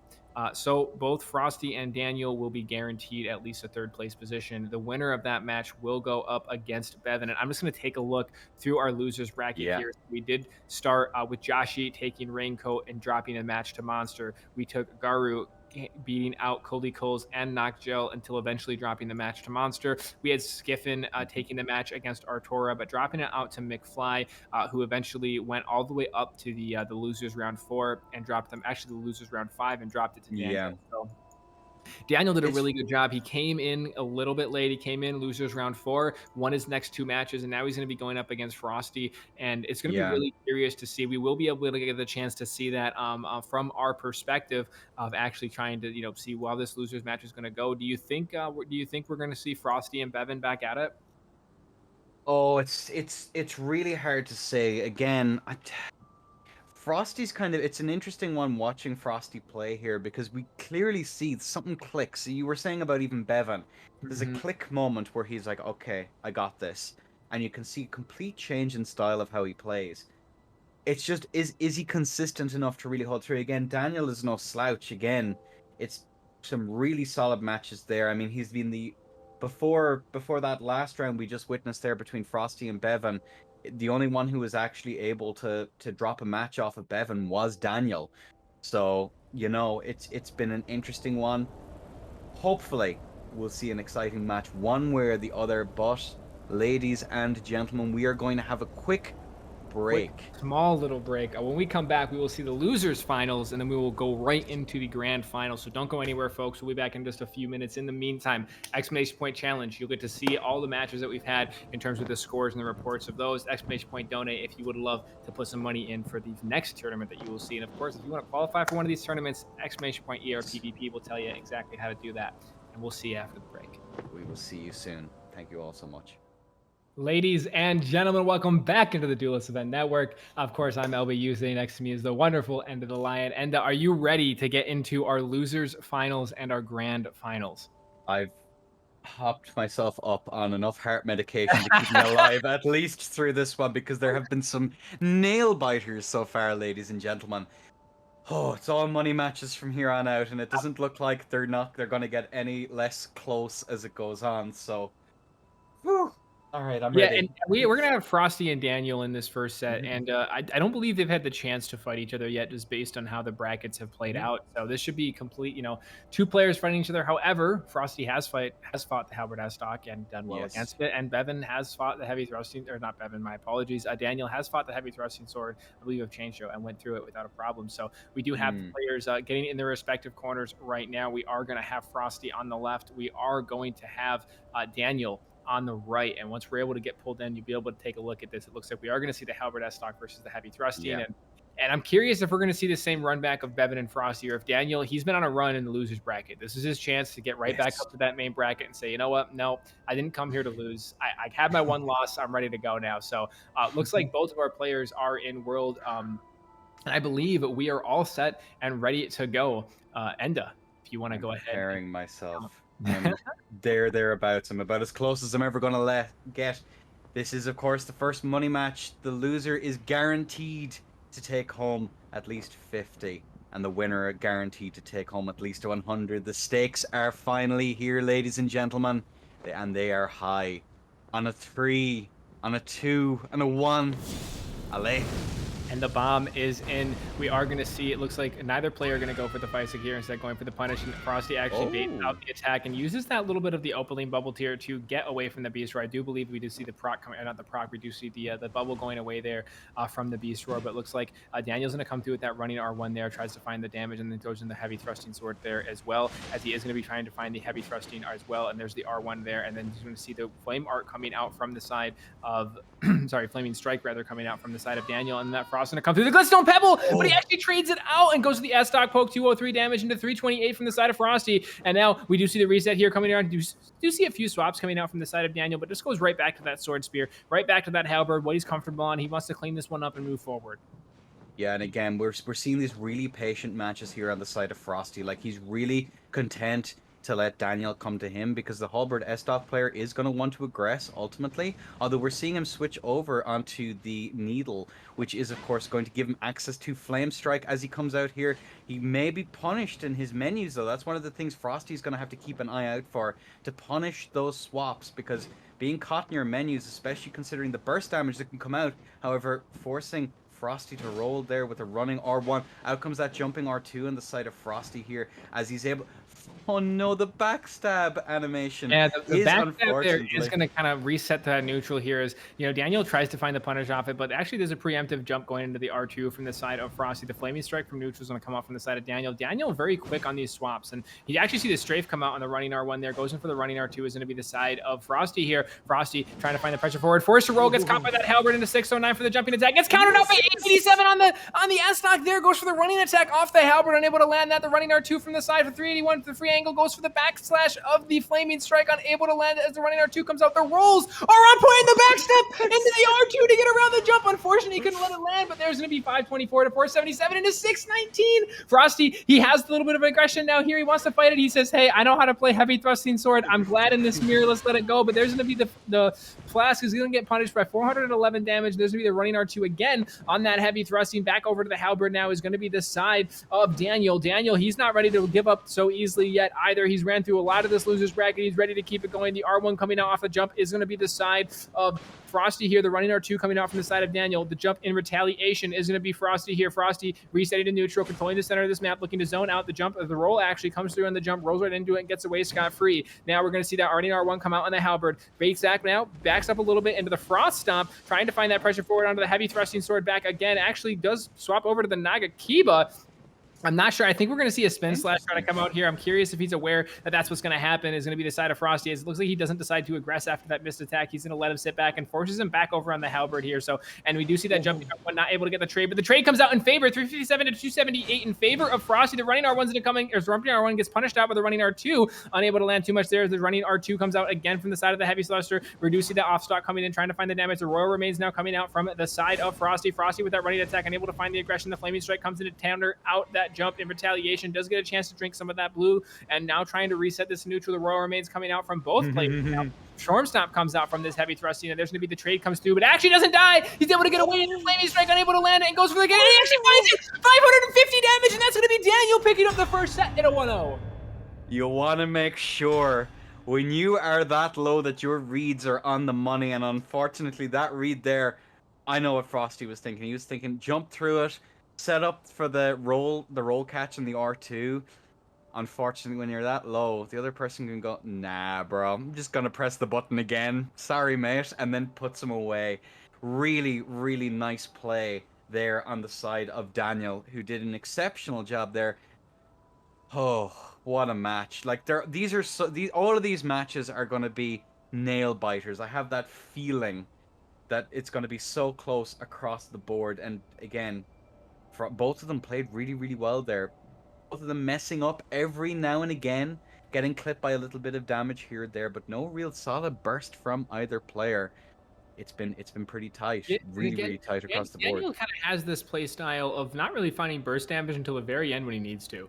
We've seen it a few times in his previous fights in the main bracket here. Now we're seeing it in this last set of the losers bracket. Is he's able to find that last little bit of burst damage when he needs to. The Flaming Strike was a phenomenal call there to force the roll.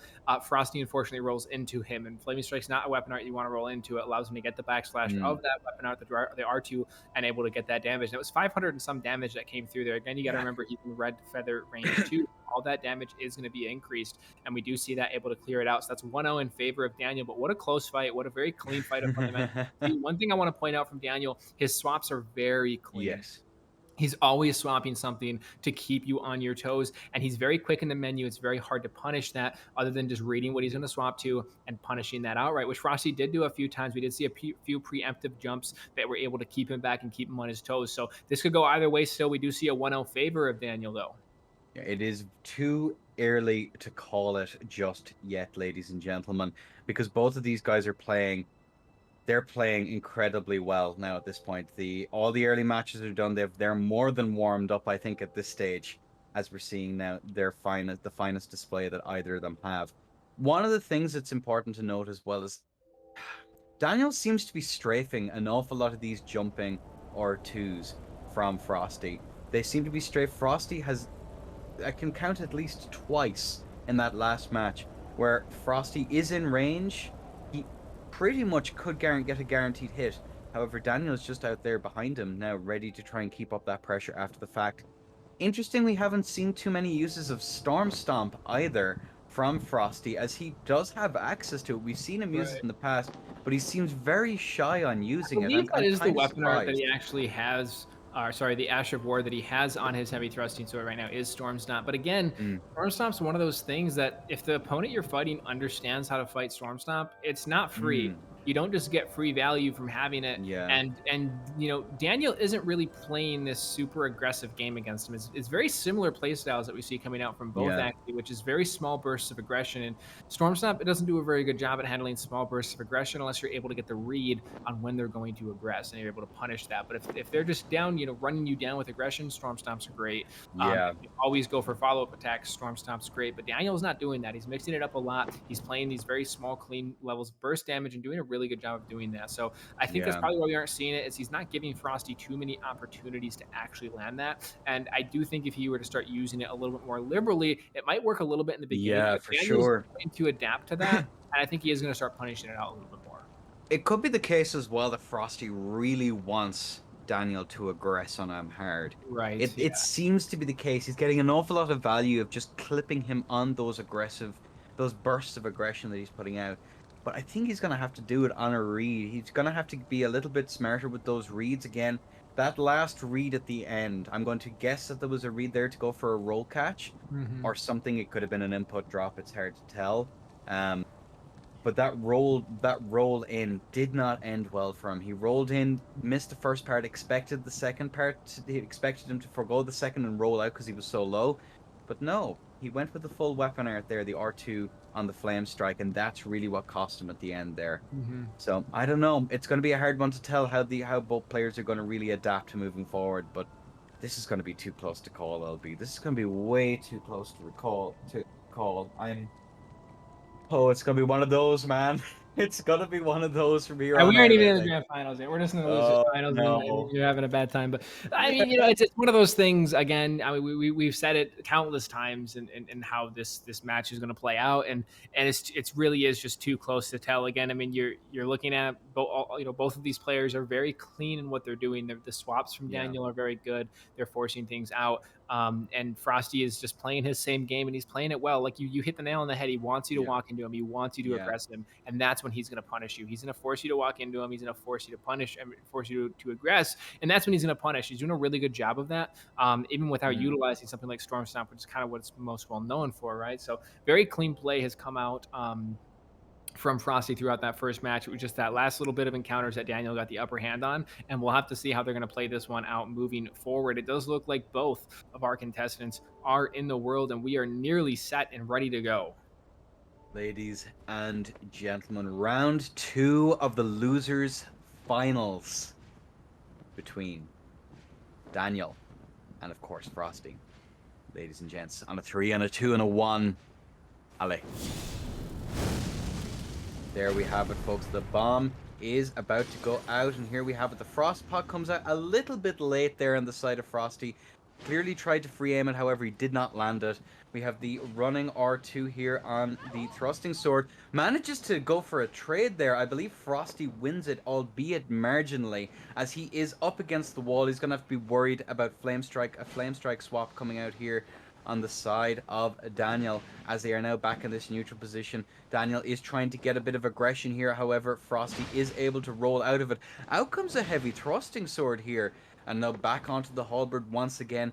Daniel, again, lightning fast, I'd say, on these swaps here as we both return to neutral. Frosty landing these jumping R1s here, probably managed to be hit for 400 damage. Out comes the ice spear here on the side of Daniel, who isn't able to get anything out of it. Frosty is, of course, smarter than your average bear on this one, as he manages to force him away. He is, of course, frost procced as well, so any damage Frosty's able to get is going to be a bonus. However, he manages to space the ice spear once again. Oh, but the counter is going to come in favor of the running halberd there. So just over 600 damage or just over 500, as we do see a pretty even health exchange coming out here, though. But the jump R2 is going to land for the true combo of 512 damage. That is a tier proc, by the way. It just didn't look like it from the desync, but that only doing 21 damage in that jump surely is a tier proc there, as we do see the running attack coming out on the heavy thrusting there into the flaming strike, trying to keep that pressure out, allows him to get that swap back nice and safe. And we do actually see Scarlet Rot, I believe, being buffed on the halberd here, perhaps knowing that he's going to get these ghost hits to build a little bit of extra pressure with that status. And that's not something that Frosty's probably set up to counter as far as talisman swaps and things like that goes. That running attack again from that halberd, and now we're going to see this pure aggressive coming out from the side of Daniel, as Daniel is trying to find it forward. The jumping R1's going to come out from the side of Frosty, and there's going to be that running R2 coming out for the flaming strike for 3 damage, as we do see Daniel now trying to find the pressure forward with the Scarlet Rot buff is going to come on. He's going to give out, look for the roll catches the side of Frosty. Frosty now is going to take this and get the Physic, and the charged R2 comes out into the flaming strike, unable to land that, as well as Frosty's a little bit too clean in the roll. The daggers are going to come out, break that Opaline bubble tier, and now they continue forward here as we do see the swap coming right back over to the halberd with that Scarlet Rock Grease. He is not afraid to keep that up there. He wants to keep that damage on. He wants to find that any little bit of aggression he can, but there's that jump coming in to counter out from the side of Frosty. The running R1 get countered out with the running R2. Exchanges back and forth into a running R1 into another running R2. The running R2 isn't a frost proc, or frost proc rather, and there's 391 damage, and the R1 comes out to try to punish it out. There's the R1 there to catch it, is the side of Frosty, and Frosty's going to clean this one up. So we're 1-1 in this best of 5. Frosty, Frosty's already proven to us that he reacts well to status pressure. It doesn't mess him up too much.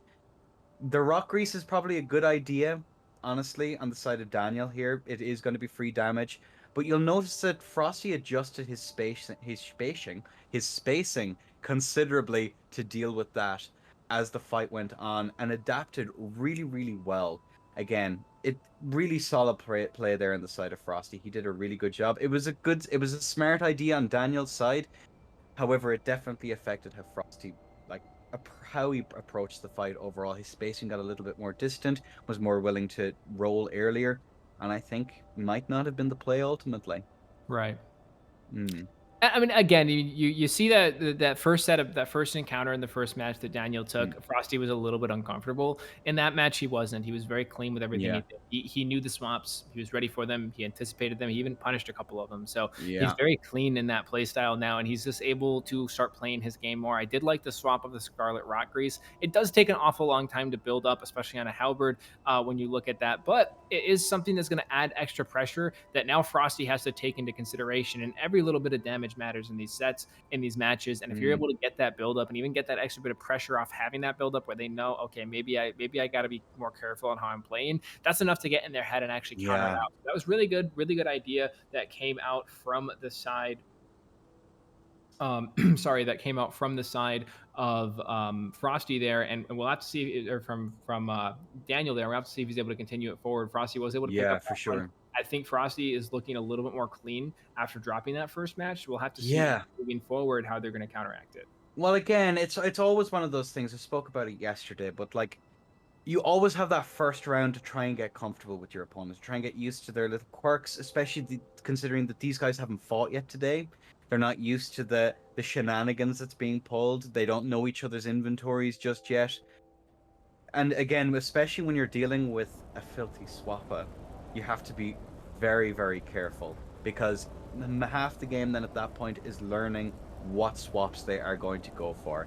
And we've seen the Flaming Strike come out and certain things. We've seen a number of things come out that are really, really interesting from the side of Daniel. But Frosty's play, his rolls are impeccable. Messes up every now and again, but don't we all? No one's a machine. And that's one of those things. It's very tricky to get around. Get around a lot of that stuff. And again, Frosty's one of those players that just has very clean rolls in everything that they do. And I do think that, he's got the chance to see some of these swaps that come out, and I do think that he should be able to properly counteract it now moving forward. But it looks like both of our players are actually in world, and we're moving forward and trying to see how this match is going to go. We're 1-1, a clean slate for both players. Let's see how they continue. All right, ladies and gentlemen, in this match, what a nice clean fight. And then a 3 and a 2 and a 1. Ali. And the bomb is in the air and landing out as we do see the start of this match underway. We do see the Frost coming out from the side of Frosty. We do see the Beast Roar coming out from the side of Daniel. Daniel throwing out the fan daggers here and continuing it forward as we do see... we're having some technical difficulties, and there we are, ladies and gentlemen.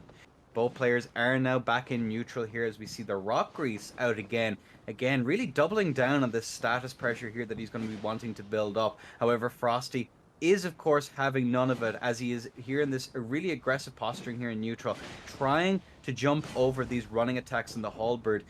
Daniel's going to have to be really careful with these jumping attacks moving forward, as he can jump over them, as he is now caught in his menu, I would imagine, as we see both of them on the double thrusting. However, comes out, knocks him right out of the air, goes for the R1 to get the cleanup on the roll, as we do see Frosty now resetting to a neutral here. Frosty's health nearly full, as we do see the blue come out from the side, as we do see that Frost coming out as well on the Ice Spear there, and actually eats out the bolus, as well as the back jump comes out from the side of Daniel. I assume we'll see Daniel trying to look for a swap, and there it is. The running R2 comes out, countered out from the side of Frosty, and the jumping R1 as well. There's the Flaming Strike coming out. Really good play from Frosty to dance around that and try to force some pressure, and actually cornering himself as well. We do see that Scarlet Rock Grease coming out now as well. There's a Phantom hit, another one trying to build up there. There's the regular R2 from neutral into the running R2 to get that Frost, and we'll see if he can find the bolus to immediately get rid of that. There's going to be the R1 to try to counter it out. 449 damage though in favor of Frosty. Frosty finds another jump, 449, trying to find the damage to chain it forward into the running R2 there as well, into the jumping R1, and actually does catch him. We do see him swapping over to the Stormbringer there to try to get him caught up in that Asher War, but there is going to be the heavy thrusting running R2 for 403 damage, and the Glintstone Pebble as well. Tries to find it, unable to, as now we see Frosty just immediately pushing that forward, and there's the Storm Stomp, does actually manage to trying to land into the running R2. Not able to land that though, as Frosty continues this forward. The Glintstone Pebble coming out again from the side of Daniel into the jumping R1 from the side into the Ice Spear as well. Able to get around all that though, and the Storm Stomp to counter it out. 398 damage, and the S-Stock is right there to try to counter it out. Daniel does not back up, and the running attack comes off the halberd as well. The jump there for Frosty.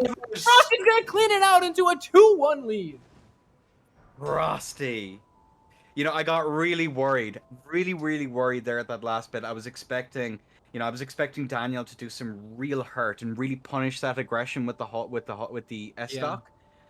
But Frosty manages to again adjust his spacing, moves out, comes back in, and then just puts it away in one of the cleanest ways I've seen so far.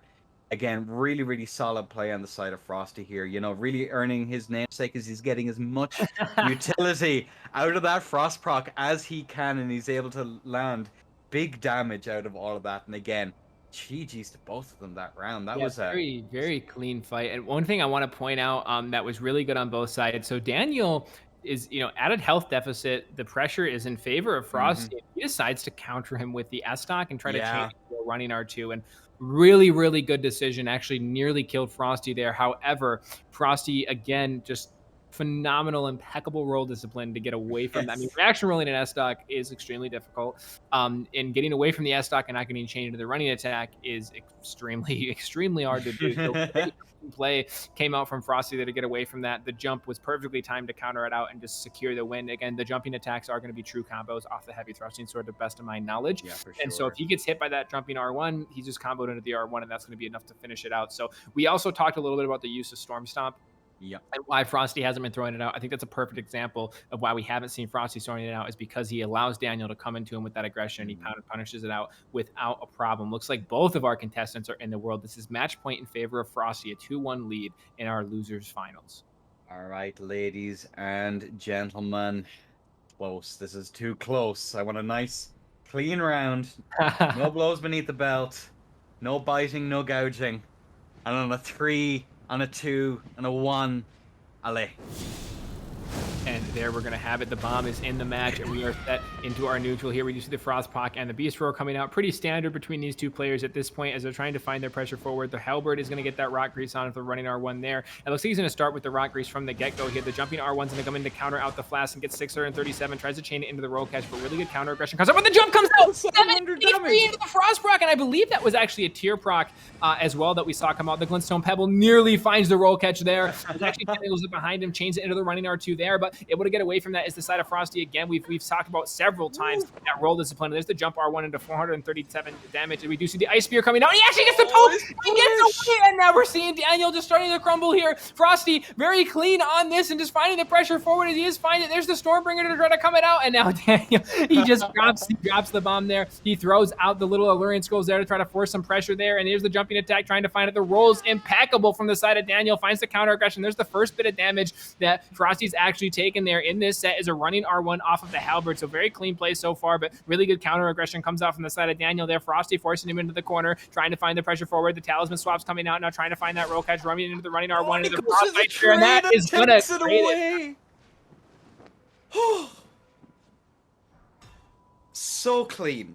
So clean across the board is Frosty.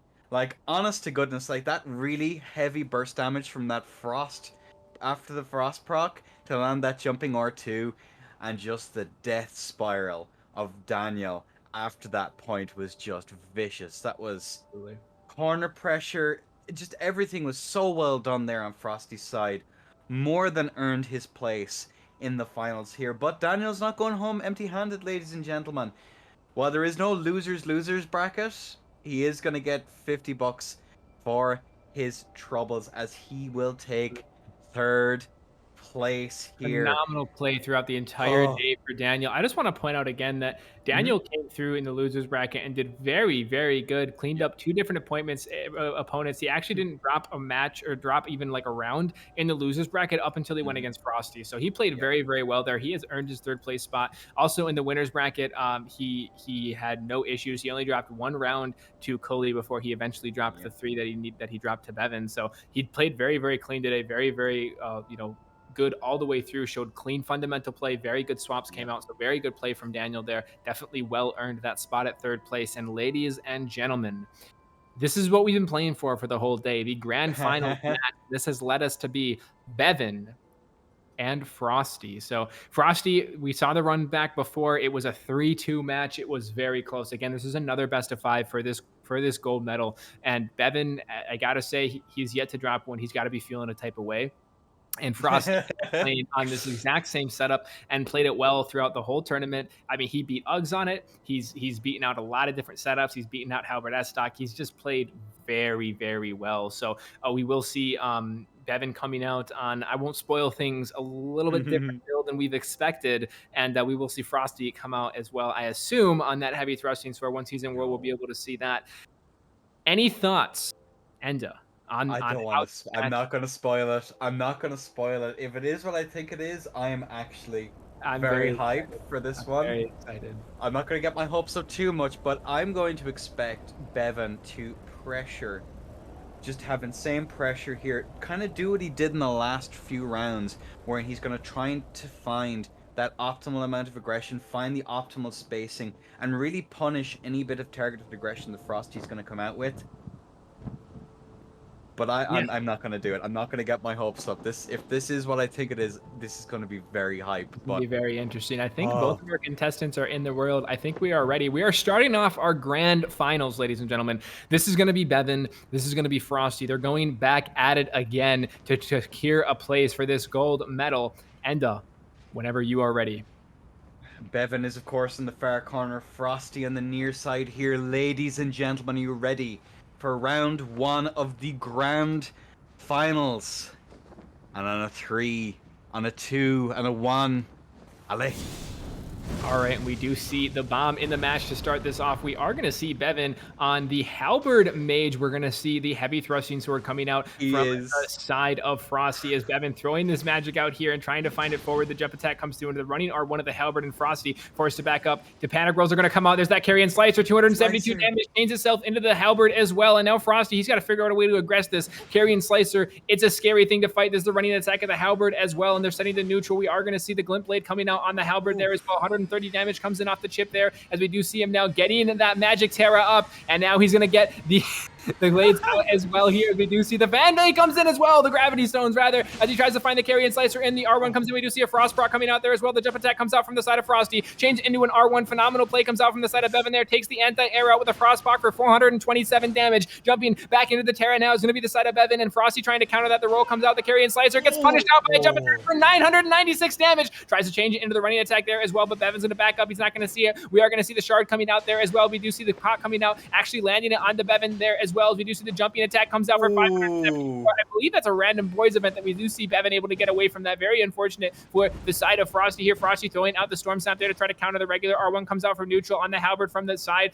of Bevin. Each player back to neutral here. The jumps coming out from the side of Frosty. The carry, a slicer, running attack, forces to back it off and goes into it again. 389 damage off the pop of it as well. The R2 and the R1 coming out from the side of Frosty. The jump attack gets countered out, 295 damage. This is right down to the edge. We do see this Halberd coming out now from the side of Bevin. It looks like we do see a fast come out, and we just get punished out from the side of Bevin as well. The running attack off the Halberd, the jumping preemptively from the side of the Frost. See the Frost proc there as well, as we do see this heavy thrusting jump come out, trying to punish it out. We do see the carry and slicer just coming in from the side of Bevin, trying to finish this one out, keeping the pressure forward and getting this up. We do see the jump over the carry and slicer with absolutely no issues, as he does get the jump attack as well off the side of the, and we do see the actual, the full magic coming out here from the side of Bevin, and actually strafes all of it without a single problem. Is going to be the side of Frosty. We do see that carry and slicer comes out, running attack off the Halberd, running attack again and rolls it out without a problem. Is the side of Frosty. Spaces R2 is the side of Bevin. The jump comes out to get right over that Halberd. Is going to be the side of Frosty. Frosty now just throwing these jumps out, trying to counter it out, as he doesn't have a whole lot of anti-air as the side of Bevin here. The jumping R1 comes out again. The R1 from neutral is going to catch him. 276, change into the running attack, feints out the jump without a problem. The jumping R2 comes in, and now Bevin trying to finish this one out and clean it up. The running R1's going to come in. The Storm Snap comes in, but that's going to be punished out for the R1. And we do see the Frost proc there as well, and he gets punched into the running attack for 518. The R1 comes out as well, as the jump attack comes in now from the side of Frosty, and Bevin's going to be there with the Halberd. 354 damage comes out, as we do see Frosty now in the back foot. Throws out the R1 here. Is Bevin now trying to find the crouch attack to catch it. The jump attack comes out from the side. It's going to be Frosty taking the first set in a 1-0. You know what? I got my hopes up, and now my dreams have been fulfilled. Bevin, mages, despite what you may believe, are not quite extinct, although we're seeing him struggle here to take on the amazing Frosty, who's able to land some really, really big chunks of a health bar there on Bevin, because those jumping attacks do so much damage, and Bevin has to keep up that aggression. And we see it here. He's not able to get this. He's not able to get his blue out. He's not able to get the blue tiers not able to drink up, and it's really cost him here. A couple more slicers here or there might be able to do the big chunks of damage that he's looking for, but what a match. What a match, clean LB. one, and I gotta say, Frosty played that exceptionally well. He got around a lot of the little tricks that Bevin has on that page, and Bevin nearly pulled it back, nearly clutches it out, and then Frosty's just there.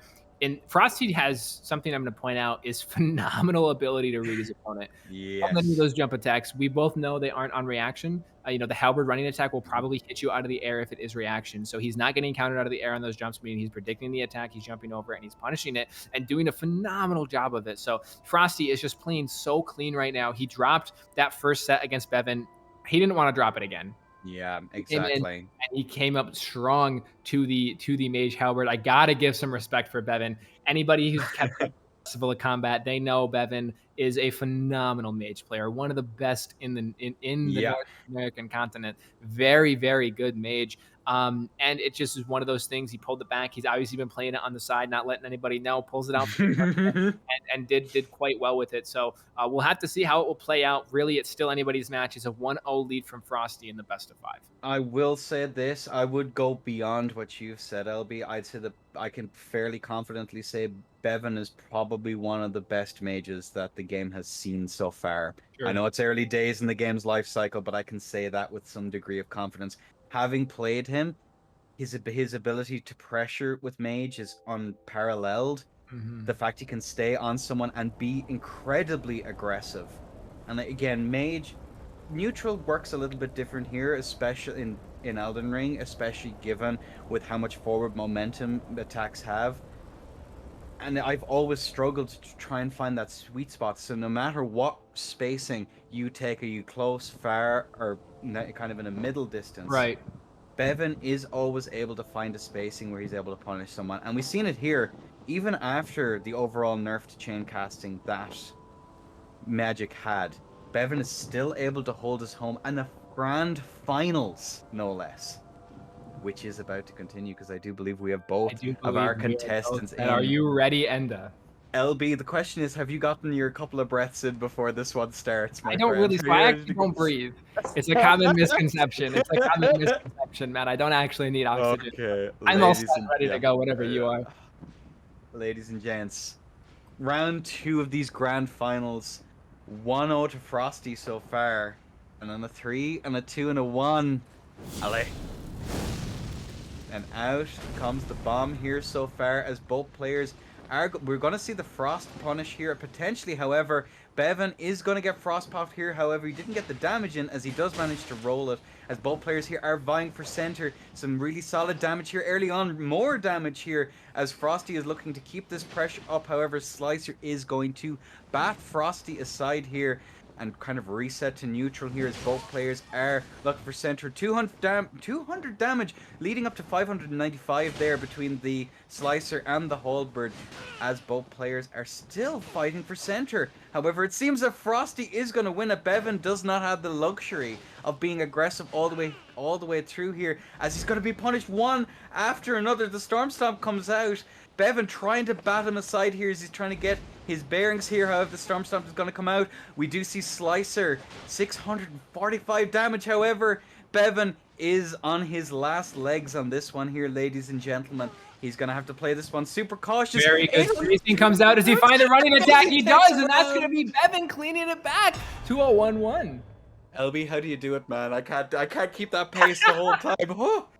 But yeah, my God, like really solid play there on the side of Frosty, but it's not enough, as he's managed to be clipped and shipped. Yeah, one of the things that Bevin did really, really well there was he was able to get the Glint Blade off, the Glint Blade Phalanx, and that's going to allow him to get some pressure. And what he actually chained in, what we saw a lot of that damage came out, was 3 of those shards into the carry and Slicer for I think it was like 674 damage. That's a good chunk of health, right?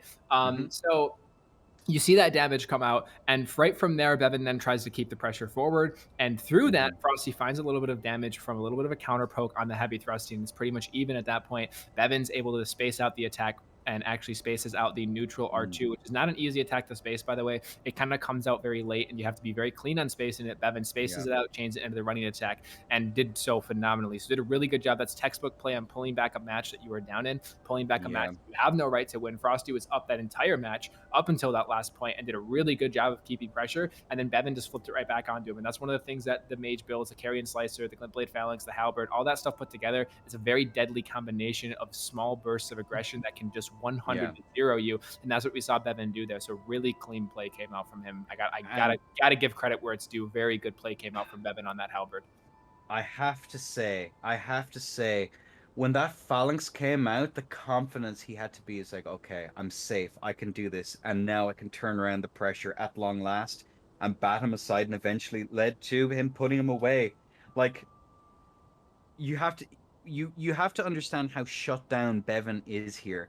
He doesn't have the ability to have any of his neutral pokes to try and keep Frosty at bay as these fights go on. He has to be super careful. He has to bide his time to get his flasks in.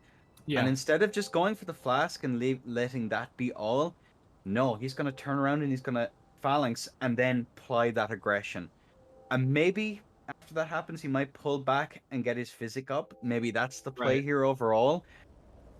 But again, Frosty's so careful and so reactive, I'm not sure that would even work, because it's not a case of he's going to eventually double roll and it's going to give me the time to actually get either a buff up or give me something like that. No, he's just going to pull back the entire time. It's a very interesting setup here, and Bevin, I'm still stunned for words that he's decided to take mage here. Maybe he is the security of a second round here if it does all go wrong. But really, this is well like played. This is like when Candemir decided to play sword and board into value, right? Like, it's one of those things. He's like, hey, you know what, man? I'm coming out. I've gotten so far in tournaments on the mage. I'm coming out, and I don't care. And I gotta respect it. If anybody can do it, it's gonna be Bevin. Are you ready to go? And it looks like both of our contestants are in the world, and we are all set. Ladies and gentlemen, here we are for this round 3 1-1. The players are tied in this, the grand finals. On a 3, on a 2, on a 1. Allez. And there is be the flame in to start the match off. We are going to see Bevin immediately going out with the Comet to punish. Unfortunately, again, we do see that Opaline bubble tier coming in very clutch from the side of Frosty. Typically, you don't see people use the Opaline unless they're going to flask late. Frosty has decided to use it against this build, and it's a very good idea, too. We do see these little bit of shards coming out late here, as we do see the Glint Blade coming on, and Bevin really just tried to stay in the Terra here as he throws the shard out, trying to find the pressure. Looks like he was going to free aim, decided not to, didn't want to get punished off at the carry and slicer, comes out the running attack off the halberd. Frosty gets away from all of that without an issue. Very clean rolls the jumping R1. Now it's his turn to aggressive. The jumping R2 67 gets the Frostbach for 516. The jumping attack comes in as well. Bevin right there to counter aggressive with the shard, looking for a way to find the halberd in here as well. Yeah, the halberd here is going to be really useful. Again, it's that guaranteed poise break. The carry and slicer does so much damage right off the bat. It's a really useful thing, but it does no poise damage. So that halberd might actually be the really nice play to have here, especially seeing as he doesn't have the ability to chain cast other spells and these jumpings. Good read from the jump there on this side of Frosty, but Bevin's able to kind of bait that out and actually gets time to get some casting going on here, gets the blue juice out as well, and now we're going to see the heavy R2 coming out from the side of that heavy thrusting, the R1 from neutral, and he actually gains that into the frost proc. 400 damage is going to be the side of carry and slicer as he is trying to find the pressure forward. Now as you do see that jumping R1 coming off of the side of the halberd, the running R2 there as well, and the R1 from behind. Really good aggression comes out. Phenomenal rolls come out from the side of Bevin here. Bevin, he's going to get some time to cast here. He's going to keep this pressure forward, but now for 520 damage. He's going to get the Terra back up as well now. He's going to stand right inside of that. He wants those slicer trades inside of there as he goes forward, but he's going to get 433. The jump attack coming from the side of Frosty. Frosty throwing the R1 out again, baits the R2 from behind. The jumping attack comes in to bait out from the slicer as well. 333 damage coming out from the side of Bevin here. The R1 now coming out from the side of Frosty as he is going to get the flask. And that's going to punish for 542 and 69 for the true combo. And that's going to be Frosty taking a 2-1 lead. 2-1. Oh, what, like... Bevin is playing this about as well as he can, I think. I think he's being a little bit, just a little bit, too aggressive, like too passive here. He's falling back. Passive is the wrong word. He's trying to go for these he's setups. respecting the heavy thrusting sword a little too much, is what you're kind of trying to I think so. Yeah, again, I really do think so. It's interesting we haven't seen any attempts to backstab the heavy thrusting. I'd be curious as to what the latency is. Even on mid latch, you do have the ability to go for the backstab on the running attack. Although Frosty is being fairly cautious with his use of them. He's really focusing on going for the really high burst here. Again, he's going to land one of them eventually because Bevin is going to get a read thinking he's safe to land either to set up for a phalanx or set up for perhaps a Terra Magica or some other buff, and he may get punished for it. We've seen that happen consistently over the course of these last few fights, where most of the punishes are coming in here when it seems that Bevin thinks he's safe to do something or misjudging the distance. But again, really solid play from both players. And again, I have a feeling we're going to go for a 2-2 tie here. That's my striking suspicion on this one. But well, it's match point, so Bevin kind of needs to make it a 2-2 tie here if he doesn't want to drop a match throughout this tournament. And again, if he does lose, he gets the chance to come back in the second set of the grand finals, the if necessary match, if you will. But looks like both of our contestants are in. We won't have to guess anymore. They're both in the world and ready to go. Enda, if you want to count us in. Ladies and gentlemen, for this round, it's a round. There we go. As it is 2-1, I believe it's round 4. Ladies and gentlemen, on a 3, on a 2, on a 1, allez. And here is the bomb in. Our match is underway. We actually don't see the comet. Bevin just goes ahead and takes the flags. Because Frosty's been taking his, he actually specs into some magic buff. So there's the 10-int flash that he's got here as well. There's the slicer in trying to find the damage into the running R1 off the halberd. The running R1 comes in at 331 damage there as well. As we do see Frosty trying to counteract it. Bevin now backing up a little bit, giving him a little bit of space, but then coming in fast with the aggression. The backwards jump actually comes out from the side of Frosty. Unfortunately doesn't land. Bevin's able to roll that without a problem. There's the frost proc from all these phantom hits into the running R2 for 436 damage. Pressure moving forward now as we do see him throwing out the R1 from the halberd as the side of Bevin into the carry and slicer as well. The R1 from neutral on the halberd into the running R1, but a great roll comes out from the side of Frosty. Almost finds the carry and slicer there as well. Great rolls coming out. Actually double rolls that just to be safe. He doesn't follow up with that running attack off the halberd. Frosty able to get away. There's the magic Terra up as well. Able to stand in that, get some extra damage coming out. There's the slicer. The slicers inside that Terra are so strong. They're so strong. I mean, they're hitting for 600 damage a pop. Just get the carrying out, or sorry, the glint blades out. Actually lands 422 damage off that. Frosty able to get away now, going for the jumping attack there. Tries to find the R1, chains it into a third. Really good mix-ups come out there. The Storm Stomp comes out, actually able to catch it. He lands it into a 389 damage attack as well. Trying to find the damage now forward. Bevin doesn't want to back up. He's going to go in for the carry and slicer, throwing out the R1 as well off the halberd. The slicer is going to come, not the slicer, the heavy thrusting jump attack is going to come out as well now from the side of Frosty. The running R1 coming off the halberd from the side of Bevin. The trade comes out. Great read from Bevin for 310 damage. As now we see Frosty forced to back up a little bit here. Bevin switches over to the straight swords. He's now on it. He's switching up the whole mentality here to try to get this. I believe we see a Carrion Knight offhand and possibly even in the main hand. That Carrion Knight, one of the strongest hitting straight swords you can have, especially on a pure int build. And again, yeah, I think this is a smart setup. He's not going to play around. He's at least he wants that tiebreaker here. He wants that match point for the next one to keep that pressure on Frosty. Again, the psychologically, it's incredibly damaging as the Storm Stomp comes out here. Some weird stuff going on here, but I think both players are resetting somewhat here, and that's the teabag there to let them know that they're ready to reset on that one. And both players, we have Frost proc there on Bevin, keeping up the aggression here. Out comes another L1, jumping L1 here again to try and keep up the pressure. As there Frosty, it is, 495 damage. Trains it out though for 436 now. As we do see Frosty, he definitely straight swords is something that he's been struggling with. Bevin was able to clean it up pretty quickly, and the other ones, there's the Storm Stomp nearly lands at Bevin, able to reaction roll away from it, and there's the running attack into another R1 for 336 damage as well. Bevin now forced to kind of aggress this out. Do you see the jump now coming out from Frosty? And there's the roll catch, 324, and that's going to be Frosty taking it in a 3-1-4 scene, our last match. Frosty forcing the reset of the bracket. As we will see a redo, a mulligan on this next one. Yeah, and what that a I mean, round. you gotta love when you're forced in the grand finals to go to your next match. Yeah. And Frosty's been playing exceptionally well. I am curious if we're gonna see Bevin stick it out on the Halberd Mage, or if he's gonna go back to those coated swords. Worth noting, even though it's the same opponents, it is a different match. Bevin and Bevin and Frosty will have the ability to change out their specs here as well. And that, yeah, so we will see Frosty taking it in a 3-1. You know what? One second.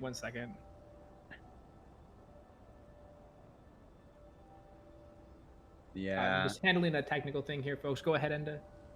Yeah, again, it's always impressive. Again, the audacity. Let's just call it the audacity on this one, I think. For Bevin to break out the sword. Like, what an absolute legend. Like, Frosty reinforcing the setup on the bracket there, but Bevin deciding to go on Mage. Mage Slicer, true. Mage Slicer is a really, really solid setup. It's not as strong as it was. He loses an awful lot of utility. What I think the rationale behind the swap there at the end may very well have been because he was out of his sorry. He was out of his mana. Frosty was doing an exceptional job of pressuring him the entire time. He didn't want to risk the reset, so he decided to pull pressure there the whole way across. Smart move. He has the option. It's not like the olden times where he could go pure caster. He does, of course, have other options on his mage build. Ooh, that was what a... Yeah, we'll have to see. I do agree that the straight swords is a pretty interesting swap there, and I actually think it was working out for him mostly. I mean, the previous match should have shown between Bevin and Frosty. The previous match should have shown that Bevin is very clean on the straight swords, and that perhaps that's a setup that Frosty isn't quite as clean at fighting. And in fact, it's the only set he's dropped was to straight swords throughout this entire tournament, and that's the only really time he's lost and had bad times with it. So very interesting to say the least. If we will see Bevin stick on the mage or not. Again, he does have the freedom to change it out, being that it is a separate match now. But again, we're going to go into this final best of 5, and we'll have to see if Frosty's going to pull this back. Frosty's pulled back a lot of fights so far. I mean, after he dropped those 2 to Bevin, he's only dropped 2 rounds since then. He's won 6 and dropped 2, so he's been playing very, very well. And I'm curious if we're going to see, anything. It does look like we are going to see that coded swap coming out back now from the side of Bevin. I gotta say, I don't blame him. And again, we're going to see that Claymore from Frosty. I gotta, we didn't see it when he was on the Int build. We see it when he's in the Faith build. I'm going to make a prediction. He's got something on the Claymore to handle Black Flame protection. That's my prediction. Is that what you reckon it is? That's what I think. I think he's got something to counter Black Flame protection in the event that Bevin decides to cast it. So I don't know. We'll see. That's the LB prediction right there. But looks like both of our contestants are in the world. I believe they are both all set and ready to go. As it looks like we're good to go. Enda, if you want to go ahead, ladies and gentlemen, for the finals. We're having no more of them from here on out. This is it. Bevin and the far side, Frosty on the near one. Both players are ready. I am ready. LB is ready. Is the audience ready? I believe you are. For on a 3, on a 2, on a 1. Allez, as the bomb is about to go out here, both players are going to immediately aggress here. Bevin, of course, on the coded swap. Again, smart move here. The mage was brave, but unfortunately will have to go into the back pocket for another time, as he's going to try and land here these jumping L1s. Frosty is going to land some really decent damage here, as he is going to pressure. He's going to bat Bevin aside here with this heavy thrusting sword. 600 damage though, not to be sneezed at. They both go for the jump there. Bevin is actually able to get the priority and land it. So really good read on Bevin to go for the jump early and punish it out. Really good boluses here. We see 2 boluses from Bevin. The second Frosty gives him the chance to, he's right there. And that's a really large part of Frosty's damage right now, is getting that frost proc. There's a running R2 on the heavy thrusting sword here and goes for it again. Bevin rolling that out. There's a running, or the R1 outside of the running attack. The Storm Stomp comes in, goes for the jump punish. Very interesting attempt to try to punish it with a jump.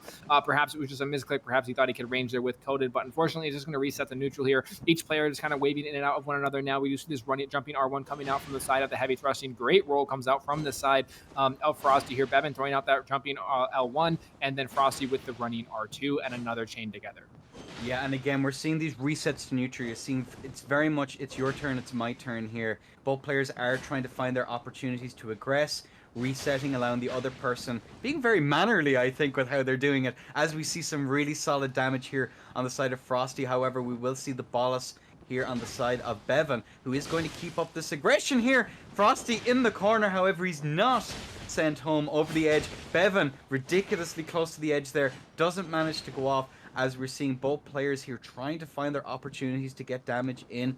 Frosty's going to be looking for these jumps. And there's that bolus again. Bolus so I don't again. believe we've seen a frost proc on Bevin so far, unless I'm mistaken. So really good management of that here. 377 comes out of the jump attack for the side of Frosty. Another jumps coming in from Bevin, finding the pressure forward in the neutral. R1 is going to throw out the heavy running R2 from the side of the HT. As here, the Storm Stomp comes in, unable to catch it though. Bevin able to react to that without a problem, as he does have the jumping R1 coming out now from the side of the heavy thrusting as well. The running attack comes in, almost punished out now, is going to be the side of Bevin. The feints coming in with the crouch is actually able to get the L1 there as well. The running R2 now coming out from the side of Frosty, chained into that jumping R1. Very back and forth, as you mentioned, your turn, my turn play style that we see from both of these players. Neither one of them are letting them play their normal comfort. They're back at each other's throats, back and forth, back and forth. There's the punish though. 379 damage off the jump attack from the side of Frosty. Frosty though does get countered out. 863 though from the side is Bevin trying to keep this pressure forward, as we do see the jump attack come in to punish the last, be able to get away. 32 damage does come through there, as you do see the L1 coming out again. The running R2 now from the side of the heavy thrusting. Frosty really trying to keep this pressure forward as he finds the poke.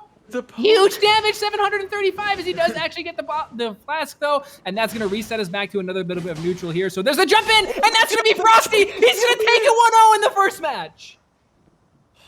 Frosty is formidable, LB. All the way through this tournament, he has been probably the one to watch. Again, I didn't expect it early on. I thought, you know what, Bevin, it's Bevin, dude. He has no fury to keep him away. I think he has this, but it seems very, very clear, ladies and gentlemen, that Frosty on this heavy thrusting sword is doing an exceptional job. Again, we have the anti-airs with the jumping R1s, which we have seen so far in these final matches. We've seen a couple of times where Bevin goes for that jump and is just sent back to the ground every single time that he's tried to do it.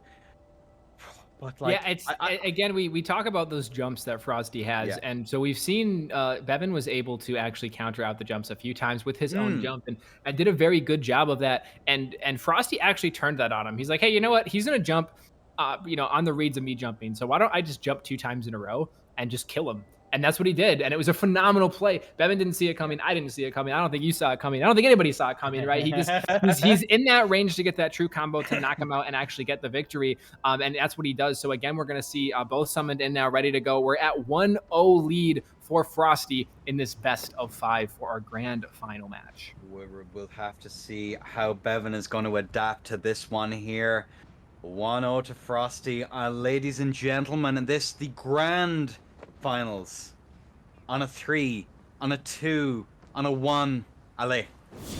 And here is the bomb coming in to start this match out, as we do see again that Claymore. He's ready to punish the Black Flame, would be my guess. As the Bestial Sling now coming out from Bevin. Bevin's throwing in a little bit extra steps of his build here, trying to find the pressure forward. The running R1, jumping R1 rather, into the running R2 from the side of Frosty. Frosty resetting back to neutral here. The Fan Dagger's coming out from Bevin. Bevin wants that guaranteed poise break, and he gets it. 461, strafing out the jump attack and actually punishing it for 8 more damage off the side of the Fan Dagger. Bevin really came to play for this match. He's not messing around. He wants the pressure forward, and he's just ruthlessly aggressing here, trying to find this damage. The jumping L1's going to come out. He's going to get roll caught though. 370 damage into the running R2. The Frost is building up here. Bevin's going to have to be careful here. He's close to a Frost proc, and that can melt his health, as we've seen in the past. Goes out for the backswing. The jump attack comes in. Unable to find the tracking though, is going to be the side of Frosty, in the roll on the regular L1 from the straight swords, and rolls it out again. Now trying to find that pressure forward with that heavy thrusting.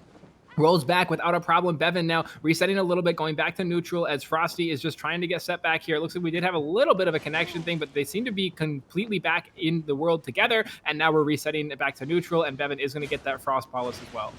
Yeah, Bevin's going to have to be really careful on this one ultimately. Like, he's going for these backswings, and I'm just waiting. I have a strange feeling it's Frosty trying to condition him so he can set up for that Storm Stomp.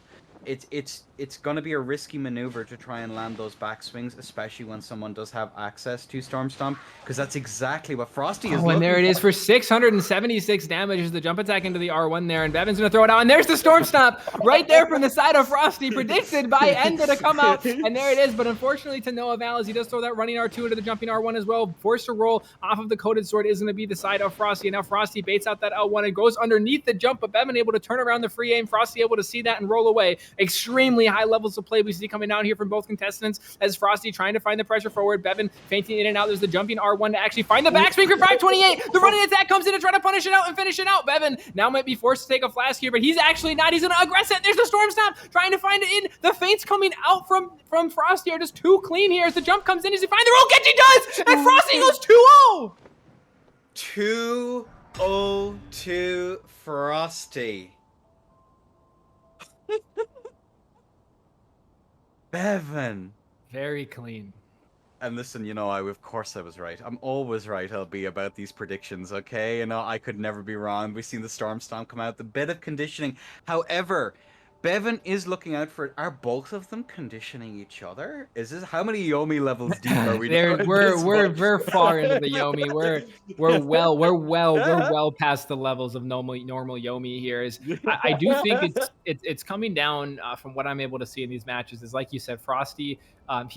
Bevin is allowing Frosty to play his game again. Yeah, and we saw that in the first set they had in the regular main set finals. We saw it in the first part of the grand finals where Bevin just doesn't play his game. Frosty does. Frosty forces him to come into him, and we saw in the other matches that Bevin was able to adapt to that and actually counter it out. I'm curious if we will see that this time or not. So we're working on getting them back in. This is now match point. This is it. If Frosty wins this, he wins the tournament. He wins $200, and of course, I believe he should actually even get very close to getting that little gold medal next to his name in the server. So I know that's an overall league point thing, so Bevin might still get that, but it'll be very, very close. And Frosty has been playing exceptionally well right now, and just very clean reads, very clean whiff punishes, very, very, very clean roll catches. And I can tell you, I fought Bevin. He doesn't panic roll very much. So to land those roll catches is very, very good, and you got to give it to Frosty there. So it looks like both of our contestants are working their way back into the world. Again, we have Frosty on the Claymore that I'm sure he'll swap off of. I'm going to have to ask him. I got to ask him after the tournament. I need to know why he has the Claymore.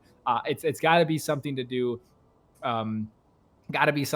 with the with punishing Black Flame protection, because he only pulled it out against the Faith Bill. But maybe I'm insane. Who knows? We'll have to ask him as it gets closer. But looks like both of our contestants are in the world. Looks like both of our contestants are ready. Enda, are you all set? How's the heart doing? It's not doing so good, LB. I think I'm going to need to lie down after this one. But listen, ladies and gentlemen, if Bevin doesn't get his act together, this is it, ladies and gentlemen. 2-0 to Frosty. Could this be an ice cold win? I'm sorry, I will stop. All right, ladies and gentlemen, right, 3 and a 2. Alley, folks, and here we have it. And all right, our bomb is in the match, ready to go. Actually, Bevin just takes the flask. So I'm not sure what the Claymore is there for, but it wasn't there to punish a flask because he throws out the jumping R1 rather, off the heavy thrusting. Bevin there with the jump, finds it. 324 damage. Frosty there immediately to try to counteract it. The jumping R1's going to come out there as well. Bevin's going to do the jump attack off the straight swords as well. And the counter comes out. Actually, Bevin wins that trade outright. 496 to 287 is, I believe, the numbers are. And there's a roll catch for 294. Almost gets the chain into the combo there. Goes for the running R2. Does not land it. Bevin counting to re-aggress this now and taking the frost ballast. But he's going to get hit by the jumping R2 into 711 damage, and dare I say the ballast was worth it because that probably would have proc Frost and nearly killed him, but there's the damage, 548 into 822. No flask now from the side of Frosty. He needs to find that. Bevin is flasked up. He's not looking to let him take that for free, as now he's going to see the rolls coming through here, as again, we do see these rolls coming out from Frosty. On point is the way they've been all tournament. The spacing on the jumping attack and goes for the backswing from Bevin. Unable to land it though, as Frosty's right there to counter it out, and now Frosty takes the flask right into his face, but does he find the counter aggression? He doesn't. He gets the jump attack to break the bubble, but that is it, as now Frosty's trying to level this one out, and he goes for the strafe. Nearly lands it, as the counter is going to be there from the R1 from the side of Frosty. Frosty with the jump R2 lands it. 711 damage, and there's the proc on the tier for Bevin, as Bevin gets fainted into the backstab. Frosty actually doesn't punish that, just resets it, and there's the storm stop. Really good roll comes out from the side of Bevin, but there's the jump. 648 damage, and now we see these pokes coming through, but there it is. He's going to fight for 795. Nearly goes for the roll catch here as he's trying to find it. The jump comes in as well, and there it is. And that's going to be Frosty cleaning it up in a 3-0. Ladies and gentlemen, Frosty reverses it out from the losers bracket and sweeps the final set in a 3-0 victory. 3-0 sweep. My goodness. What on earth? Frosty going home with $200. Assuming I don't get it first, but anyway, moving on. Like, man, that was so clean. Frosty played that so well. So and smart. he really, one thing I gotta point out is the nerves didn't get to him. He kept his composure throughout the entire set. And that is impressive. I would almost say Frosty played that better than he did the first time he fought Bevin. I agree. He played that so smoothly. Like, honest to goodness, that was probably some of the best. That was the best fight we've seen so far in terms of like the ability for someone to keep par, even being on the back foot. Like, Bevin was so close. I believe they were almost one hit away there from victory, all the way through all of these rounds. It may have been a sweep, but it was not done without, you know, Frosty getting his Oh yeah, I mean Frosty was in blue red range every single win he had there. I mean, near the end, and those were very clean matches. And again, it's just so close to one another each time. And you gotta, you know, like I said, give credit where credit's due. Bevin played extremely well. Bevin is probably one of the better straight sword players that I've had the pleasure of fighting in North America. Very good with the setup. And Frosty was able to keep his composure and fight it with the heavy thrusting. And he's able to chain those attacks together. He's able to land that jumping. He's able to chain it into other stuff. He's going to go for the roll catches. And really good, clean play came across from both of those players. And Frosty was able to edge it out each time. And again, credit where it's due. Frosty played phenomenally well. Yes. Since he dropped that round to Bevin and forced himself to go to the losers bracket, he died 2 times since then, and he won 9. So what you're saying is, don't fight Frosty on the ladder. Is that what you're trying to tell me here, LB? Is that what you're communicating to me here overall? Again, I mean, it's just so good at keeping his nerves under control, and that's a big thing. You and I have talked about that since Dark Souls 3. The nerves that players can have, you know, how it can affect them and stuff in a tournament. And Frosty he was able to keep his composure so clean, so well the whole time, and it was really good to see. Without a doubt, him just coming through and keeping his composure, because Bevin played very well. You know, nobody can take that away. Bevin played so well and so clean. And he found a lot of neutral hits. He found a lot of roll catches. Again, Frosty's not somebody that's easy to roll catch. He's very reactive and has very good reactions. And Bevin still found ways to get damage and keep it close. Picked up the first best of 5. Unfortunately, dropped the last 2. But what are you going to do? It's one of those things. They both played very well and very clean. I think ultimately my thoughts here is, like, you've said it your best there. Frosty works. He works well under that pressure. It's you sometimes tell how a person acts under pressure. You can kind of tell deep into their soul. It's telling. It is telling, because Frosty became more aggressive the higher the stakes in this tourney. An awful lot of those early sets he played super safe. You know, he was looking for those very particular moments to aggress. Compare it there to the first round of the losers winners, all the way to the we'll call it the grand finals there.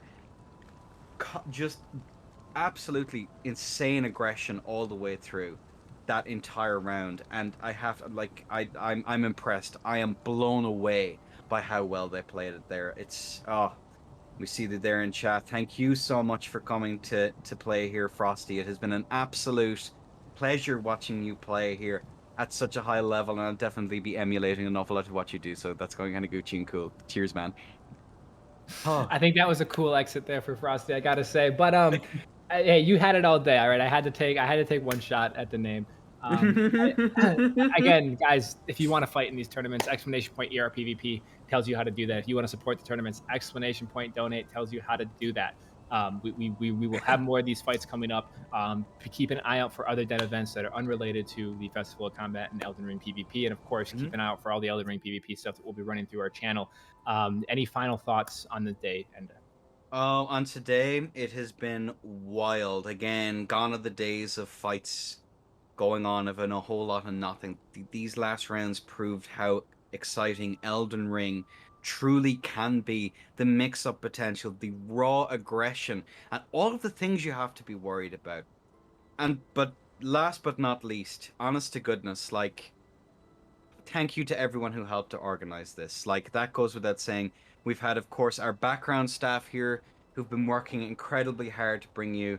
We have Amir here who's been working OBS. Thank you so much once again for your phenomenal work.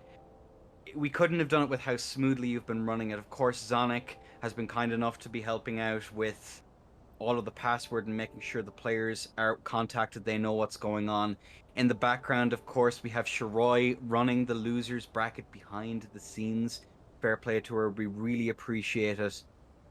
Oh, who else is there? There's so many nice. I mean, all the staff at ER PvP definitely help a lot in getting this going forward. Again, I mean, thanks everybody for contributing to the leaderboard and fighting in these tournaments. We couldn't do these without the players. That's absolutely would not be able to do these without the players. But we are going to send all of you beautiful people. And before I do, LBU, how can people find you, my friend?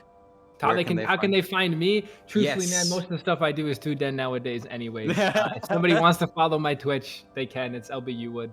But for the most part, most of anything I'll do is through the den. But you can always see me in ER PvP. I'm almost always around. I hang out in the VCs, play the ladder, stuff like that. So don't hesitate to stop by and see me. Fantastic. Well, we'll send you all to Dante Sahai first, ladies and gents, and have a lovely evening. See you next week for the PSN leg of the tourney. Take care, everyone. Have a lovely one. Bye-bye.